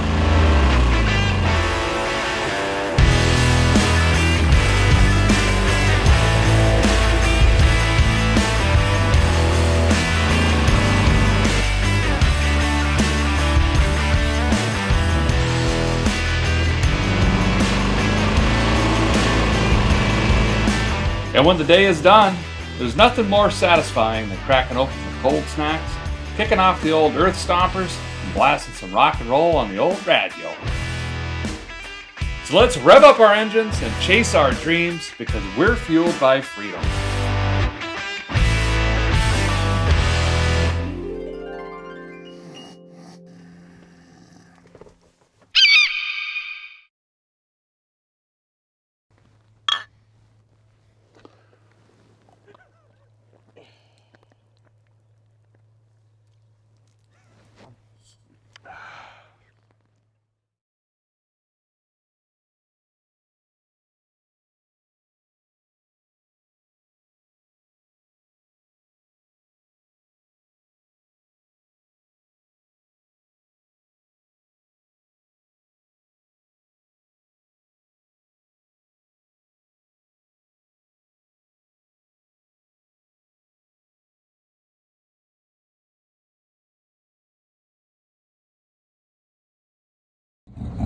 All right, guys, Adam Dory back. Tell us your name. Heidi Elvis. Heidi Elvis, driving the Vice Grip Garage 1776 car. How's it going? It's been amazing. It's been a big learning curve for sure because I've never done it before. But it's been really awesome. That's cool. And you made your very first drag strip pass in this car on Sick Week. Yes, absolutely. How was it? Tell us about it. What? It was absolutely so scary.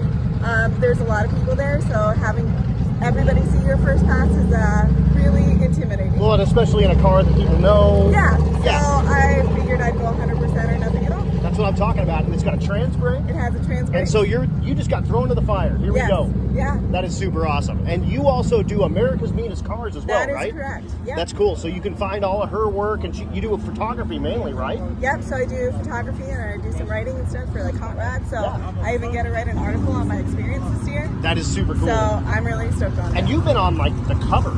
Your work's been on the cover of Hot Rod. It was on the cover with Tom Bailey's car. That is so cool. So that was really fun. Hell yeah, and now you're at Tom Bailey's race. Yeah. That's what I'm talking about. And I'm still in it. That's what I'm talking about. That's super awesome.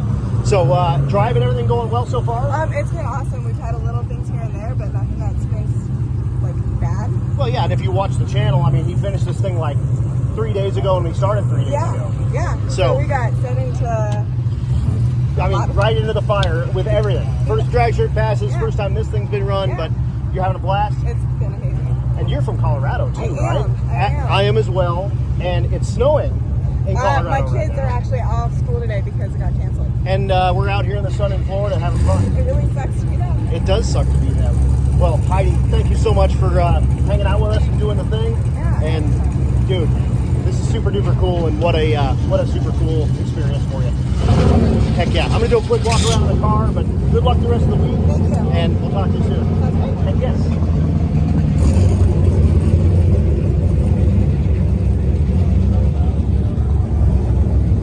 Oh, God. Almost killed you. Super cool. Very nice.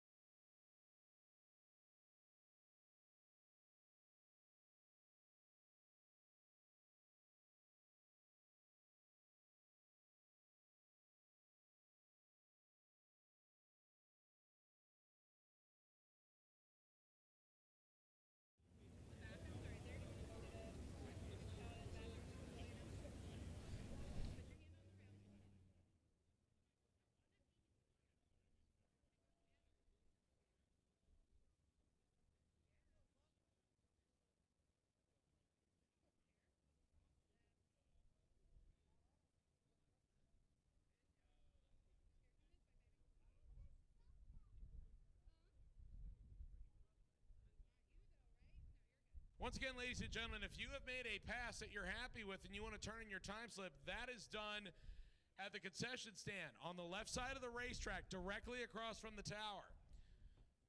So if you are ready to hand in a time slip, go over and visit Tanya and her crew over at the concession area, located on the left side of the racetrack, directly across from the tower.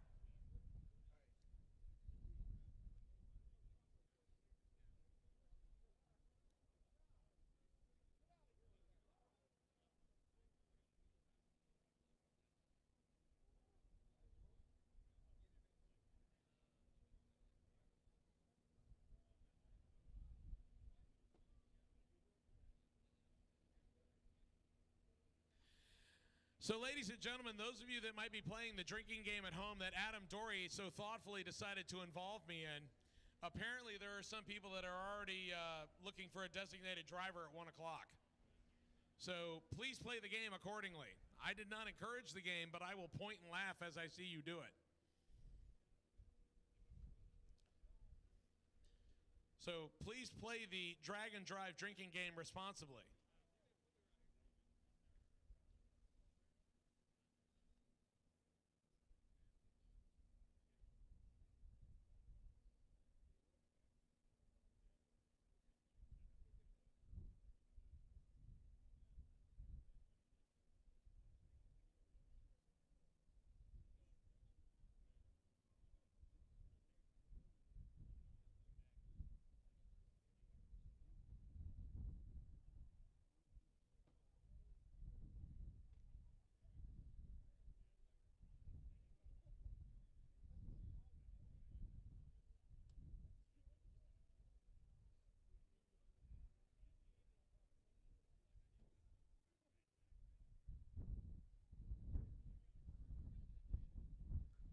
All right, ladies and gentlemen, as we continue to do the cleanups, so for those of you that are here on the property and those tuning in on the Tom Bailey YouTube channel brought to us by Motion Raceworks, again, my apologies. Every track has been a little bit different, and again, these are the kind of things that we can't necessarily plan for, but we have a lot of great racing still on tap. The lanes here at South Georgia Motorsports Park are packed full of great hot rods. Robert Williams out there looking like he is a one and done. Don't drink, because I did not encourage it. But Robert Williams making a good pass earlier today, 8:21 at 167 in Weapon X. And I believe that means he has already got driving directions, and he's going to pack up and head with his wife Debbie to the next stop, which is Gainesville, Florida, home of the Gator Nationals. But tomorrow it is going to be home of day number 4 on Sick Week, brought to us by Gear Vendors Overdrive. So for those of you that are paying attention on the live stream, once again, thank you so much to everybody that is tuning in. I know a lot of you have already sent me sick notifications from work, and thank you so much. The fact that my phone is on a puddle of molten aluminum is amazing. I don't know how that's possible. But for those of you that understand that I am just truly lucky to be out here on the microphone for the second year of Sick Week after somehow getting the relief pitcher call last year, I am truly blessed, and thank you so much for your feedback. We do appreciate it. So the Luan Motorsports camp looking like they're sitting out there waiting on the call. I see Big Willie sitting there right behind the water box, and right behind him the non-Big Willie version, Alex Corella. But the Alex has a mean demeanor. Actually, we say he's the more gentle Alex these days. But I believe that is more like a light switch. Is that correct, Christina? Yes? Kind of like the 235 radial. It's either works or it doesn't work. There is no middle for the switch. Is Alex flicking me off in the car? Okay, I just wanted to make sure things were copacetic as normal. So once again, the Team Luan camp, normally also running in the NMRA category, and is joining us now for the second straight year of Sick Week, and we appreciate them being on board.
So while we continue to wait on the cleanup on the racetrack, a couple, like I said, potent hot rods sitting one right behind the other for the left side of the racetrack. Not going to ignore the right-hand side because I am a Nova buff. Jimmy Reinhardt sitting down there in the 72 Nova.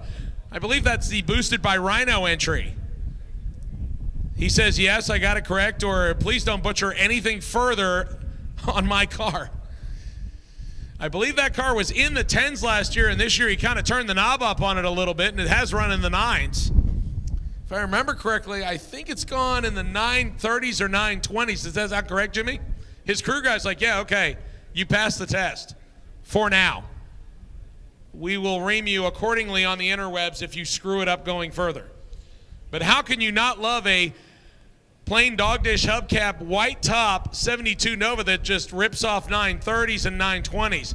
Take it to your car show and, oh yeah, it's a 12, 13 second car before it takes somebody's lunch money.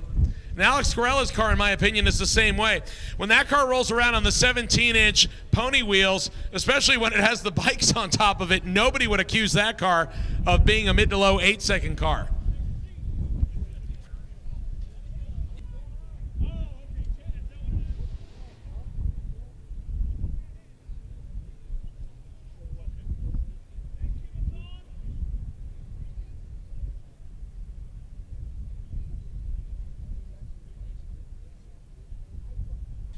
All right, ladies and gentlemen, so we have a queue-up video about ready to go on the live stream. So for those of you, again, that are on the property, a couple of things to let you know about. Number one, please check out the Tom Bailey YouTube channel. So Tom Bailey, B-A-I-L-E-Y, as they are live streaming each and every day of Sick Week, brought to us by Motion Raceworks. And we would appreciate it if you would jump on over, like and subscribe, and check out the action live and online. And I do not have it up in the tower, so I cannot see what people are saying, but I'm sure there's lots of good things. I've been told about a couple of the bad things, and once again, we are doing the best we can, and Warren Evans and his crew doing a great job bringing us a lot of new things this year.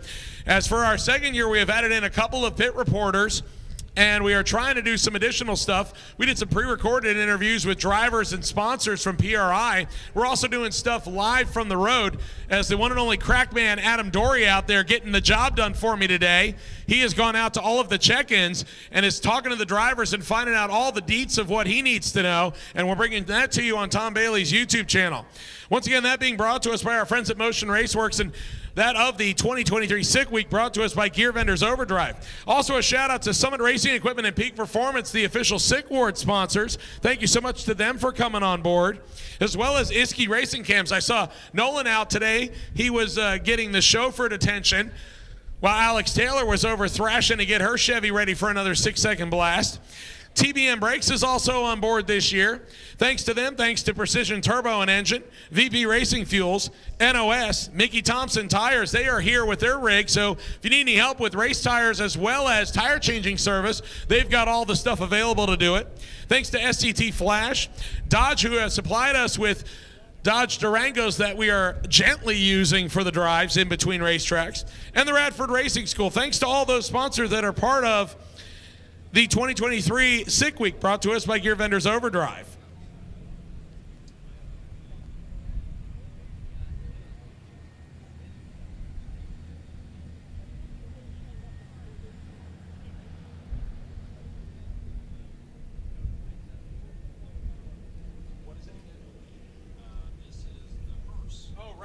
So ladies and gentlemen, as I mentioned in the live stream, we're going to go to a special deal. This is one of 3 Buick Roadmaster station wagons that we have in competition, but a very unique one. The Buick Roadmaster Hearse. You want to find out more about it? Tom Bailey's YouTube channel right now. We're going to throw that up. Sick Week 2023, South Georgia. And now we're going to talk to the guy that's probably going to carry me out of here come Friday night. Jason with the Hearse. 8-second Hearse too, right? Jason, first off, let's start at the beginning. What in the wide world of sports possessed you to do this nonsense? Why be normal? Why be normal? Yeah, I mean, I've always kind of done stuff different, never really liked to follow the crowd, so this is, I mean, we didn't set out to do this in a hearse. It just kind of landed there and we ran with it. Okay, hold on. It just landed there. So you're not a mortician? No, I'm actually just a mechanic by trade. Your family doesn't own morticians, funeral homes? Nope. Your family doesn't own cemetery? No, negative. Your family doesn't sell caskets? No. All right, Jason, I got nothing left for you. How the heck did you end up with a hearse? Oh, it was, I've helped my buddy Royce with the blown Mustang down there for several years doing this. And I used to race off-road, just got tired of beating everything up, thought, let's go drag racing again. Just kind of looking around, so I just couldn't bring myself to do another Nova or Camaro. Kind of went, what about a wagon? And there was still several there, and it's like, well, what about a really big wagon? And then I don't even know how hearse came up, but that's where we landed. Okay, so I'm sure you just went out into Google and you put really big wagon, and the first thing that popped up was this black hearse. No, it started more with, I wonder if there's a record for the fastest hearse. And there was actually a Guinness record for it. Shut up. Dead serious. You're lying. Not lying. My production team sucks. I did not know that there was a Guinness Book of World Records for the fastest hearse. Yep, there is. There's a record for everything. So what is it? I believe in the book it was like a 12-second. But I do know of another one out there. I think it was AMS Performance had one that ran 950s, and here we are, 8.0s. So are we going to get in the book? We need to get on it and turn some stuff into them. Who do we got to call? We got to talk to the media team over here. Your media team. Your media team sounds like my production team with the research. That's all I'm saying. Right. All right, so legitimately, though, 8.0 Hearse. Let's talk about the horsepower combination. Sure. It's a LS base, solid like a dart block, LS3 top end, twin 80mm turbos, and a big old heavy 4L80 transmission. How much do we weigh? 4,000 pounds. 4,000 pounds. Yep, it's going down the track just over 4,000 pounds. And yesterday was the longest grueling drive from Bradenton to here. How did that go for you and your family? Just cruise right along. That 80, you just overdrive, lock up, and it just rolls. Okay, so tell me, do the windows come down? They come out. How's that? Well, that works. Okay, so is it difficult to eat ice cream while you're driving in the hearse? It would. Last night it wouldn't have been. It was pretty chilly the last 2 nights, but now that we switched to turbos, I don't have exhaust under the floor, so it doesn't get as warm inside. We get cold air coming through the drafts by the roll cage now. Where are you from? Colorado. Dude, there's just so many different ways. So how did it get out here? Let's talk about that. Oh, we trailered it. Trailered it. Now, how many drag and drive competitions has the hearse been on? The hearse has been in quite a few. I mean, we do Rocky Mountain Race Week. We've done both their Rocky Mountain Race Week and Race Week. I think we've done a total of 1, 2, probably 5. This is probably 6th. Out of all these that you've done, what's been the one thing that you found the hardest about having a 4,000-pound vehicle to race and then drive 300 miles? Parking at the hotel at night when everybody else is taking up all the easy spots. So I'm sitting here thinking, it's probably hard to keep valve springs in it, lifters, keep solid, quality spark plugs in it, and you're over here telling me about parking spots. Oh, it's a 3-point turn everywhere you go. Just 3? Sometimes you're unhooking the trailer to turn more. Jason, I'll be here all day. Jason, tell all our viewers at home where they need to go to follow the big black wagon. We call it Haulin' Ash, so we have a Facebook and Wait a minute, hold on. Haulin' Ass or Haulin' Ash? Haulin' Ash. It's on the window. It's on the front windshield. This just keeps getting better. Your media team is so behind. Tell everybody where to follow you. We're on Facebook and Instagram. It's Haulin' Ash Hearse. I believe on both. So getting the media nods over here. Yeah, nods. Yeah, nods of approval. All right. So, and they go everywhere with you? Yes, I don't do this without them. I love it. Guys, we've shown you Mustangs, Novas, Corvettes, Camaros, 55 Chevys, Triumphs. I only got one hearse for you. And if this week is anything like today, I'll be in this mug come Friday night. I'm sorry, guys. I can't work right now. We're eating ice cream. Back to you in the tower.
All right, ladies and gentlemen, so we're continuing to do some cleanup. We just came out of a deal on the Buick Roadmaster Hearst, and I have a very happy, well, usually she's always happy, but very happy this week, Alex Taylor. And Alex now on her third straight sub 7-second pass and has gone 6.9 seconds at over 200 miles an hour at 3 straight racetracks. Before then, 0. Big goose egg. She had gone over 200 miles an hour on a drag and drive last year, had run a 6 in testing, but had never done the 2, and now has done both at 3 tracks in a row. Alex, we talk about the fact that you and your dad have done a lot of drag and drive stuff, both Rocky Mountain Race Week, you've done Hot Rod Drag Week. This year, second year doing Sick Week. And last year you started out in the 730s, and then unfortunately the wheels kind of came off. And then we talked about this for an article that we did for Sick the Magazine online. And it seems like you and your dad have had to fight through a plethora of issues. And then we talked even, a week or two ago about how you thought you had all the transmission stuff figured out. And then on Sunday and Monday, you were on the struggle bus. You had a front row seat. Now you look like you're just riding the train of 690s at over 200 miles an hour. Has it sunk in yet? No, but the troubles is it's drag racing, right? Like if it's easy, everybody would do it.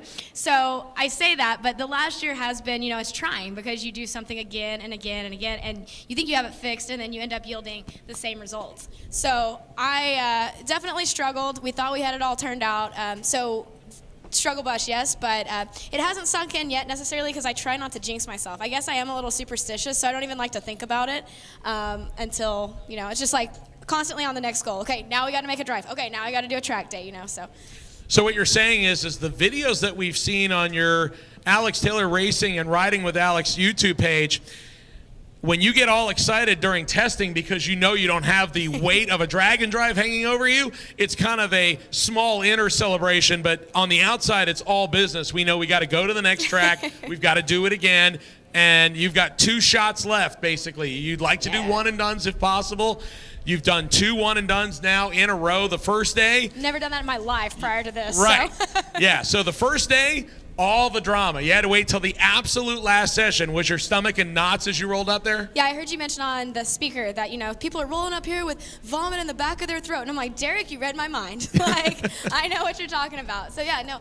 But it's one of those things. I'm enjoying it. It's part of the process. Everybody always tells me, I can't imagine. Like, I'd be so frustrated. I'm like, I try to remind myself how much we're learning in that meantime. We've learned a lot. And, take the highs with the lows and all of that in between.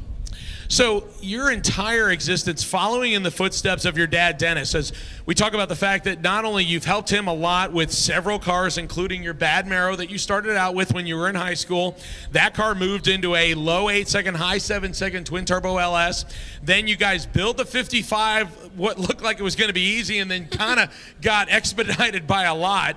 And you brought it out and had success with it right away. And then last year, like you said, what should have been a growing and getting better off that experience here turned into a lot of problems. And, again, we talk about how building a 7 and 6-second car might almost seem easy nowadays because so many more people are doing it. Can you give us a little behind the scenes of what you and your dad had to deal with in all of 2022? Yeah, so it's kind of one of those things when you announced that you're going to go on as we dubbed it, the quest for the 6s. And it was never that I thought we were going to skip the 7s altogether. It's just that we wanted a car that was capable of growing with us. And so the first year that we had it out, as you mentioned, it was a 4-month build. It was really quick. Everything happened fast. We ended up doing 2 drag and drives, Sick Week or Race Week and 2.0 and Drag Week back to back. Had really great success there. So I thought, you know what, the next year, which was last year, we're going to come out, we're prepped, we're ready, the car is somewhat shook down, it's going to be a much better year. I did everything that I could to prep, my dad did too, and I kid you not, right out of the gate, starting in February at Sick Week all the way to Drag Week last year, it was like, every time we thought we had something figured out, it kept kicking us down. And you see a lot of people that haven't done a drag and drive or somebody that wants to build a 6 or 7-second car. These aren't just, 6 and 7-second race cars. They're, you guys know, they're street cars. And so nothing's ever as easy as it sounds. And, I definitely had a front row seat to that. So being a true enthusiast raised in the racing and car industry, I think your adaptability and the fact that you genuinely love doing this, dirt and grease under the fingernails, the fact that you really do live and breathe the sport, and the fact that the companies that are willing to get behind you, and now part of those is Peak, and now Peak tied in with the Sick Ward. What does that mean to you to be able to represent a brand that, again, is now getting involved in the drag and drive community? Man, it's so neat because part of, doing stuff successfully is having people and friends and, mentors and stuff around you that you can refer back to, and people that cheer you on, and people like that. And so Peak is one of those companies. The people that run Peak and are behind helping be a part of this event are true car people. And so for me to get to work with companies that really believe in the sport and believe in what we're doing is something that makes that job and that task of that partnership so much more rewarding and so much fun. It's funny, when it initially started, I was like, guys, as well as I do, I'm not running any freeze going down the track. Everybody would kill me if that was the case. But it's like they're like, no. There's a story. There's the story of you're leaving the shop and you're in your tow rig and your truck and trailer, because they also have the DEF brand, DEF, Blue DEF, and so they're like, you're in your diesel truck, you're prepping your cars, you're taking them, it's the story from the journey from at home to the drag strip and everything in between. And I'm like, oh, you get it. Like, you understand. They're really big in NHRA and events like that. And so to have them come over to the drag and drive world, it's street cars. It makes sense. And so I'm thankful to work with people like them. And again, it gives both of you a chance to grow, especially considering that, again, the drag and drive community is growing a lot. When we talk about you and your dad, Dennis, getting introduced to it, there were maybe 5 to 6 events throughout the entire year. This year, 23 different drag and drive events. So it's something that almost anybody can get into. And I think being able to look at somebody like you who, again, has grown into it, has gotten quicker and faster through the years. If somebody was watching at home on the live stream or really wanted to get involved in the drag and drive community, what kind of advice would you give them, and what would you tell them to try to look at in order to make their first experience a good one? Yeah, so I'll get to that question, but something that you just mentioned, the five events, used to be 5. When we first started in 2013, there was the only one I was even aware of was Drag Week. There was one. And so it's like, if you messed up at that one time, you had to wait a year, And so as you've mentioned, it's progressively grown to more and more events. And so with that said, there is over 20. There's all different locations all over the country. And so something that you could do to really help get ready is, you're never going to be ready. I'm just going to tell you that. So don't think that you're going to be ready, but go into it knowing that there's going to be, it's going to be an experience. So be accepting of the journey and enjoy the journey. Preparation is key. However, how do you prepare for something you've not done before? So watch, your friends that are posting videos and YouTube, and ask questions. And everybody out here is so great. All the competitors have so many stories. Everybody has a unique story. So, walk up to them, chat with them, ask their advice, pick up information. So come out to an event, attend it, check it out, talk to the people in the pits, and that's the best way, I think, to prep for it. So you have a lot going on in your life right now. So for the people that are watching at home and the people here at SGMP, if they want to find out more about everything that you have going on, plus the fact that you're obviously co-hosting Motor Trend's Hot Rod Garage, where can they find you? So either for Motor Trend's Hot Rod Garage would be Motor Trend Plus, or just the regular Motor Trend channel. And then for my own personal stuff, it's going to be Alex Taylor Racing, or on YouTube is Riding with Alex Taylor. So you can also follow my dad. He posts more than I do. He's Dennis Taylor 522 on Instagram. Good deal. So once again, one of the peak performers out here on Drag and Drive for Sick Week, Alex Taylor, joining us here in the tower. She is going to do the one and done for the second straight day, and she looks relieved when I literally say that to her. Real quick, I see what you did there. Peak performers, peak. Get it? Yes, I know. The play on, yeah. I have done this a few times. It was good. I caught it. So she is going to hit the road and head to Gainesville Raceway, looking for another 6-second pass. Alex, thanks so much for coming to the tower and talking with us. We'll see you out on the road. Thanks. This camera.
All right, ladies and gentlemen, while the cleanup, we're continuing on the right-hand side of the racetrack.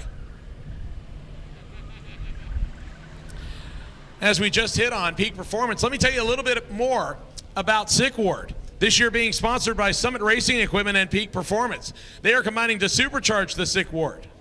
It's an opportunity for street machiners and hot rodders to cruise alongside the racers of Sick Week while getting the complete VIP treatment. From their own area in the pits to catered lunches and free refreshments and special limited edition t-shirts, Sickwarders have just about the most fun of anybody on Sick Week. Sick the Mag publisher Tom Bailey had said the ultimate goal was to make it a hard decision for participants of Sick Week to decide whether they want to race or be in Sickward.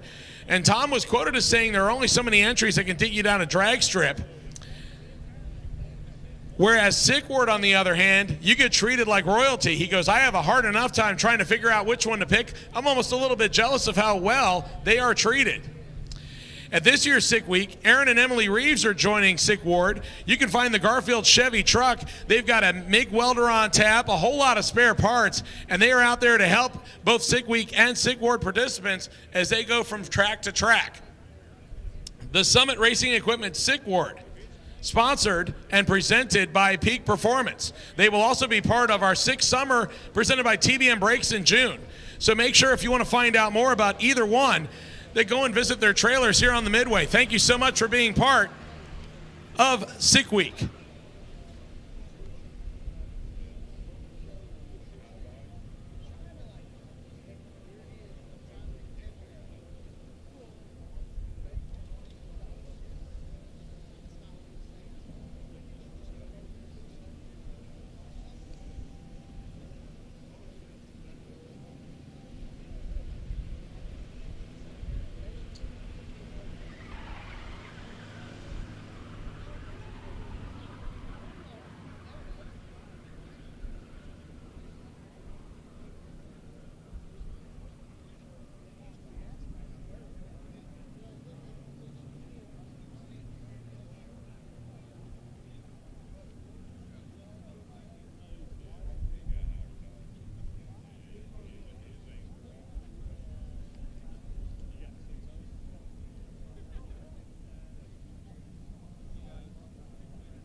Once again, ladies and gentlemen, thank you so much for being part of Sick Week, brought to us by Gear Vendors Overdrive, the official presenting sponsor of Sick Week 2023.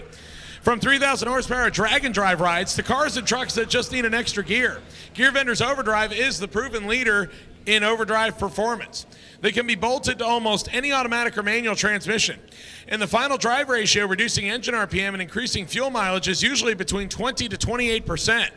With fuel costs at an all-time high and parts availability slowly starting to come back, Gear Vendors, the overdrive can pay for itself in mileage and engine wear reductions. If you want to find out more about the great line of Gear Vendors available products, go to your website at www.gearvendors.com.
All right, so Don O'Neill in the staging lanes. I believe he is actually next to the Sickwick leading S10 pickup truck of Michael Westberg. The final drive on this truck here in the U.S. is the truck has been sold, and we're going to get all the deets right now. So we're going to swing it to Don O'Neill. Go check out the Tom Bailey YouTube channel. You'll find out all the deets. You got to love it when Derek throws it to you, right? He just sets you up great. Michael, you and your team have been thrashing away all week long, laying down great laps.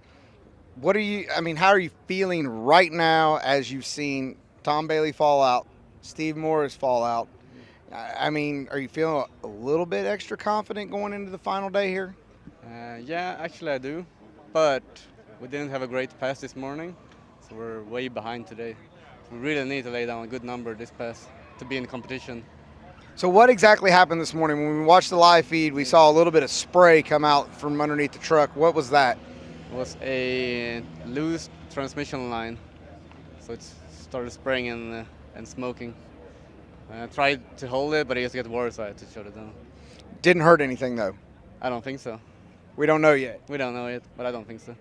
Okay, so now obviously the sun is coming back out now. We didn't have the sun out earlier. It was a little bit cooler.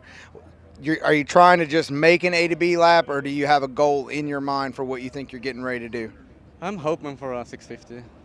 I'm not 100% sure what tune-up we have in it, but it's going to be a softer one, I guess. Well, you've been wheeling the hell out of the truck all week. I mean, at Bradenton, you were in the right lane, and it was going right a lot of the run, and you're driving it back over in the groove and getting right down through there. I mean, are we making suspension changes for this, or you just letting it rip? We are doing small changes. So I think the first pass was pretty good actually today, but we don't want to do too much.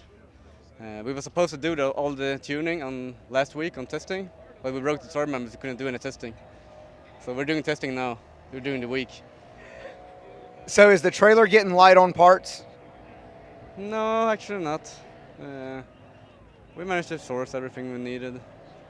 But we did the most thing before the racing started, the rebuilds and everything. Okay, now for our viewers at home, they've heard Derek talk about it. It's been well publicized in the Drag and Drive. The truck's sold. It's sold. What are we going to be driving, or what are you going to be driving, and what are we going to be seeing you in next for Drag and Drive? The only thing I can say, it's a faster car with a carbon fiber body. Oh, so I'm supposed to fill in the blanks with faster car and carbon fiber body? Yeah. Yes, you are. What is this, Family Feud or something? What are we doing here? No, I just want something better and lighter. All right, I need a better hint. Is it GM? It's GM. Does it have 2 doors or 4 doors? Say 2 doors, but it's like, it's a promo chassis. Promo chassis with a promo body. Okay, is it being put together here in the States or overseas? Overseas in Sweden. So I'm putting all the driveline from the S10 into that. All right, so when are we going to see it? Hopefully for Street Week Sweden, but we'll see if the funding is enough. So we don't know when it's coming to the U.S.? No. Don't know yet? There's nothing planned at the moment. So now that this is going to be sold, I mean, you're kind of in demand here. So are we going to see you as being a gun for hired for Dragon Drives? Are you going to get hired to wheel somebody else's vehicle? Maybe, you never know. I'm free, just ask me. All right, so right there at home, so he's taking interviews. You can send your job application, your job posting. He'll be more than glad to look at it. I mean, you're reasonable, right? You're not an expensive guy. No, I'm not. I mean, I'm a hired gun. I'm not that expensive. I mean, if you give me a steak and a high noon, I'm probably in. A little bit more than that, though. You're a little bit more than that? All right, guys, back to you in the tower. I mean, he is leading, and can you tell? Look at the smile on his face.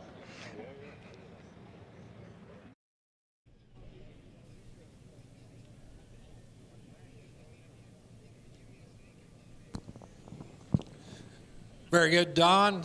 Great little interview there with Michael, your leader in the S10. Derek Putnam down there has the microphone. He's wandering around the ready line right now, and he's about to take it over. Go ahead, Derek. Thanks, Warren. Appreciate that. As we are continuing to wait on the racetrack cleanup, we got a lot of great stuff sitting here in the staging lanes. I know a couple of people that are in the lanes. I'm not sure if they're going to want to talk to me willingly or not. So I'll actually turn the mic off and not put the pressure on them. I'll ask them first before we actually do it, because I don't want to put any pressure on somebody that's about to make a run.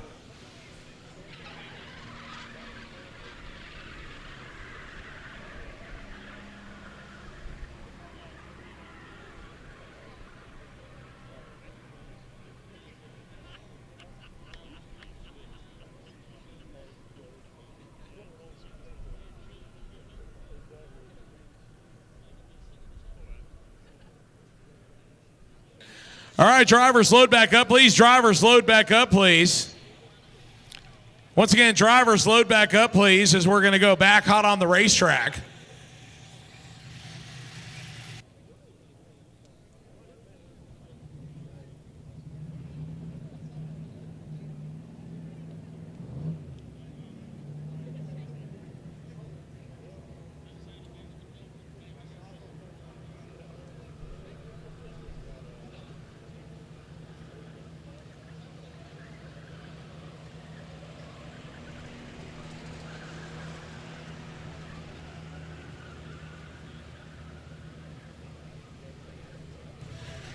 Ladies and gentlemen, once again, we're going back hot. Drivers, if you are in the lanes we're about to pull out of, please put your safety gear back on. Drivers, please put your safety gear back on. We're going to go back hot on the racetrack. For all of you that are on the live stream, I apologize if you have seen me on camera. Yeah, the secret's out. This is why I stay in a tower.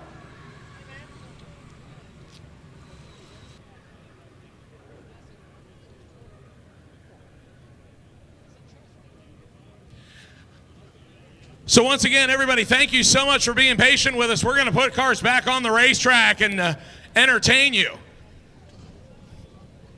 And it bears repeating, if you do have a problem while you're on the racetrack, please pull it over to the side and stop it as soon as possible. It'll keep us from having complete oil downs to clean the entire racetrack like we just did.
Jimmy Reinhardt and Willie Luan. Top end says 860 with a 0 at 160 for Willie Luan. 926 at 144 for the Nova of Jimmy Reinhardt. I know that the Luan camp would so love it if that 860 number was a tenth of a second quicker, because that's what they were looking for. 8500. Right now I have to settle for 8600. Not a bad run, but not what they optimally want. A couple of more Luan Motorsports camp operators. Gil Correa coming up left-hand side in the Whipple Supercharged 86 Mustang. The old school pushrod single turbo Mustang right-hand side, that's Alex Carella. He's running in the Rowdy Radio class because he likes to party. And both of them hooked up good, 124/60 foot right-hand side for Alex. 513 at 139 for Alex Carella, and a 931 at 151 on the opposite side for Gil Correa. But Alex Carella laying down, I believe, his best pass ever on the small tires. 513, 513. Yeah, Christina knows that's a good number. I believe that is his personal best, 139. So they made the right tune-up call, and Alex will pack it up and head to Gainesville. Our next two cars, a couple of compact cars with a little bit more motivation now. Brian Angers in the Chevette right side. Kendall Collins, the twin-turbo Coyote-powered Maverick left side. Here we go. And Angers not trying to do the big wheel stand and flip the car over backwards, but he's got the nitrous a-flowing right-hand side.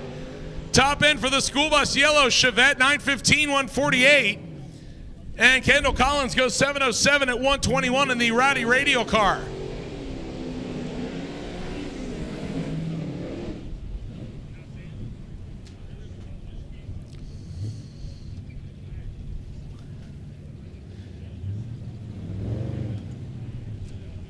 Once again, we have opened the staging lanes to the D group. D group. If you are not in the lanes, you're about to be late. D group. D group. If you're not in the staging lanes, you're about to be late. D group. D group. We have called you. If you are not in the lanes, you're about to be late. Sammy Tavalin, another overseas racer, 1967 model Chevy Camaro, over on the right-hand side of the racetrack. The SN95 Mustang on the left-hand side. That is Derek Henderson, the 1995 model Mustang. He's playing in the street race category, so he's looking for 850 on the scoreboard. So far has run a 930 and an 861, so he's getting closer at every racetrack to the number he wants. The Camaro on the right-hand side, Sammy has done some big wheel stands out of that Camaro. Obviously looking also for an 850 time slip in the street race 275 category.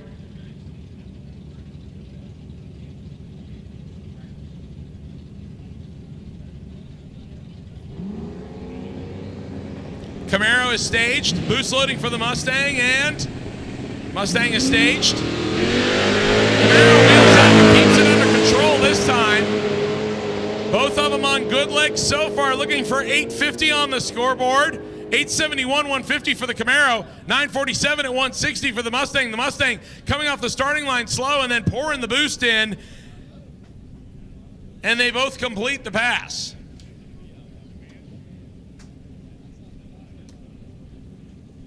Robert Ambrose, the 2001 Camaro, the blue car on the right-hand side of the racetrack, will be up next right-hand side. The Monte Carlo on the left side, that's Jim Weiser, 1984 model Chevy Monte Carlo. There's a little bit of cleanup work being done by Randy Lee before we turn the next pair loose.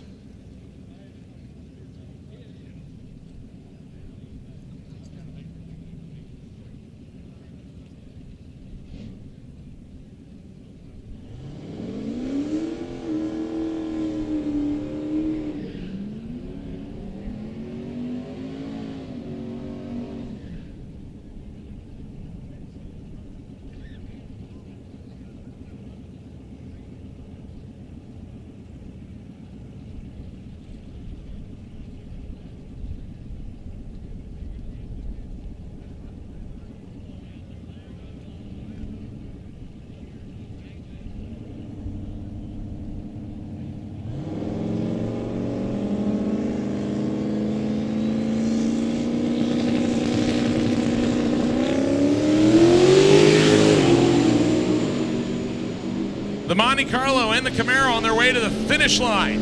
Camaro out in front, 989 at 145, 944 also at 145 left side.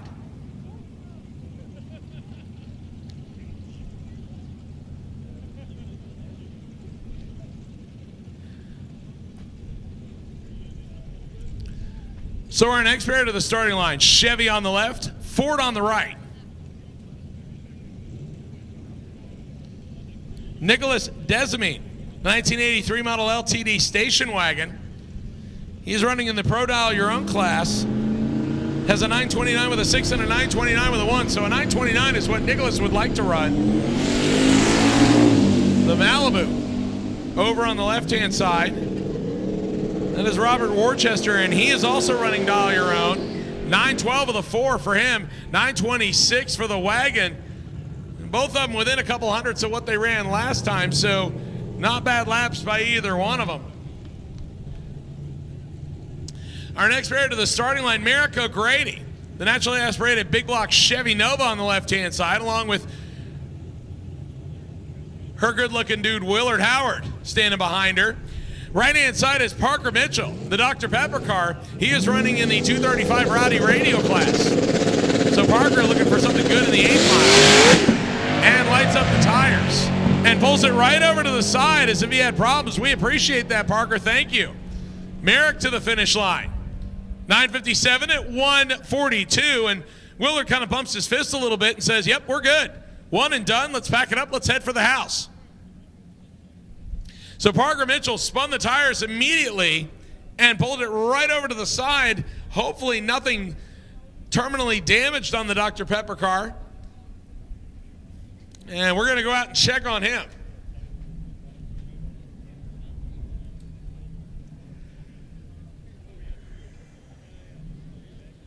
Ladies and gentlemen, a big shout out to Iski Racing Cams, an official cam and lifter sponsor of Sick Week.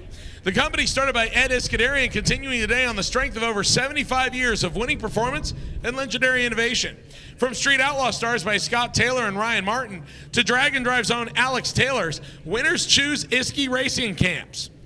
If you want to find out more about their great line of valve train components, visit www.iskycams.com for all the great parts they offer that to make your ride perform at its best.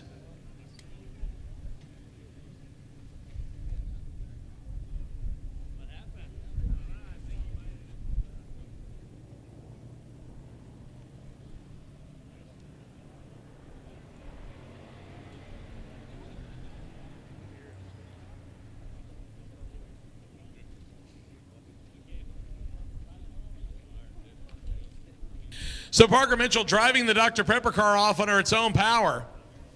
Ladies and gentlemen, if you're on the property, the quickest and fastest ride, currently the #1 car in Unlimited, sitting in the water box,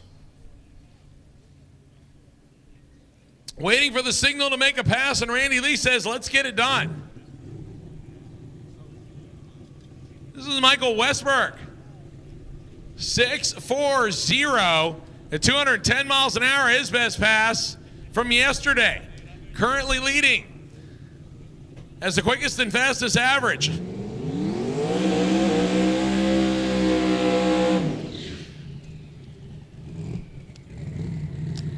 And this truck has also been a parts chewer. As the rear end and the transmission have both had to have been fixed on this before we got started. And Westberg, who came within an eyelash of defeating Tom Bailey at Hot Rod Drag Week, coming back and wants to get it done in his last shot on U.S. soil. This truck is officially sold as of right now, and he has 3 days left to enjoy it. So right now, Michael Westberg looking for a good pass.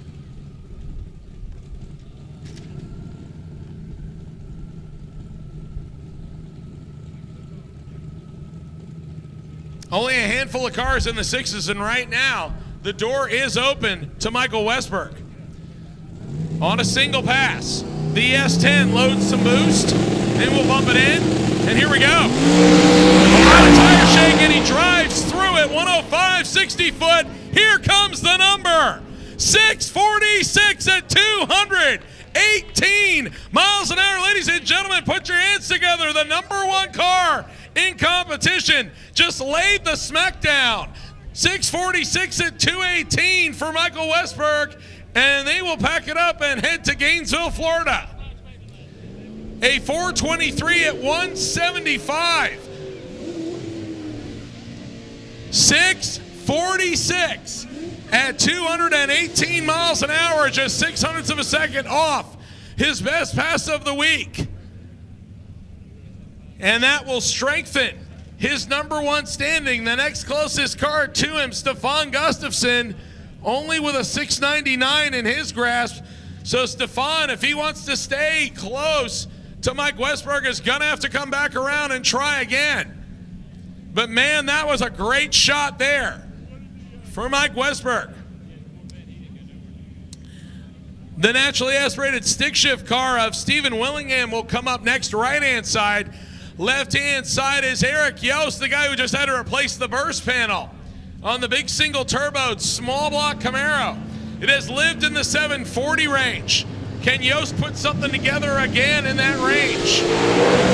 Looking good so far, 128, 60 foot, 488 in the 8th mile, and Eric Yost, 747 at 189, his third 740 time slip of the week.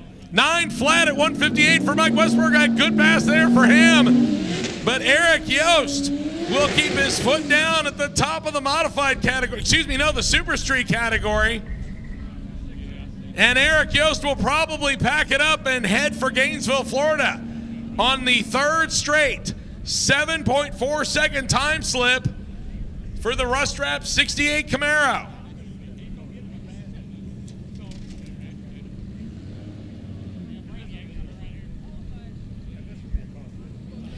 Ladies and gentlemen, the quickest radial car in drag and drive history, back for another shot.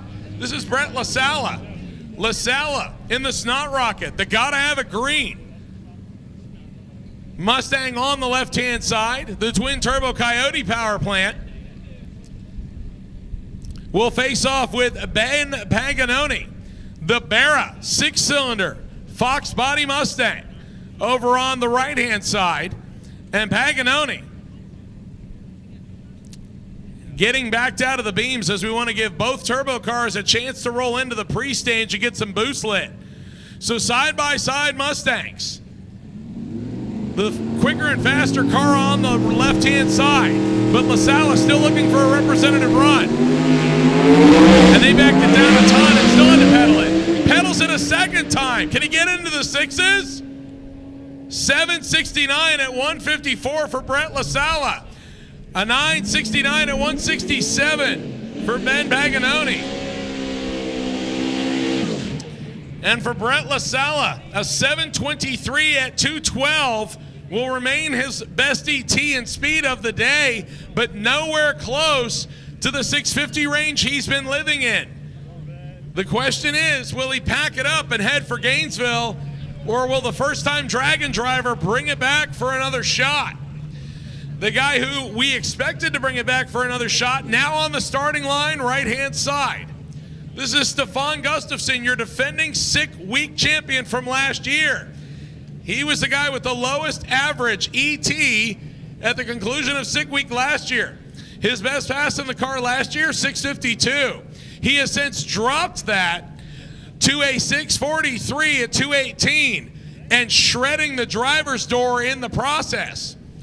So the Swede right now clutching to only a 699 time slip at 186. Not really what he wants. He wants something about a half a second quicker than that. He's going to have to dig deep to get it. John Maxinia, the 1971 Camaro occupying the left-hand side so far, has staged the car under power first day. Second day went 1283. So he is just staging to stay in competition, but might possibly make a new run. Everybody looking at Stefan Gustafsson, the C4 Corvette, over on the right-hand side of the racetrack.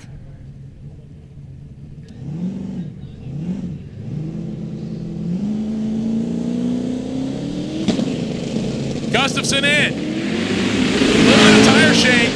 And he drives through at 117, 60 foot. But I believe he's out of it and coasting. 760, 134. You saw the tail start to wag on it just about the 8th mile. And now Stefan Gustafson really with his back up against the wall. Does he wait for the all-run session and give it one more shot? Because he knows that Michael Westberg now has a real good pass in his grasp. And never say never, but a 699 will put Stefan Gustafson behind by a good amount in the average, and that might be hard to overcome as we work our way forward. The Ratty Radio Ride of Sheldon Root coming up next. The only other car besides Devin Vanderhoof's that's lived in the 4-second range. As a matter of fact, only 2 of them have done so. Run better than a 5 flat ET. He coming back for another shot at the 1/8 of a mile. That's all he needs, just half the distance. Meanwhile, on the opposite side, the 66 Chevelle of Walter Doyle. The Nova has to pedal, the Pontiac Acadian 504 at 152. And that won't improve him. The Chevelle goes 906 at 144. So Walter Doyle, the 66 Chevelle, going at 906.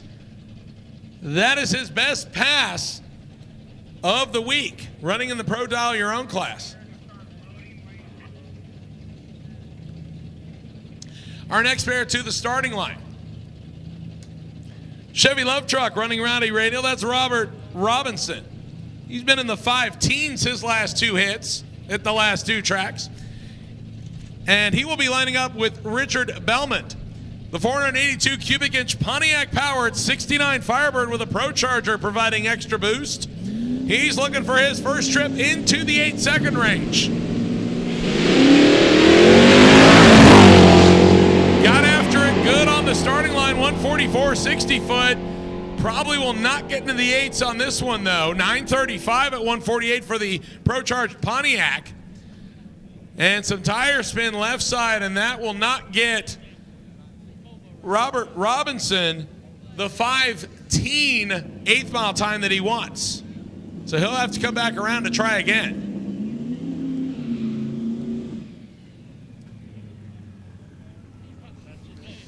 So back for his second shot. This is Mikhail Borgren. Borgren in the 1987 Volvo that he pretty much took all the Volvo drivetrain and threw it in the trash and replaced it with a LS power plant and a big single turbo. The turbo's so big it needs its own zip code to come through the front bumper to provide air. So Borgren having himself kind of a rough drag and drive here this year, as he went through a lot of trouble just to get to day number 1. Went 749 at 168 the first day. Second day went 690 at 200 miles an hour. But right now doesn't have the ET slip that he would like in his hand.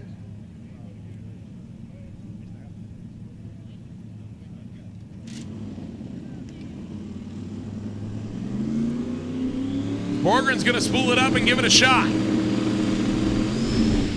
And it spins right off the starting line. So Borgren yet again still looking for that magic 6 or 7 second time step. He'll leg it out the back door to get the data. 10:35. Look at the speed, ladies and gentlemen. 177 miles an hour. He knows there's a lot left there. He just needs to get it off the starting line. I'm going to bring up the GMC full-size K5. And how about the Buick Roadmaster Hearst coming up?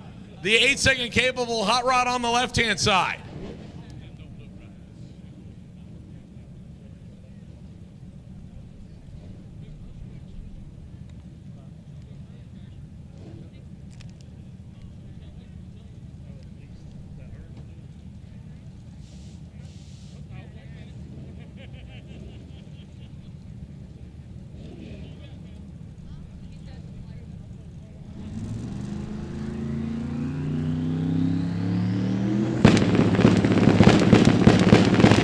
We're all staged and ready. The Hearst wagging the tail around, but still staying after it. Top end scoreboard for Jason Pickett. 820 with a 0 at 173 for Pickett. And an 1198 at 112 for the GMC. Now, for Pickett, that is not a bad lap, as he has gone 818 and then a 7-second time slip the next day. So 820 at 173 is not a bad pass. Not sure if he's going to turn it in or if he will come back around and try one more time. The S10 against the Gasser Nova up next. Gasser Nova is Robert Levins. He's running in the B-Gas category, meaning naturally aspirated. The S10 pickup truck of Christopher Burnham. 1208 at 111 for the Gasser, 1277 at 107 for the S10 pickup truck.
All right, attention in the pits, attention in the pits. If you have a 3/8 heim joint or a sway bar end link, Parker Mitchell needs one. If you have a 3/8 heim joint or a sway bar end link, Parker Mitchell needs one. You can go find him in the Dr. Pepper Mustang in quarantine.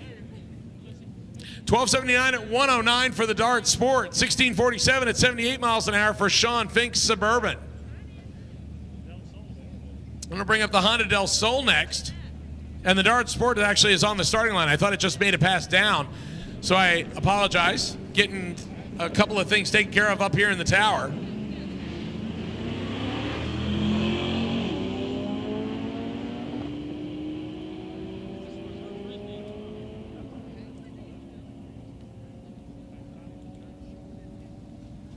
$13 flat at 106 for the Dodge, $12.83 at 108 for the Honda.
All right, so our next pair of cars to the starting line.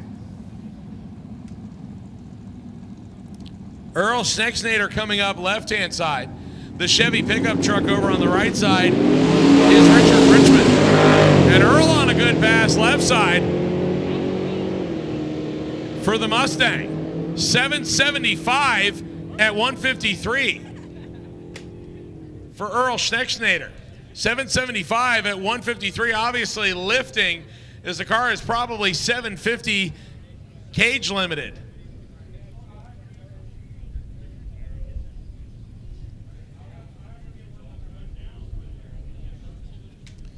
And a 1220 at 110 for the pickup truck. That will bring up the Chevy Impala station wagon and the Camaro. On the right-hand side, that's Rich Arbitel on the Camaro. Station wagon is Douglas Hanna, the 1960 model Kingswood. I know the Kingswood gets a lot of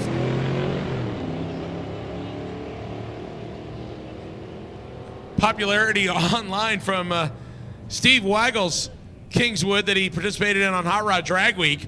$12.95 at 111 for the Kingswood. $14.19 at 97 miles an hour. Kingswood is good.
So Mustang versus Camaro coming to the starting line next.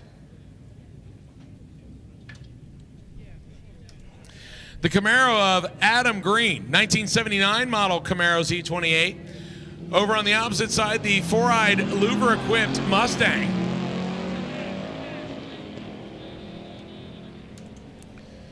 That is a 1980 model. That is Drake Viscomi. And Drake goes 1268 at 107. The Camaro going 1270 at 109. They were kind of looking at each other all the way down the racetrack.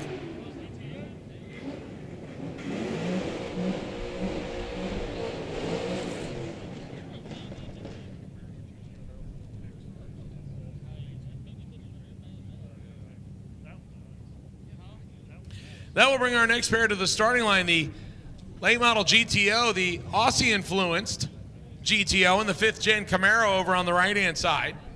Camaro belonging to Daniel Greco, 2010 model GTO on the Camaro. The GTO belongs to Richard Pfeiffer, both of them in the Dial Your Own class. And Pfeiffer going down the left-hand side, looking like they're going to get to the finish line first. Almost identical, 1268 for the GTO, 1266 for the Camaro. The Camaro just getting there a little bit ahead of the GTO. The GTO was in front all the way to the 1,000-foot, and then the Camaro just rocketed right around it. The Crown Victoria and the Chevy Trailblazer coming up next. The Trailblazer over on the left side. Crown Victoria on the right side. Trailblazer belonging to Steve Howell. That's a 2006 model. And the Crown Victoria belonging to Bob Malkowski. And Malkowski goes 1434 at 96 miles an hour, 1179 at 102 for the Trailblazer.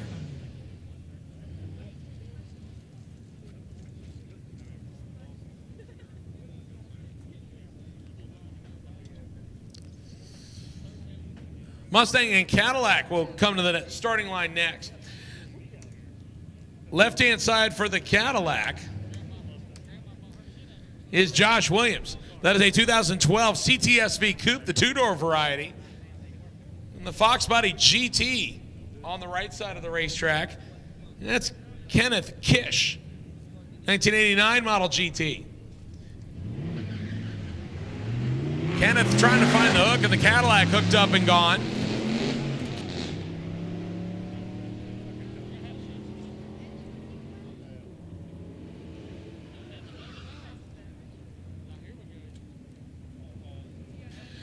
$12.72 at 120 for the Mustang, $11.92 at 119, left side.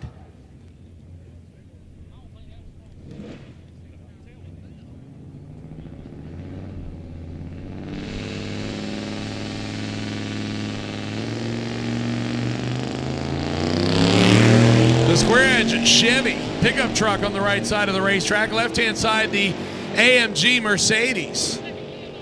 The Mercedes will get to the finish line first in this battle as Chris Mavrolis going 12.86 at 112. Mavrudis? I'll just keep saying it a bunch of different ways. 13.92 at 103 miles an hour for the pickup truck of Mark Fusco. David Teresi coming up next, a 1970 model Camaro on the Summit side of the racetrack. The left-hand side for the Ford Mustang. That is Russell St. John, the 1989 Mustang. I need a tamper-proof 8 Torx. Attention in the pits, attention in the pits. I need a tamper-proof 8 Torx. Number 8 Torx. If you have access to one, come to the top floor of the tower and let me know. I'll give you the gentleman's phone number.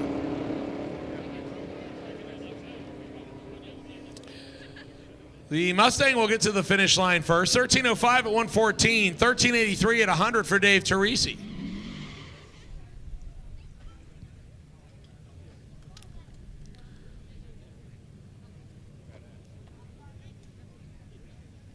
The Dodge Dart Swinger, 1972 variety, Mark Vernon, coming up left-hand side. That's the green car. Will stage up against the 6th gen Camaro of John Waggle. Actually, I think that could be a 5th gen. 2014 would have been the, I think, last year for the 5th gen, or the next to last year. Waggle out in front. Right-hand side, 12.92 at 112. 14.77 at 96 miles an hour. And he put the gap on the left-hand side.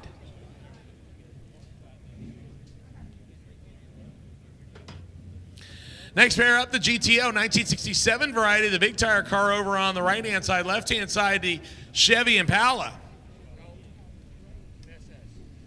That's Ashley Goodnow. Ashley, I believe, on this is her second or third drag and drive.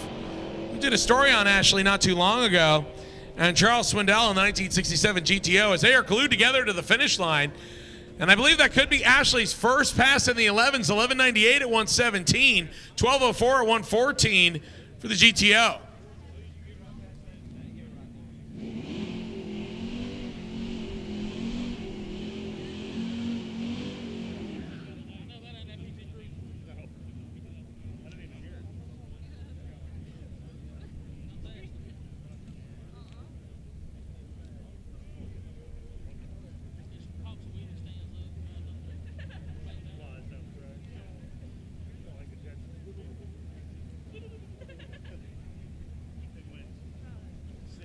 The Z28 Camaro and the PT Cruiser coming to the starting line next.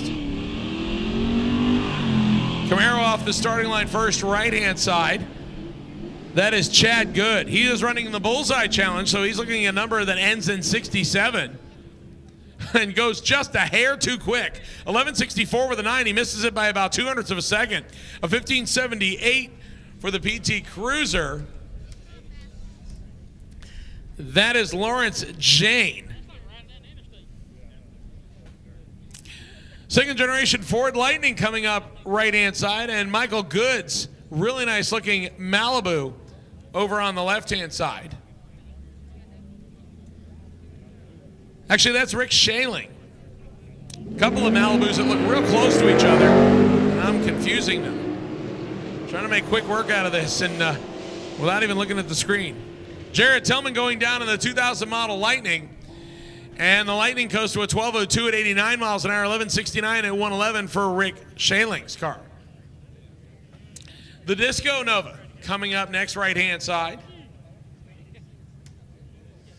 That is David Camacho. 1978 model Nova in the forest green color. He is running in the stick shift category. Over on the left-hand side, the multicolored Mustang GT. Actually, that's an LX with a GT hatch. That is also a stick shift car, Jonathan Polk. So both of them running in stick.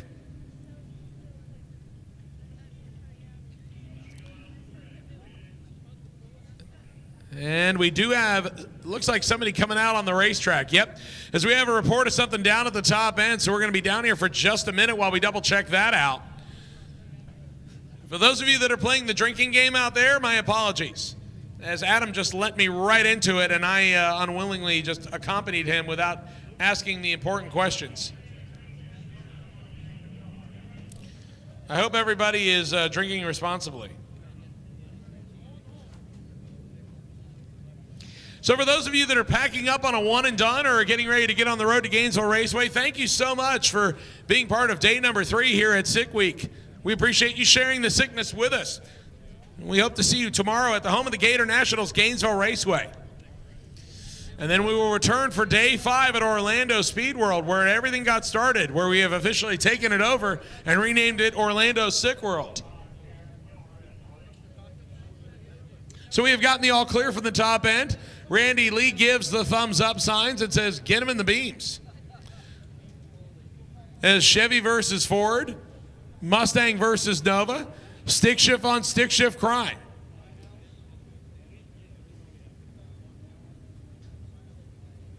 Nova ready, Mustang ready, green light is on as it becomes a traction battle.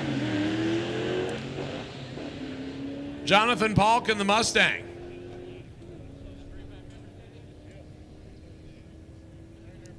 David Camacho in the Nova going 1260 at 115, 1254 at 122 for Polk's Mustang. Now we'll bring up Ben Matz. The Camaro over on the left-hand side.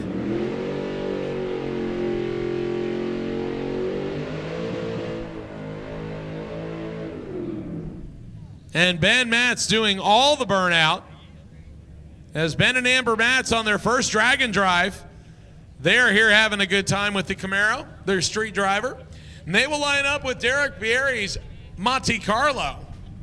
And the Monte Carlo here this weekend, or excuse me, this week. I keep thinking about it as like it's a weekend race. I forget it's a week long. You can tell I'm sick. Heidi Elzas, I believe is how you say it. Heidi, if I'm butchering it, my apologies. She's piloting the Derek Bieric right out of Vice Grip Garage. 1250 at 108 for Ben Matz. 1525 at 96 miles an hour for the Monte Carlo. And once again, Amber Matz probably saying, yeah, I could have done it better than Ben. She says she is not approved. So wait, that means he comes back? No, you're getting on the road. They want to sleep in their own bed tonight. That is exactly what she said she wants. See, women aren't really that difficult. Just take them to the racetrack and let them sleep in their own bed, ladies and gentlemen. You'll do just fine. Little 29 Ford Street Rod going down left-hand side and the Dodge pickup truck on the right-hand side. The Street Rod. We'll get to the finish line first. 11:30, 111 miles an hour. 13:15 for the pickup truck.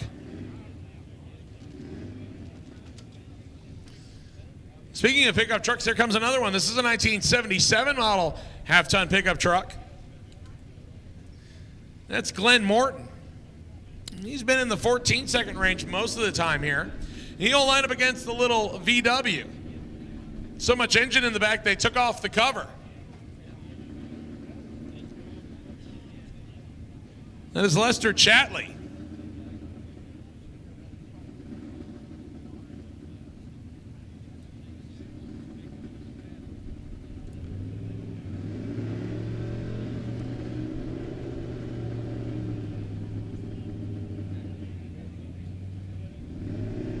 So Chatley over on the right. And Morton having some trouble keeping the F100 staged. So Chatley will get a single pass.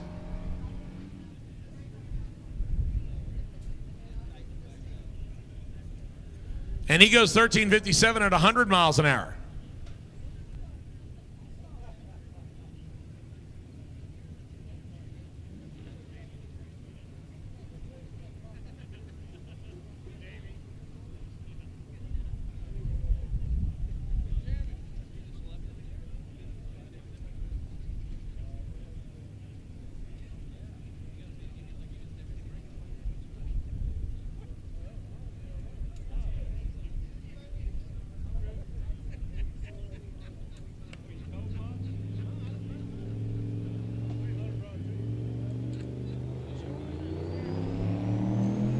And unfortunately, Morton trying to get the truck into the beams in time and rocked out of them before the tree was activated. So he will not get a time slip.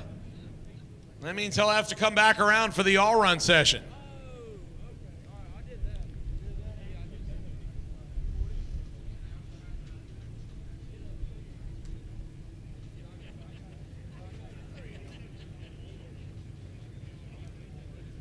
Our next pair to the starting line, Randy Himna, the 1970 model Chevy, and Eric Engler, the 1991 MR2.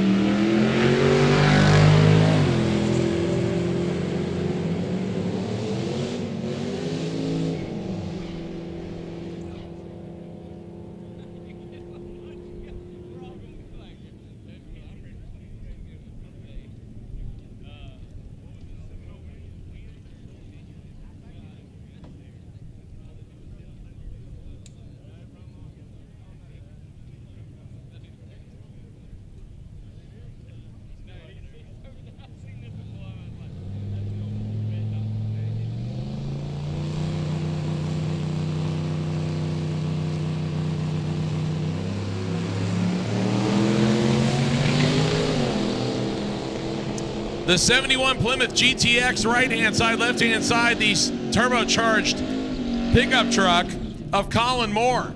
And Moore goes 12:23, getting out of the gas to just 83 miles an hour. The Plymouth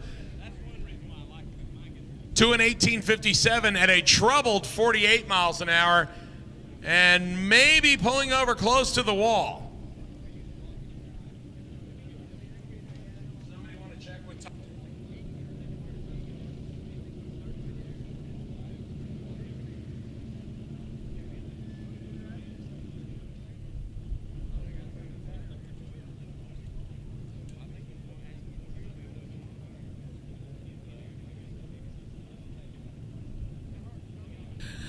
All right, attention in the pits, attention in the pits.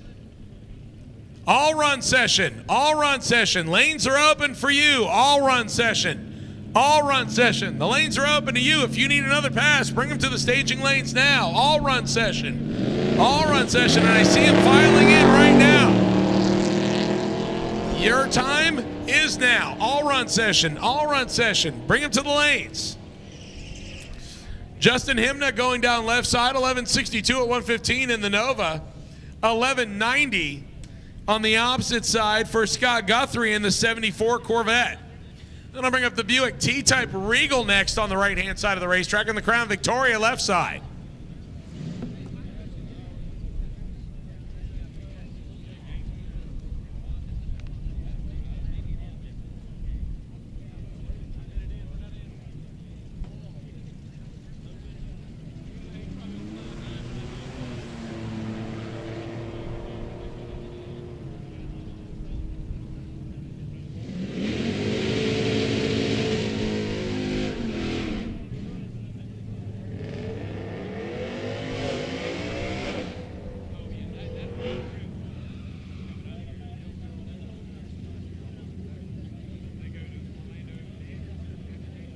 .1263 at 107 right side for the Buick. 1631 at 86 miles an hour for the Crown Vic left side.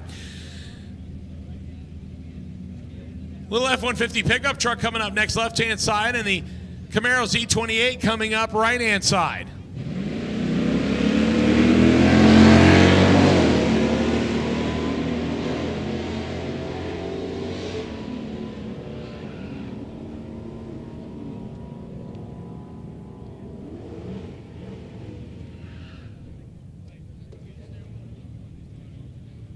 Pair of 12-second time slips, 12:98, 107 left side, 12:74 at 107 right side. Ladies and gentlemen, I have just gotten a text message from fellow bracket racer Christy and I am literally having a brain fart. Christy and Dallas Berger. They have said that I-75 is shut down between exits 16 and 18 north and southbound due to a bad wreck, so you may want to try and find an alternate route. So for those of you that are heading out after making the run you needed to, if I-75 is part of those plans, and I have not looked at the driving directions, so please take this with a grain of salt. I-75 is shut down both north and southbound between exits 16 and 18 due to a bad wreck, so please make your plans accordingly. You may want to consider an alternate route, but again, if the map directions that you get from Tanya Turk do not include I-75, then don't worry about it. Make sure you go by the directions. The Mustang on the left, Jeep on the right. Mustang of Janice Robertson going 1260 at 116. The Jeep rolls through at 1636 at 82 miles an hour for Zachary Wicks. Oldsmobile wagon and GMC pickup truck. And the General Lee once again sitting in the water box.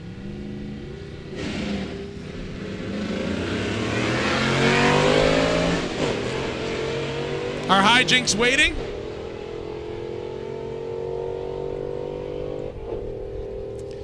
The wagon through first, 12:02 at 115, 13:68 at 107 for the GMC.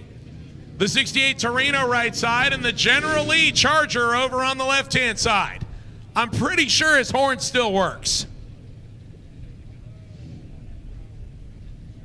He might appeal with me.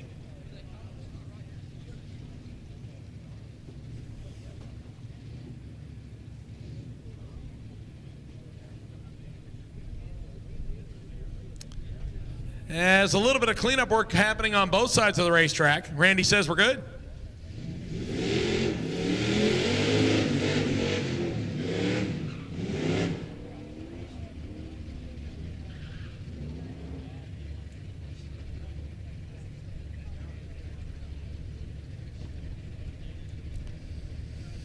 So Thomas Reitler, the 69 Charger, decked out in General Lee livery. The 68 Torino of Adam McKeown. McKeown off the starting line second, but out in front of the Charger as both of them head to the finish line. A 12:14 at 112 for the Ford, 13:18 at 103 for the Charger.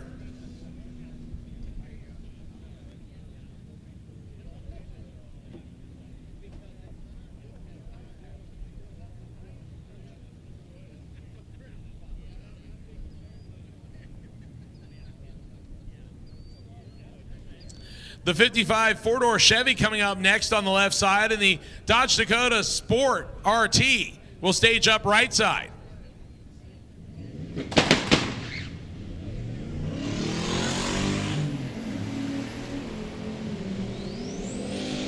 So ladies and gentlemen, a little bit of something I want to tell you about. Revs Racing and the Black S10 will be handing out prize packages in the staging lanes later today.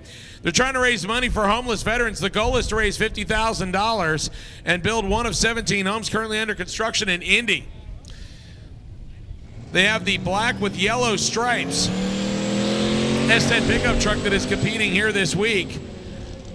If you would like to donate towards a worthy organization, go over and see them during Sick Week. A 12:45 at 113 right-hand side. 16:29, 85 miles an hour left-hand side. Then I'll bring up the weather-worn pickup truck left side and the 68 Ford Mustang right-hand side.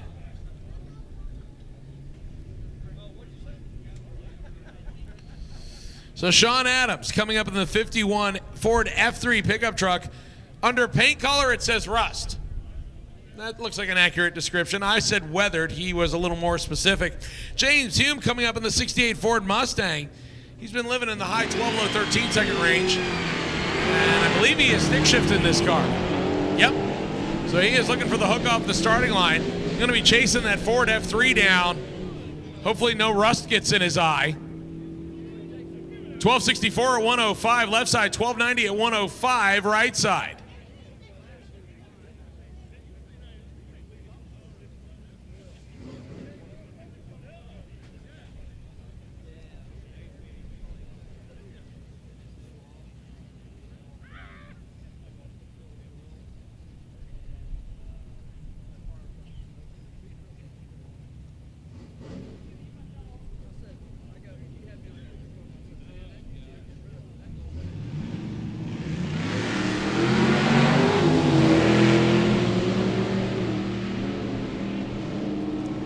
Speaking of Moore and the veterans raising money, Mike Moore heading down the right-hand side in the 98 S10, going 1281 at 111. An 1172 at 117 left-hand side for Matt Helms. That'll bring up a couple of Fords. The 65 Falcon Gasser with the stick shift car coming up over on the right-hand side, and the Emerald Green GT Mustang on the left-hand side. Once again, if you're looking to turn in your time slips, those need to go to the concession area located across from the tower on the left side of the racetrack. Do not bring them to the tower. Bring them to the concession area that is located across from the tower on the left side of the racetrack. The GT Mustang having some trouble off the starting line. The Gasser to the finish line right-hand side, 13-14 at 103. And the Ford Mustang will not get a time slip. This is Derek Bieri coming up next. The Vanishing Paint Challenger. This used to belong to Dave Freiberger at one point, and then he sold it to Derek Bieri, otherwise known in the chat rooms from last year as Derek number 1. Apparently, I just got regulated to Derek number 2. Dan Jenkins in the 71 Challenger on the left-hand side. He goes 1231 at 112, 1299 at 107 for the Vanishing Paint Challenger.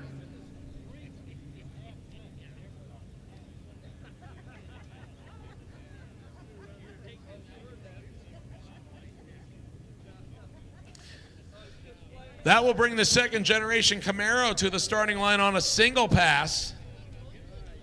This is Josh Williams.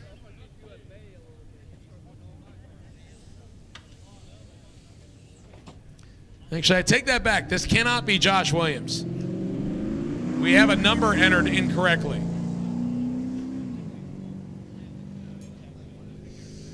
So unfortunately, I do not know who is driving the Camaro. 1475 at 98 miles an hour. All right, ladies and gentlemen, going to go back to the fast stuff as our all-run session getting ready to kick off. So if you would like to watch the fast cars go down the racetrack as we start our final session here at South Georgia Motorsports Park.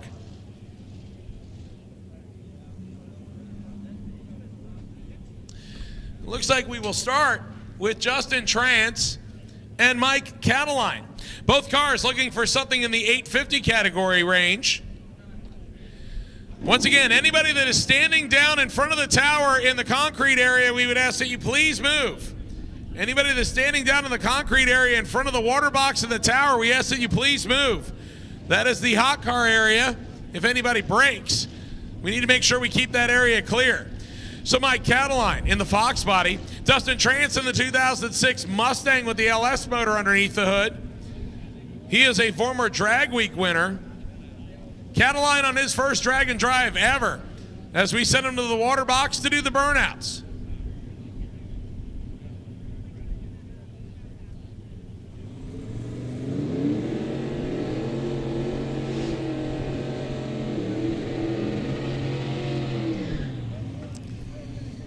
So Mike Cataline, a hydro dipper by trade.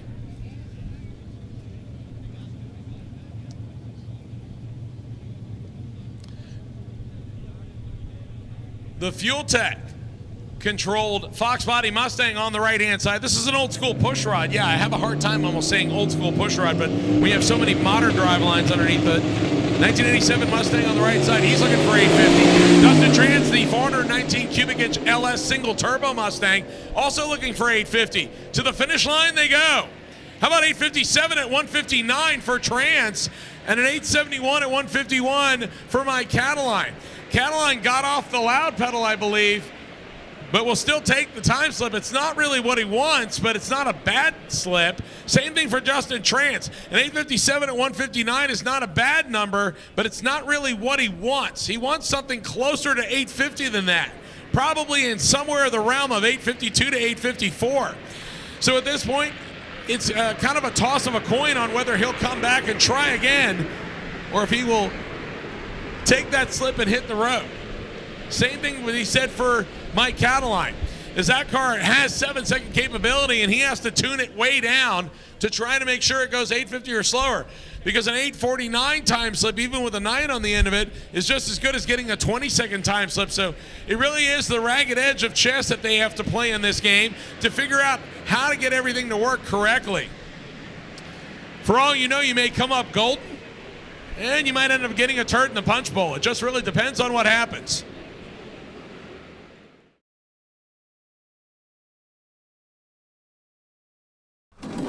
Hey guys, have you subscribed to Sick the Mag yet? Sick the Mag is the magazine for the drag and drive community. It's kind of more like a book. If you haven't subscribed, get over to sickthemag.com, subscribe. Sick the Magazine is the ultimate magazine for drag and drive fans and car enthusiasts of all kinds. With over 200 pages and coffee table book quality, every issue of Sick the Magazine is packed full of amazing street machines that can race just as well as they can cruise. Get deeper into the sick world of drag and drive by subscribing today. And remember, every annual subscription to Sick the Mag gets you 30 entries into the Supercharged Tahoe giveaway. Terms and conditions available at sickthemagazine.com. Sick the Magazine is giving you the chance to win a Supercharged 2012 Chevy Tahoe. Custom wrapped in sick colors and equipped with an Edelbrock Supercharger and Mickey Thompson tires, this is the sickest Tahoe in the world. There's all kinds of ways to get your chance to win. You can get 30 entries by buying an annual subscription to Sick the Magazine, or an entry for every $5 spent on merchandise at Sick Week or online. But be quick. The opportunity to receive entries will close on February 28, 2023. No purchase required. Terms and conditions available at sickthemag.com.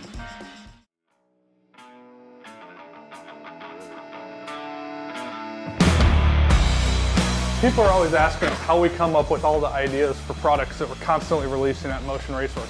Basically, our engineers are just solving problems that we find on our own builds. From there, we take that idea, engineer a solution, combine some American-made material, and put it into production. We machine our parts to perfection so it's easy for you and us to use them and make power with them. Our parts undergo extensive testing so that by the time they get to your car, we know it's something that you can count on to perform like you expect. During assembly, our parts undergo careful inspection to make sure the quality you get is something we can be proud of. Our sales team becomes more knowledgeable about our products by working on their own projects at home to help better serve you as our customer. Our shipping department carefully boxes your parts so they show up the same way we send them to you. Oh yeah, they're car guys too. People want to know how we come up with all these parts because we live and breathe it.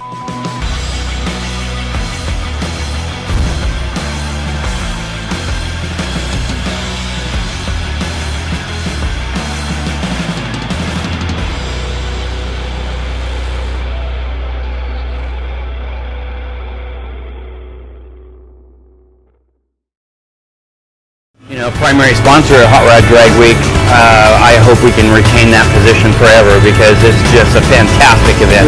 For those top products of people that really use stuff, you know, really people who are working on their cars and know about cars and stuff like that. Great support from these fans. We have probably 30% of participants out here running our product.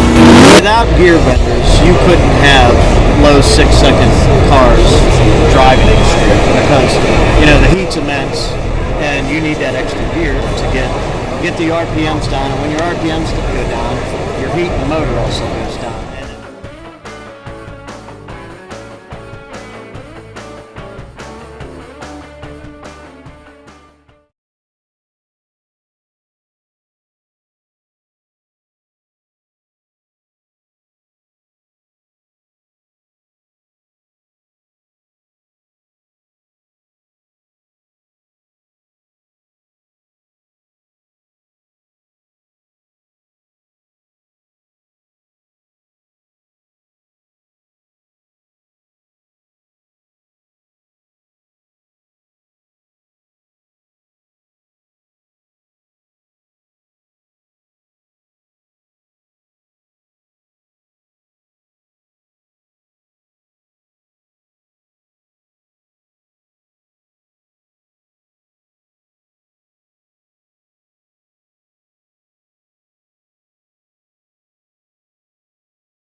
So ladies and gentlemen, now because I've said something about it because of trying to be the Good Samaritan, like I did say, I do not know about the direction. So I have Luke up in the tower with me. So I'm going to look into the whole deal with I-75 and being shut down between exits 16 and 18. So if you're getting ready to leave the racetrack, I'd ask you to kindly hang on a second.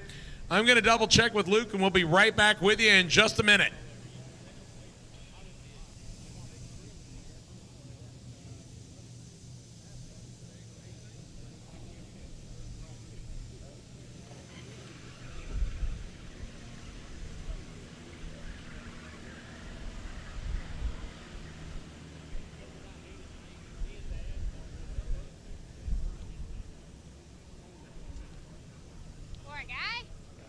Cozy. Warm and cozy, yeah, right?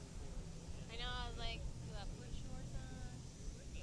I feel like we're blowing by it, you know? I've gone like this all week. Trying to continue to do it.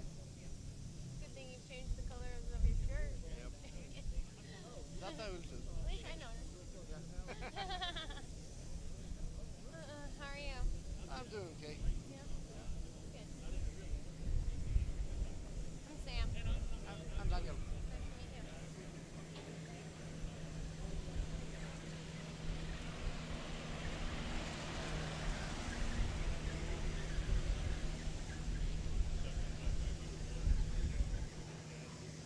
Do you follow a lot of the stuff, or you just this event, or like? I'm from one of the guys who made it. Okay, cool. So I'm following the switch cars right now. Gotcha. Come with the clan, right? Huh? You came with the clan. Yeah. Cool. All right, ladies and gentlemen, so right now we are trying to consider an alternative for the interstate being shut down. The problem is when we're looking at some of the stuff, it doesn't show there being a slowdown. So once again, everybody please stand by.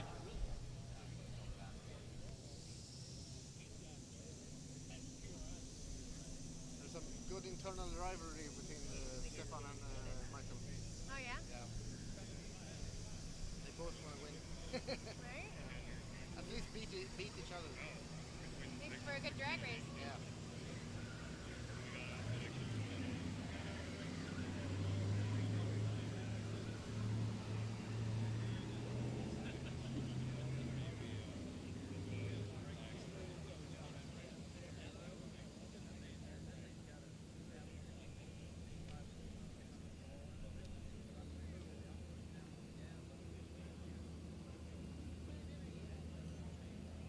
Gosh, my arms were like beet red yesterday. Now they're all tanned out. Perfect. Like it should be. I know. I was like, that's actually almost all gone. My hands were burning though. I was like, man. I was like, and then on my ear, I got like a little cut on my ear. I was like, what is this? I burn my head a lot. Oh yeah? So Yeah, you gotta be careful of that. That's for sure. Gotta get you a sick hat. I have one at home. Well, yeah, I gotta get But another it one. don't work with these ones. Oh yeah, that's right. So Dang it! You need to make one with holes in it. What if you cut out the sides? You might Yeah, be able I'm to fit thinking right about it. now. I tried it on drag week last year. Yeah. It didn't work so much. And with the wind, it always ends up on the back. Oh really? Yeah. Yeah. So, because the locking doesn't work that much. Oh, gotcha. Alright,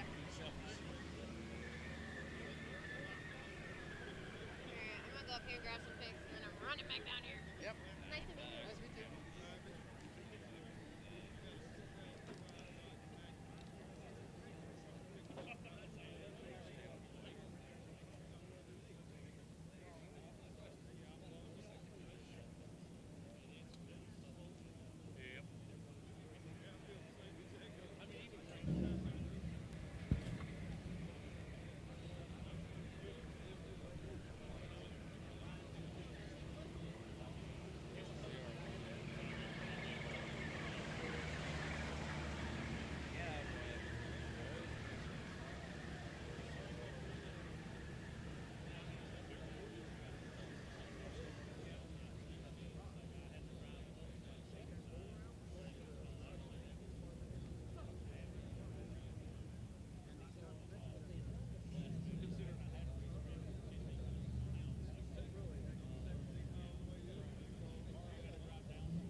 Nick Wigan coming up in the 76 Pontiac, and Aaron Schaefer in the Silverback Texas-based 98 Supersport Camaro. Both of them looking for an 8.50 time slip. 855's a pair. 855 at 160 for the Trans Am. 855 at 164 for Aaron Schaefer.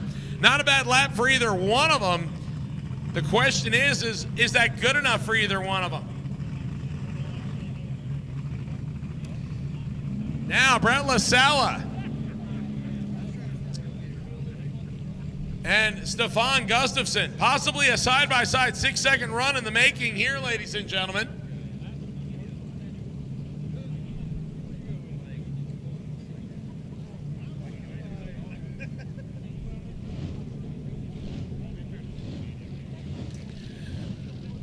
So currently the best pass for Stefan Gustafsson, who was 1/100th of a second behind on the average, is 6:99. He doesn't want to hand that in. It would put him down quite a ways.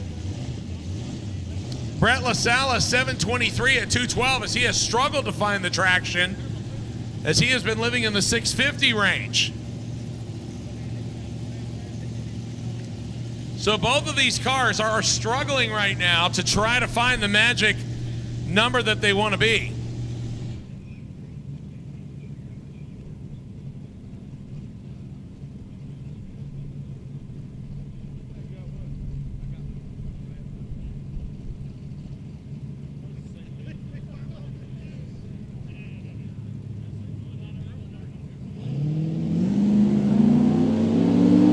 So Brett LaSalla left side, Stefan Gustafsson right side. Both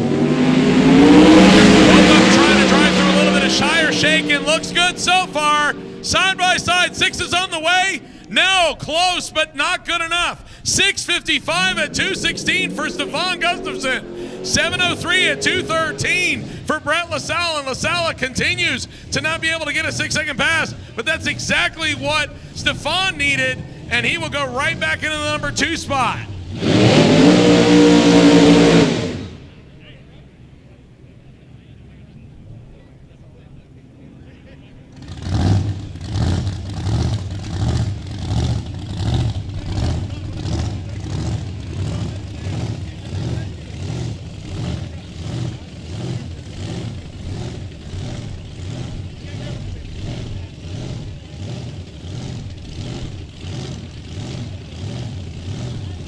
All right, so I have gotten the official word.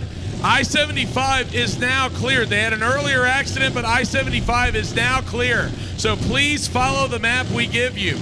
Please follow the map for directions that we give you.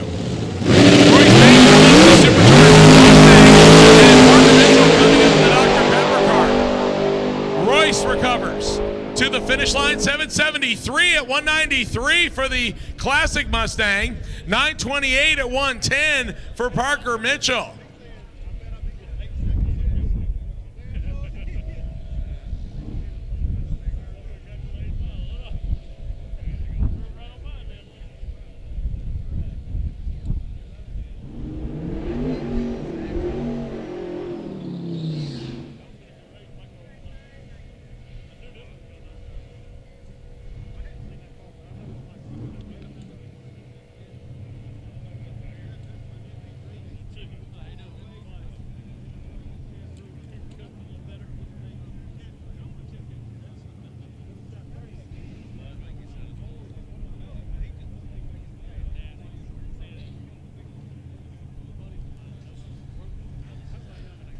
So Glenn Hunter coming back in the 56 Chevy. Unfortunately, he did not make a pass yesterday, so he is out of competition. He is making exhibition runs, looking for a low 7-second time slip. Unfortunately, a little bit of tire spin. And Glenn back after the loud pedal into the finish line in the Classic Chevy. 764 at 189 for Glenn Hunter.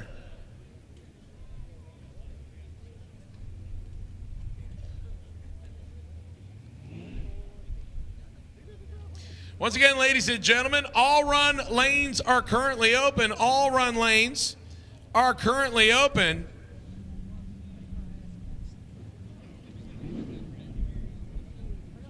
Once again, all run lanes are currently open.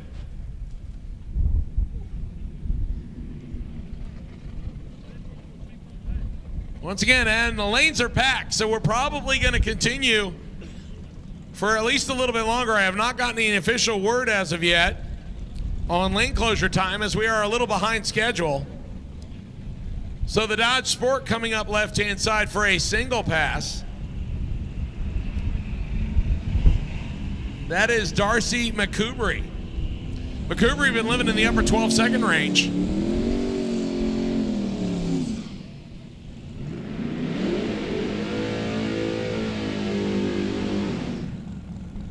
And having some trouble on that lap as McCoubrey slows to a 16-16.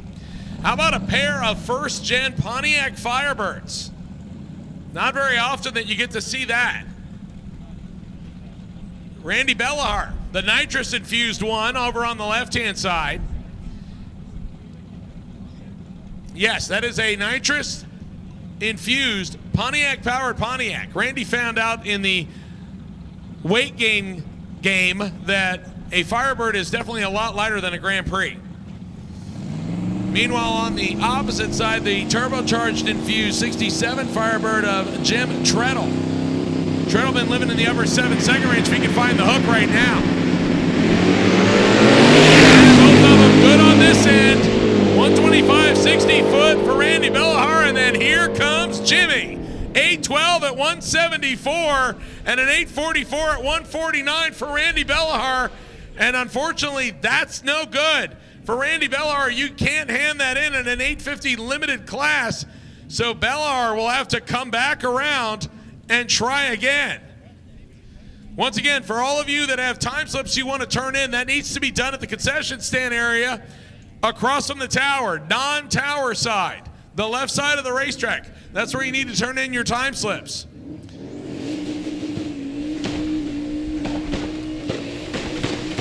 Rick Dorn coming back in the Mustang GT right-hand side. Left-hand side is Chris Hine, running the stick shift class in the 1933 Factory 5 Roadster. This is a 6-speed twin-turbo LS combination.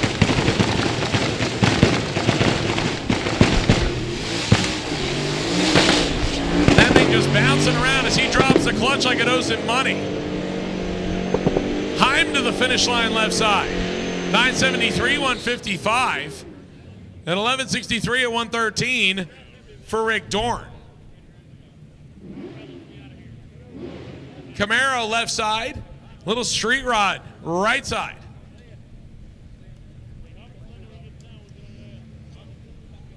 Scott Mueller, the 1934 Ford 3-window coupe. The orange and yellow ride on the right side of the racetrack. Mueller living in the 860 range so far this week. He is running in the unlimited class. Left-hand side, that beautiful second-gen Camaro. 1971 model Camaro. He's been in the low 10-second range. Mueller going to show him a way down the racetrack. And Mueller goes 858 at 138. Good pass there for Mueller. 1018 at 132 for the Camaro driver right side. So both of them right where they needed to be.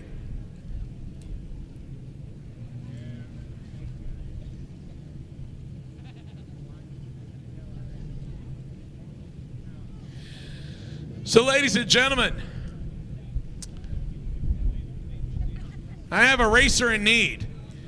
They have had their scooter stolen out of the pits, and they would like to have it returned as possible. There is a broken guard, so it's pretty readily apparent if it's their scooter. If you see it sitting somewhere, that racer would like to have it back. Unfortunately, I don't have any further information on it other than that. I would say if you see it, please let Tanya Turnover racer registration and time slip turn in over at the concession stand on the non-tower side know about it. How about a 508 at 141 for Randall Reed in the Rowdy Radial class? That's a good run, his best of the week so far. And the Honky Tonk Impala going 1773 at just 44 miles an hour as James trying to get from racetrack to racetrack. As he has changed a few parts and pieces, trying to get everything all lined out.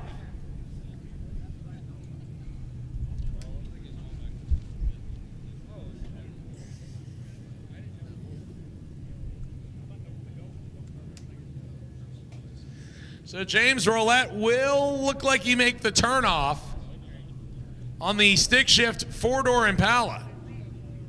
He does. So we get the clearance to go ahead and send the next pair out of the water box.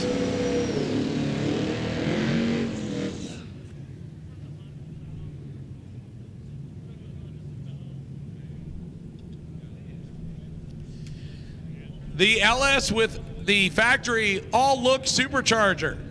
On the right-hand side, the bracket car of Cameron Thorpe. The 92 Volvo station wagon. He's been in the high 9 second range. He is running the Pro Dial Your Own class. Left-hand side is Richard Flint. Used to be in the 850 Index Limited class. The single-turbo LS motor S2000 Honda has put the funny car cage in it, now living in the 7 second range. And Flint just boils the little tires off the Honda. That will not help his ET. So he will coast down the racetrack. The Volvo to the finish line.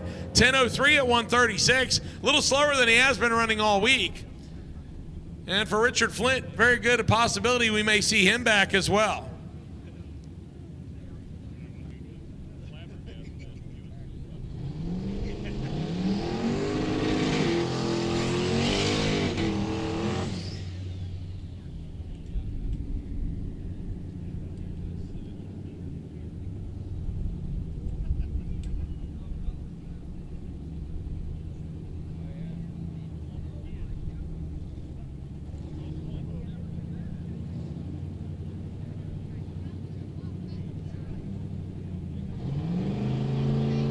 Colin G, the little 235 Rowdy Radial Malibu wagon on the right side. And the 150 mile an hour Honda over on the left side. Colin G bumps it in. And Colin this time finds the hook. To the 8th mile, 5:28 at 138 for Colin G. And the Honda missing a gear. And unfortunately, that will not help him out.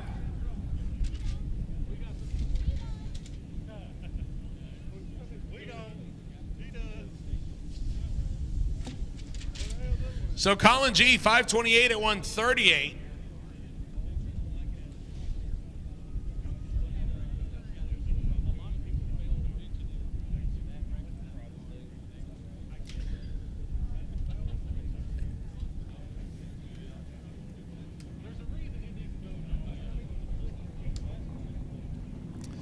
David Deal coming up next, the 2001 Mustang. Low 8 second capable hot rod over on the left-hand side of the racetrack. And Carl Stansel, the 84 Blazer that has been completely rebuilt, and he's on the redemption tour this year, trying to get this thing to complete sick week after unfortunately popping the head gaskets at Gainesville last year and nosing it into the guard wall. So that ended his sick week prematurely. He wants to complete sick week this year. Stansel doing a great job of driving this car yesterday as it got a little bit honky on him down there going down to pass at Bradenton Motorsports Park, and thankfully he was able to save it. So Stansel in the Chevy on the right, left-hand side Dave Deal in the Mustang. Carl running the Unlimited Iron class, Dave Deal running in the modified class. Both of them looking for some boost. Deal finds it. Stansel says, I'm ready to go. Tree is green. Stansel having some problems off the starting line, but Deal, no problems whatsoever. 123 60 foot.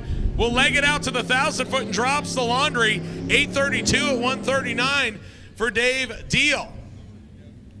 And Stansel completes the lap at 10:20 at 150 miles an hour. May have it turned down because he's got some issues with it, but either way, he has a complete time slip in hand, and that means he can go to the next place at Gainesville Raceway.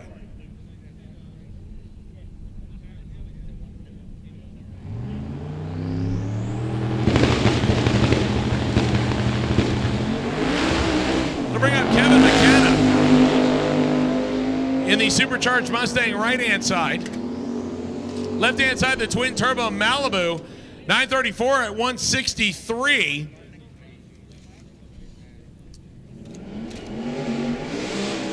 That is Evan Erkowitz in the 79 Malibu. A little off his normal pace. Normally that is in the bottom 8s, and you saw him spin off the starting line, and he pedaled it and recovered nicely to try and get at least a time slip to turn in, but we may see him back around here in just a little bit. The Ford F-150 pickup truck and the Fairmont station wagon will come to the starting line next.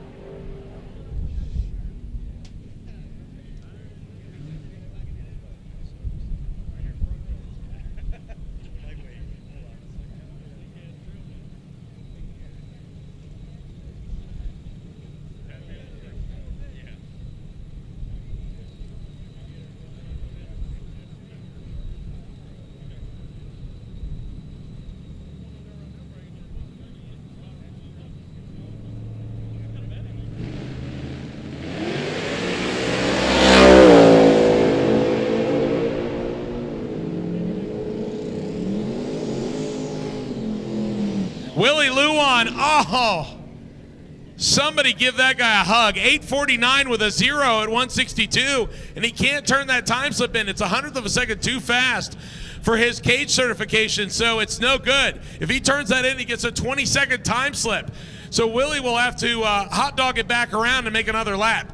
11:69 at 120 for the Trailblazer on the left side. That'll bring up Gil Correa and the Whipple Supercharged 86 Coyote-fed Mustang over on the left side, and the B3R Late Gen Hemi Duster on the right side. He's looking for something in the 7s. He's having to drive it all over his lane to get it, though. Top end for Rick Trunkett, 791 at 179. Good lap there for Rick Trunkett. He went about 1,400 feet instead of 1,320. 946 at 150 left-hand side.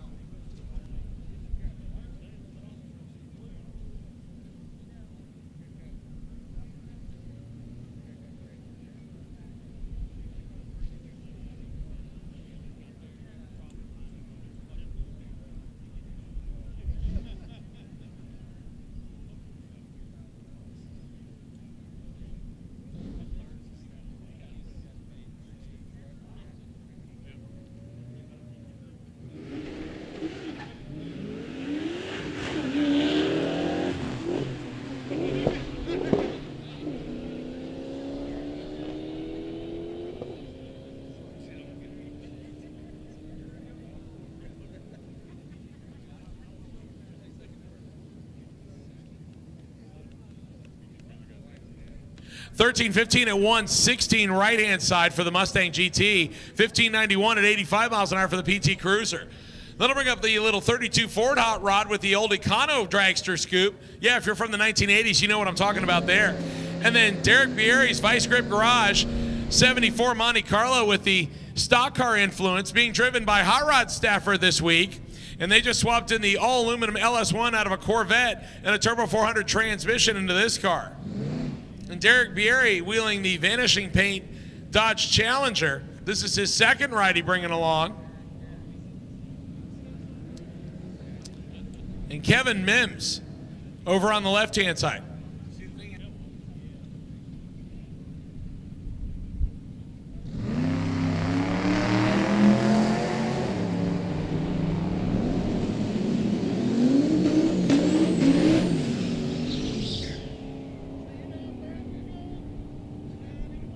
Losing battle. 11:33 at 104 for the little Ford Hot Rod. 1486 at 97 miles an hour for Derek Bieri's car. Nick Taylor just put his hand in the air. Is that a good pass for him? I'm assuming so. He's kind of walking away looking like he's happy.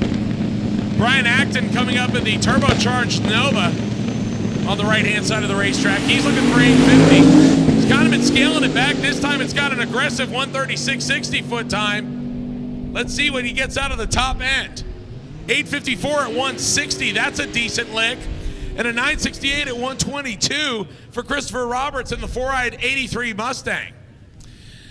That will bring Cooper Baghetti up next in the Mustang with the LSA that he calls Chip. He's looking for a low 10-second time slip. I think it went 1070 something last time. He's riding with Sketchy Vert in the passenger seat, and I know that's got to be a bag full of laughs. the turbocharged Dodge Demon over on the left-hand side and chip off the starting line to a 148.60 foot.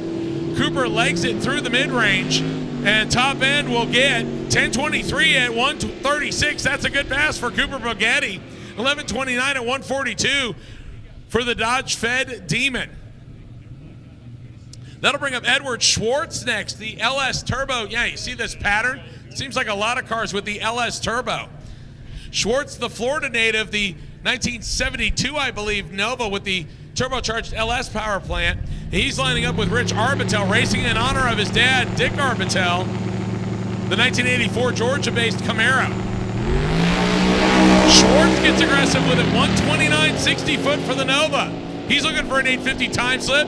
Top end says 855 at 158. I think that might be Ed's best pass of the week. A 14:09 at 97 miles an hour for Rich Arbitel as he is running the Dial Your Own class, and that one will work out well for him.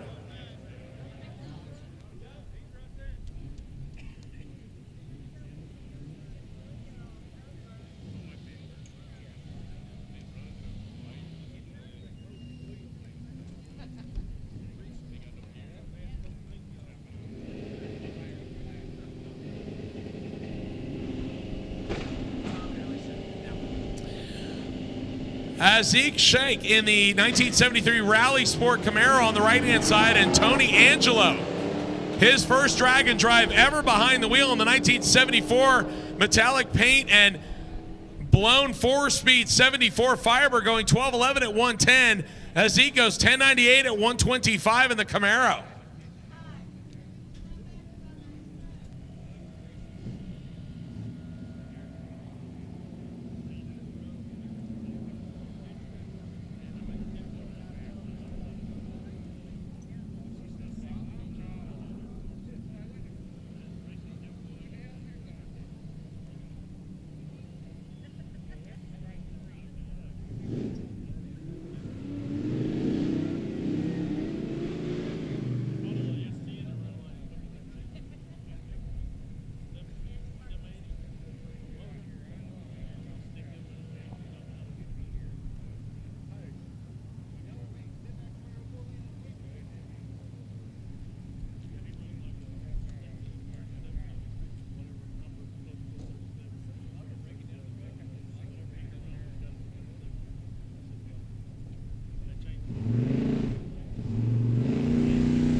Pretty oddball stuff. 1240 at 111 left-hand side for the third-gen Firebird. 1329 at 109 for the 69 Camaro.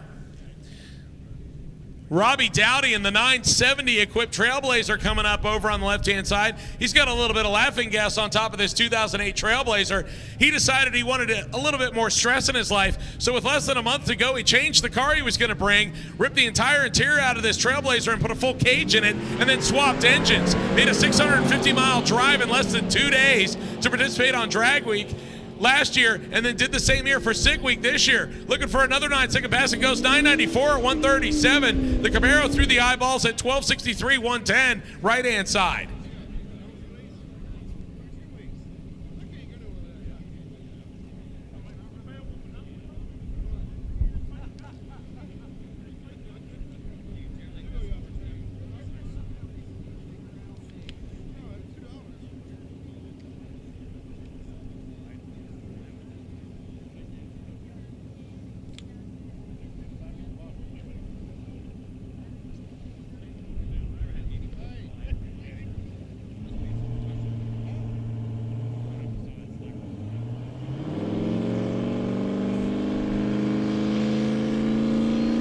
All right, Derek's stepping away from the microphone for a minute. I'm going to jump in here. He knows all the cars and drivers and such. I don't, but it's a third-gen Camaro headed down track. Fourth-gen Camaro, excuse me. One job, and I screwed it up. How about a 983 at 144 over here on the right side for the rally striped fourth-gen Camaro coming up next. Ford Explorer pickup truck over there on the left. Part of our D group, alongside the Corvette. Over here on the right.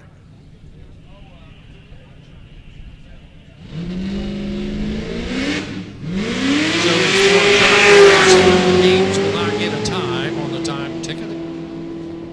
Well, I guess we'll get a time on the time ticket, but red lighted by a bunch. Left side Corvette. Top end with a 962 at 152 miles per hour. Left side, time ticket not going to be much good. 1556 at 103. Now, see if I can get my Camaro straight. Second gen Camaro over there. Over there, left side.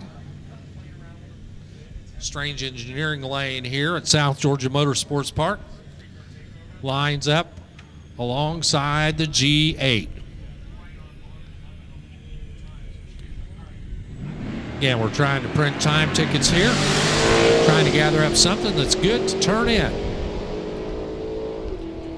And again, I apologize for not having names to go along with these cars. 1027 at 142 right side for the Pontiac G8. Left side 1171 at 98 miles an hour for the Camaro.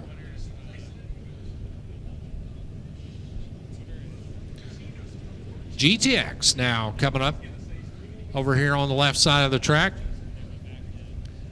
As we continue to run our D category cars here, right side, the 33 Vicky. With the green flames on the black body, and away they go.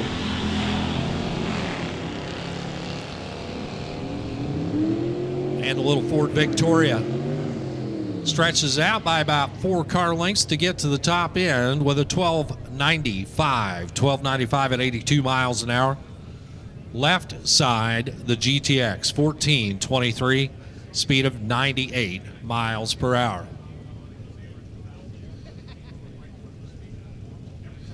Coming up now, another Fox body with the louvered back window there. All white machine on the right. Left side, how about the Rocket Oldsmobile? Got the bullhorns out the side, one of our quicker cars. He's got it spooled up. Little tire slip there as he smokes the tire, and now he gathers it up. And he is off like a rocket to get to the top end. 918 at 140 miles an hour. Left side, right side, the little Fox body Mustang. 1237 at 113. Ford Fairmont comes up now out of the B category. He's on the left. Over here on the right, how about the G body, the Malibu? Another of our B category cars, left and right.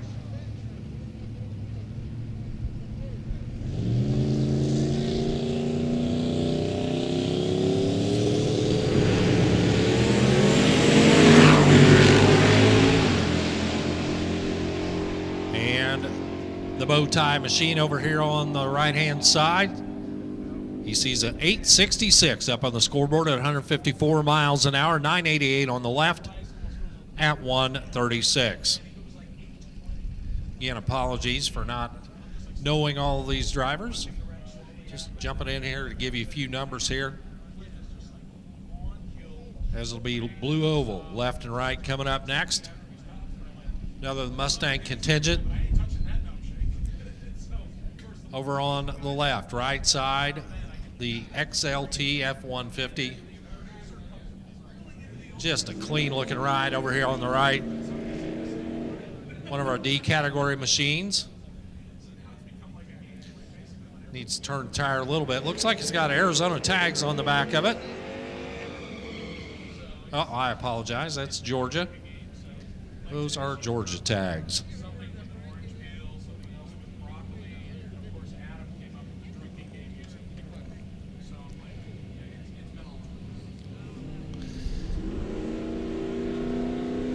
So the Mustang's spooling up.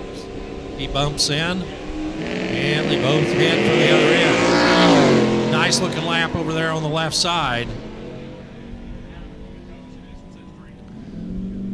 6:09 at the 8th mile at 119 miles an hour left side, 90.36 at the stripe at 151.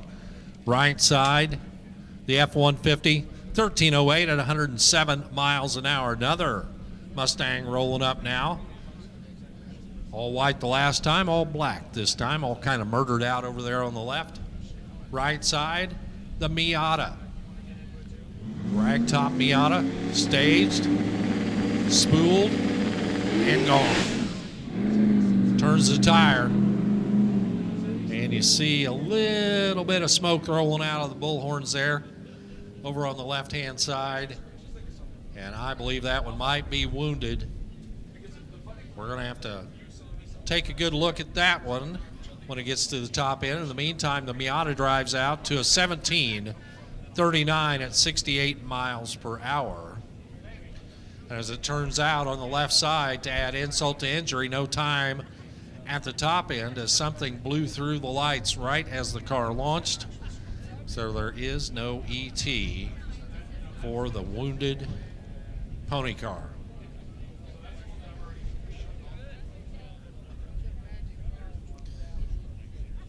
So the Reds are on. Top end crew will take a look at the Mustang.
I guarantee you, your brakes don't spin like this. Get you some TBMs and they might.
Attention in the pits, attention in the pits. Jennifer Ball. Jennifer Ball. Can I see you at the top floor of the tower, please? Jennifer Ball. Jennifer Ball. Top floor of the tower, please. All right, as we are about to get the all clean and green, yes, we do. We're going to do our burnouts one more time and get back underway again. The all-run session almost complete. 10 minutes remaining before we close the rear of the lane. So if you need to make one more shot, 10 minutes remaining. 10 minutes remaining.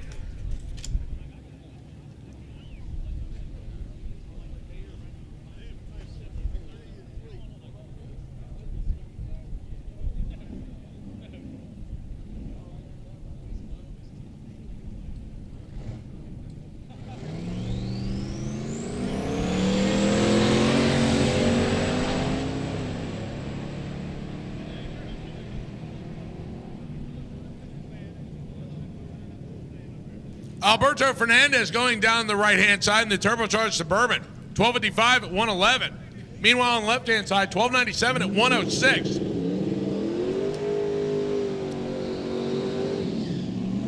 For Zachary Blum and the Mustang. That will bring Mikkel Borgren back to the starting line, as well as Parker Mitchell. Both cars still looking for that time slip they want. Neither one of them having the one that they want at the moment. A lot of cars have struggled in the first couple of passes, and there's still some that really don't have the time slip that they would normally expect to have in their possession at this time. Parker Mitchell broke a Heim joint earlier on his sway bar setup, and Mikkel Borgren has just not found the traction that he needs.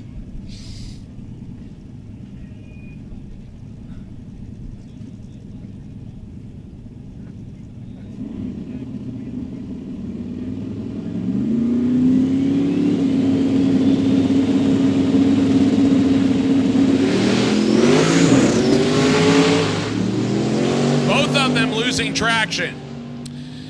Parker Mitchell going 578 at 138. Borgren 926 at 177, and the clock ticking for Borgren, as that is way off his 690 potential that he ran yesterday. So for Mikkel Borgren, now just minutes remaining for him to get back to the lanes and try one more time.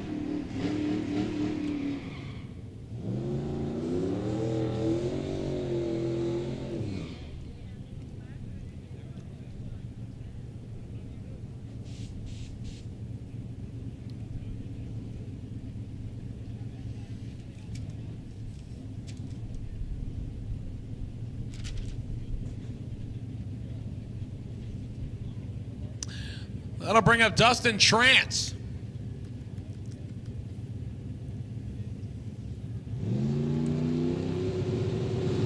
Trance in the 2005 Mustang, the Chevy Silverado over on the opposite side.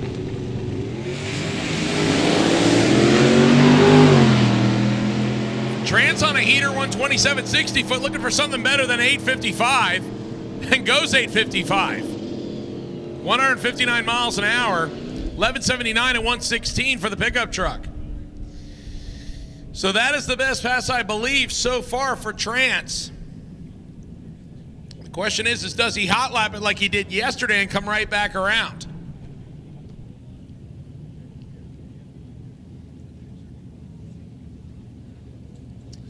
Our next pair to the starting line. The Dakota RT pickup truck left side, and I believe right-hand side is a Rowdy Radial car.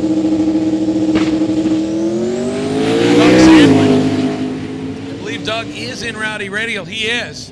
542 at 132, not a bad pass for him.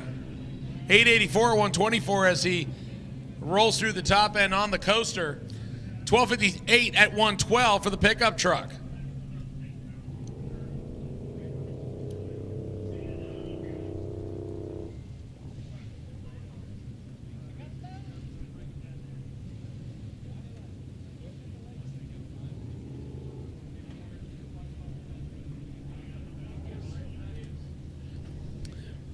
So the stick shift.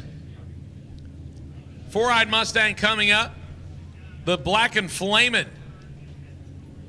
Sinister looking Mustang over on the right-hand side, and the rust-colored pickup truck.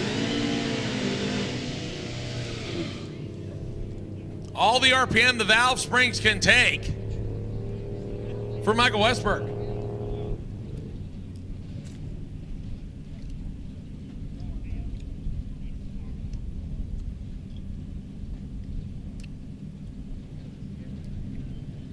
Actually, my apologies. That's Stephen Willingham.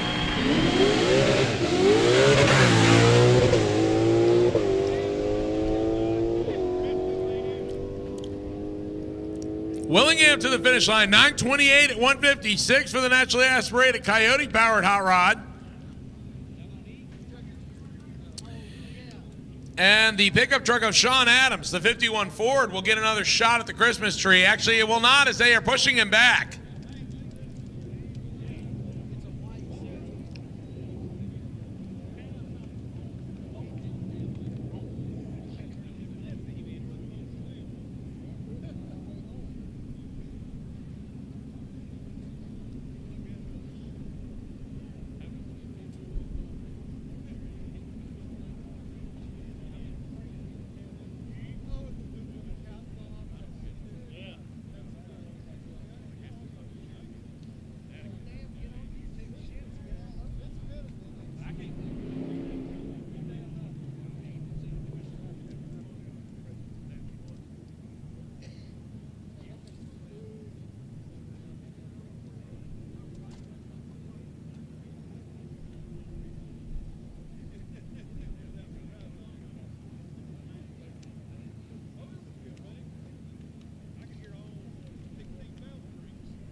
So Aaron Schaefer.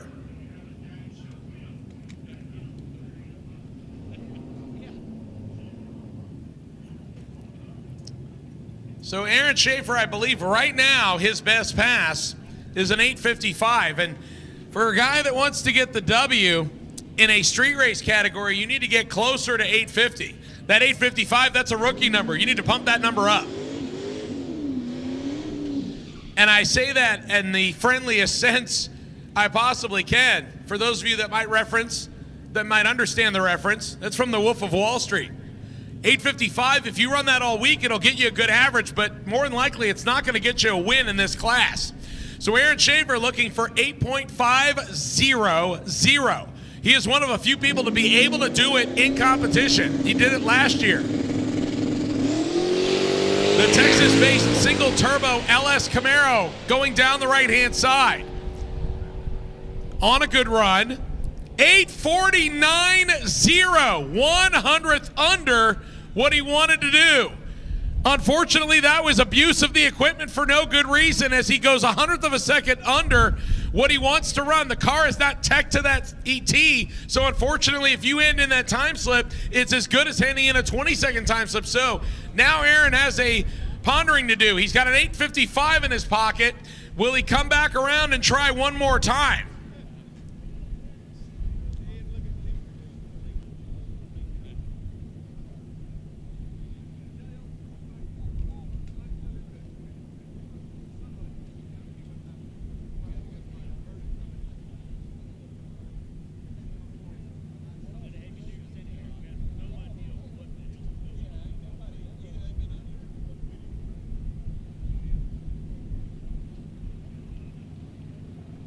Nick Weigand, the 1976 model Pontiac Trans Am with the 77-78 front end on it.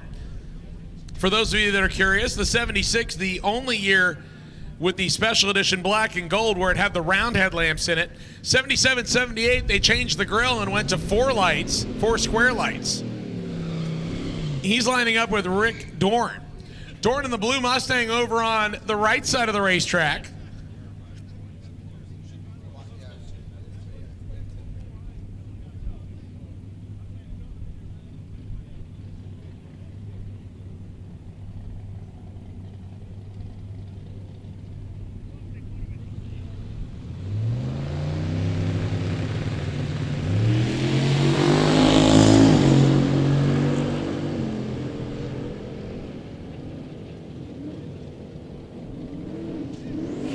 Weigand 888 at 146.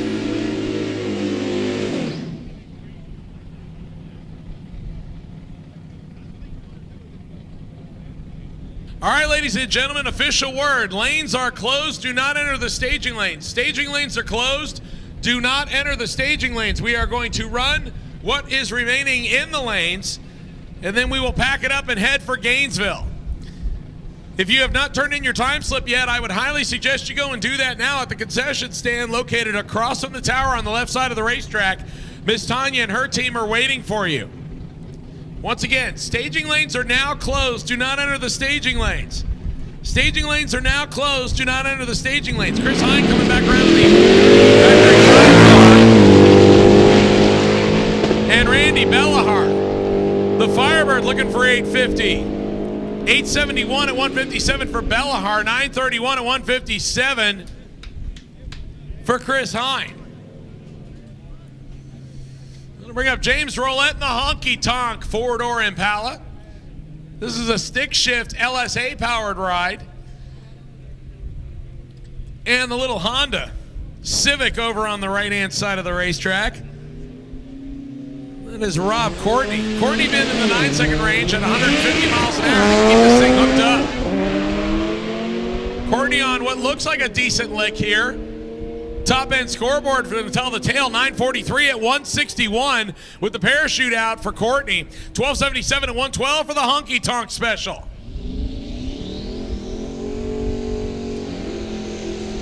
A very important pass coming up here, ladies and gentlemen, left-hand side. This is Willie Luan.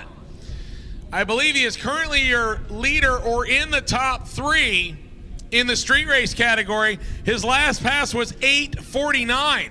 So in an 850 limited class, he cannot hand that in. So Luan, down to his last shot of the day today. Can't turn in an 8:49. That's basically a 20-second time slip. That would all but eliminate him from contention. You don't want to slow it down too much, but you definitely want something that'll keep you in that 850 range, because otherwise you'll be out of it anyway. And Luan, with a little bit of tire spin, he'll make it down the racetrack anyway. 9:10 at 161, so that'll keep him on the positive side of 850. 9:33 at 151 for the wagon on the right side. That might hurt Willie Luan's chances, as I know that he only ran an 8:49. At least that's the pass I remember. I'm not sure if he had something else closer to 850.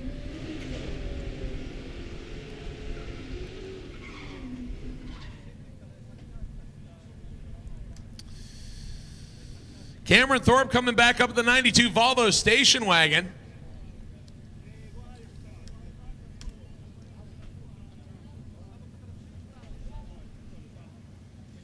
We'll run up against the LX Mustang with the GT hatch. Thorpe on a good run, 143 60 foot. He's looking for something in the 990 category. He's running the Pro Dial Your Own class. 994, 135. It's as if on command he heard what I said and did so. 1190 at 124 for the Mustang driver.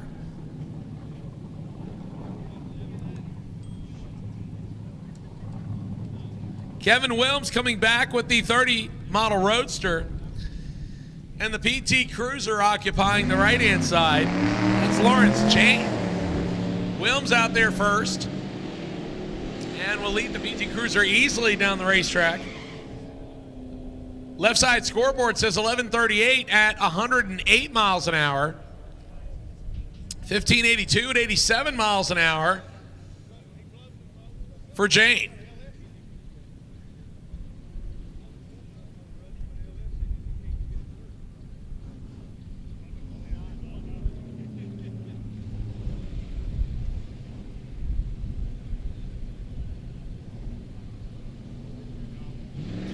Rich Arbitel coming up next to the 84 Camaro, based out of Georgia, and the turbocharged Demon over on the left-hand side.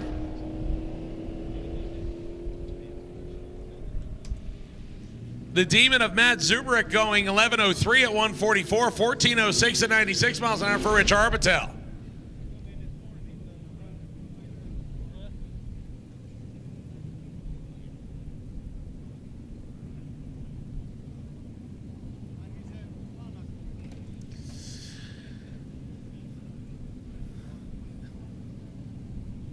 Alex Corella giving staging directions to Gil Correa coming up in the Coyote-swapped Whipple Supercharged infused 86 Mustang. This thing would do just as well on the show field as it does here on the racetrack. Lining up, like it's a 1973 Camaro Rally Sport.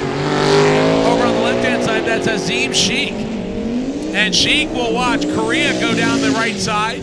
Top end for Gill, 941 at 154 miles an hour, 1106 at 124 for Azim.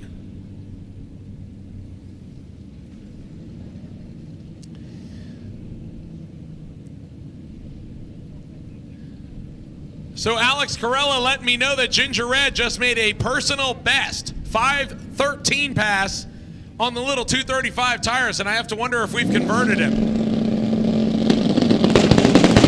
The Pontiac G8 and the Mustang, and the G8 leaving before the tree is activated. So the Pontiac will get no data from this run. The Mustang of Christopher Roberts going 998 at 140. And unfortunately, as I said, the G8 will not get a time slip. If you are in the staging lanes, please stay with your rides. If you are in the staging lanes, please stay with your vehicles. If you are in the staging lanes, please stay with your vehicles. Brian Acton and Bill Spangler. Spangler defending Pro Dial Your Own champion, and Acton in the Nova. The Nova showing all the RPM and continuing and continuing and continuing, and finally we'll get there. And the Nova to the finish line first. 846 at 162, about 400s too quick. And Acton will not be able to hand that in. 981 at 139. I believe that might be the best pass of the week for Bill Spangler.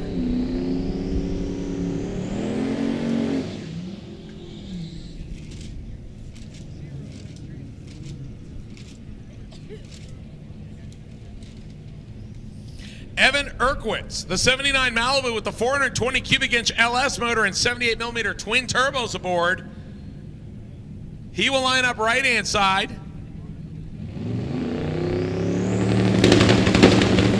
He's looking for something in the low 8-second range. Wagging the tail around a little bit, but a decent 60-foot, 135. Malibu trucking to the finish line. And an 850 at 168 with the parachute out, and that's probably the pass that Erkwitz was looking for. 1290 at 109, left-hand side for the Camaro driver. That's Adam Green.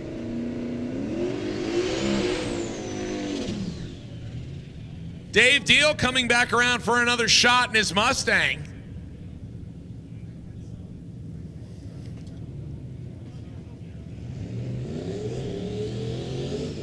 Deal running the Super Street category. 823 and 847 so far. The results of his two first days on sick week. And he will line up with the clean little Malibu over on the left-hand side.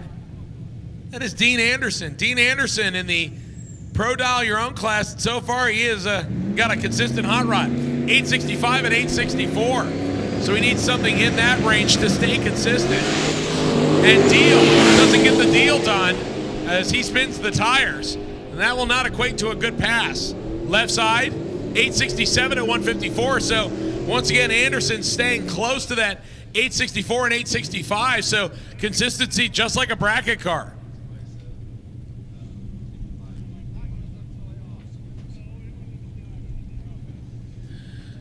Carl Stansel coming up in the Blazer for another shot on the right-hand side. And Dustin Trance also doing the same thing in the Mustang. Trance right now, his best time, 8:55 in an 8:50 limited class, so obviously he would like to be able to whittle that down a little bit. And Stansel just looking for something better than a 10-second pass.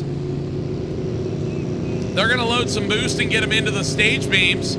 Dustin Trance is ready. Stansel moves in. And now we are ready to rock and roll. And Trance off the starting line, another 127 60-foot time. This will be close to 850. 852 at 159 for Dustin Trance. And Trance will take that all day. That's better than the 855 that he had run. 1327 at just 47 miles an hour. And Carl Stansel pulled over to the side. So we're going to put the red lights on as we will double check, make sure that no fluid went down, as well as Carl make sure that he is okay.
Once again, ladies and gentlemen, big shout out to some of the companies that are helping us sponsor the 2023 edition of Sick Week, brought to us by Gear Vendors Overdrive. Thanks to TBM Brakes, Doug Cook and his gang.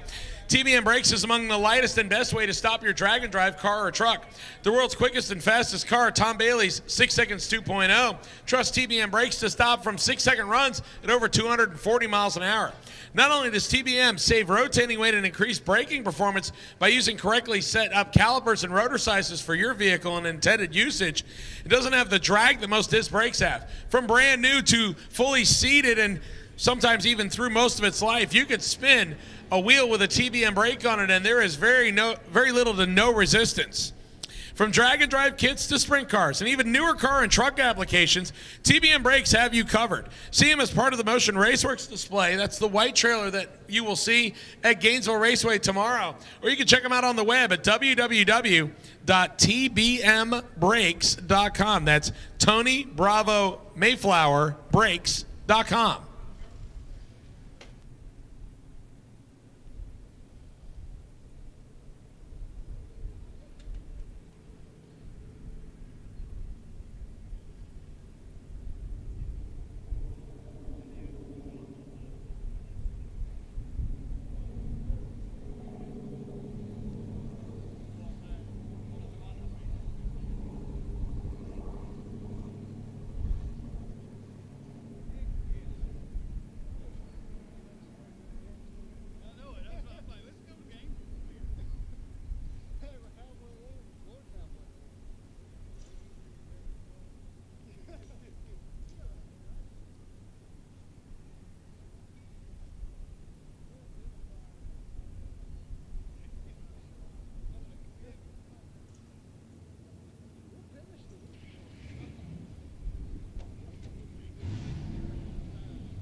All right, ladies and gentlemen, back underway, and we have 3 pairs remaining, including one of the top 2 in competition, Stefan Gustafsson, sitting back there at the ready line, as well as Parker Mitchell looking to make one more hit in his car. We'll send the 75 Dodge Sport down the right-hand side of the racetrack.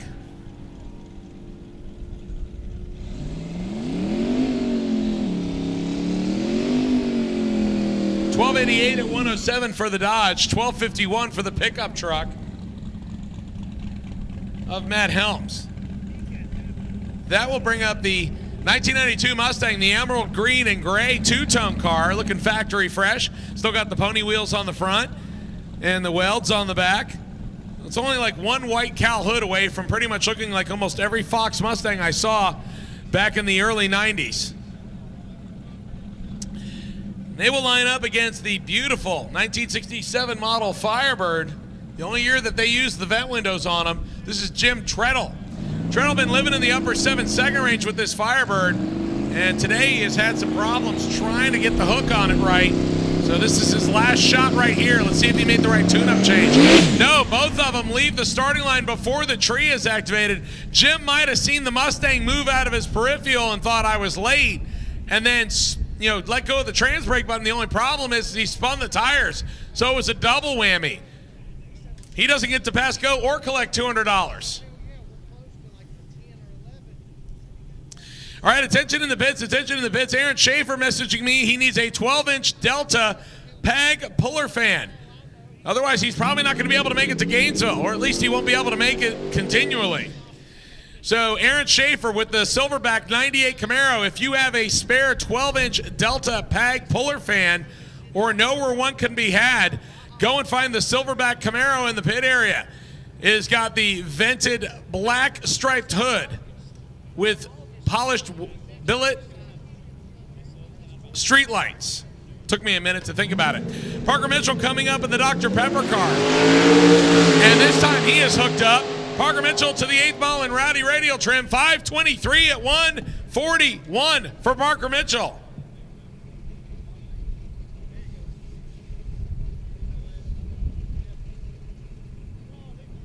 That is a good lap for him, and Parker Mitchell waiting until the bottom of the 9th to go after it and makes the run work. And ladies and gentlemen, our last car to go down the racetrack today. How fitting it will be that Stefan Gustafsson, coming back around in the C4 Corvette. As I mentioned several times this week, he is your defending SICK Week overall champion. Last year, his quickest pass was 6:52 at 219 miles an hour. So far this week, Stefan opened with a 6:55 at 217, then lowered the hammer by a bunch yesterday to go 6:43 at 218 miles an hour. Here's the bad news. That's not good enough for number one. Michael Westberg in the S10 pickup truck is currently about 100th of a second ahead of him in average, and Westberg has a 6:48 at 218 in his pocket. Now, for those of you paying attention and don't want to do the math, here's what I will tell you. This is not a do or die pass for Stefan. He has a 6:55 already in his pocket.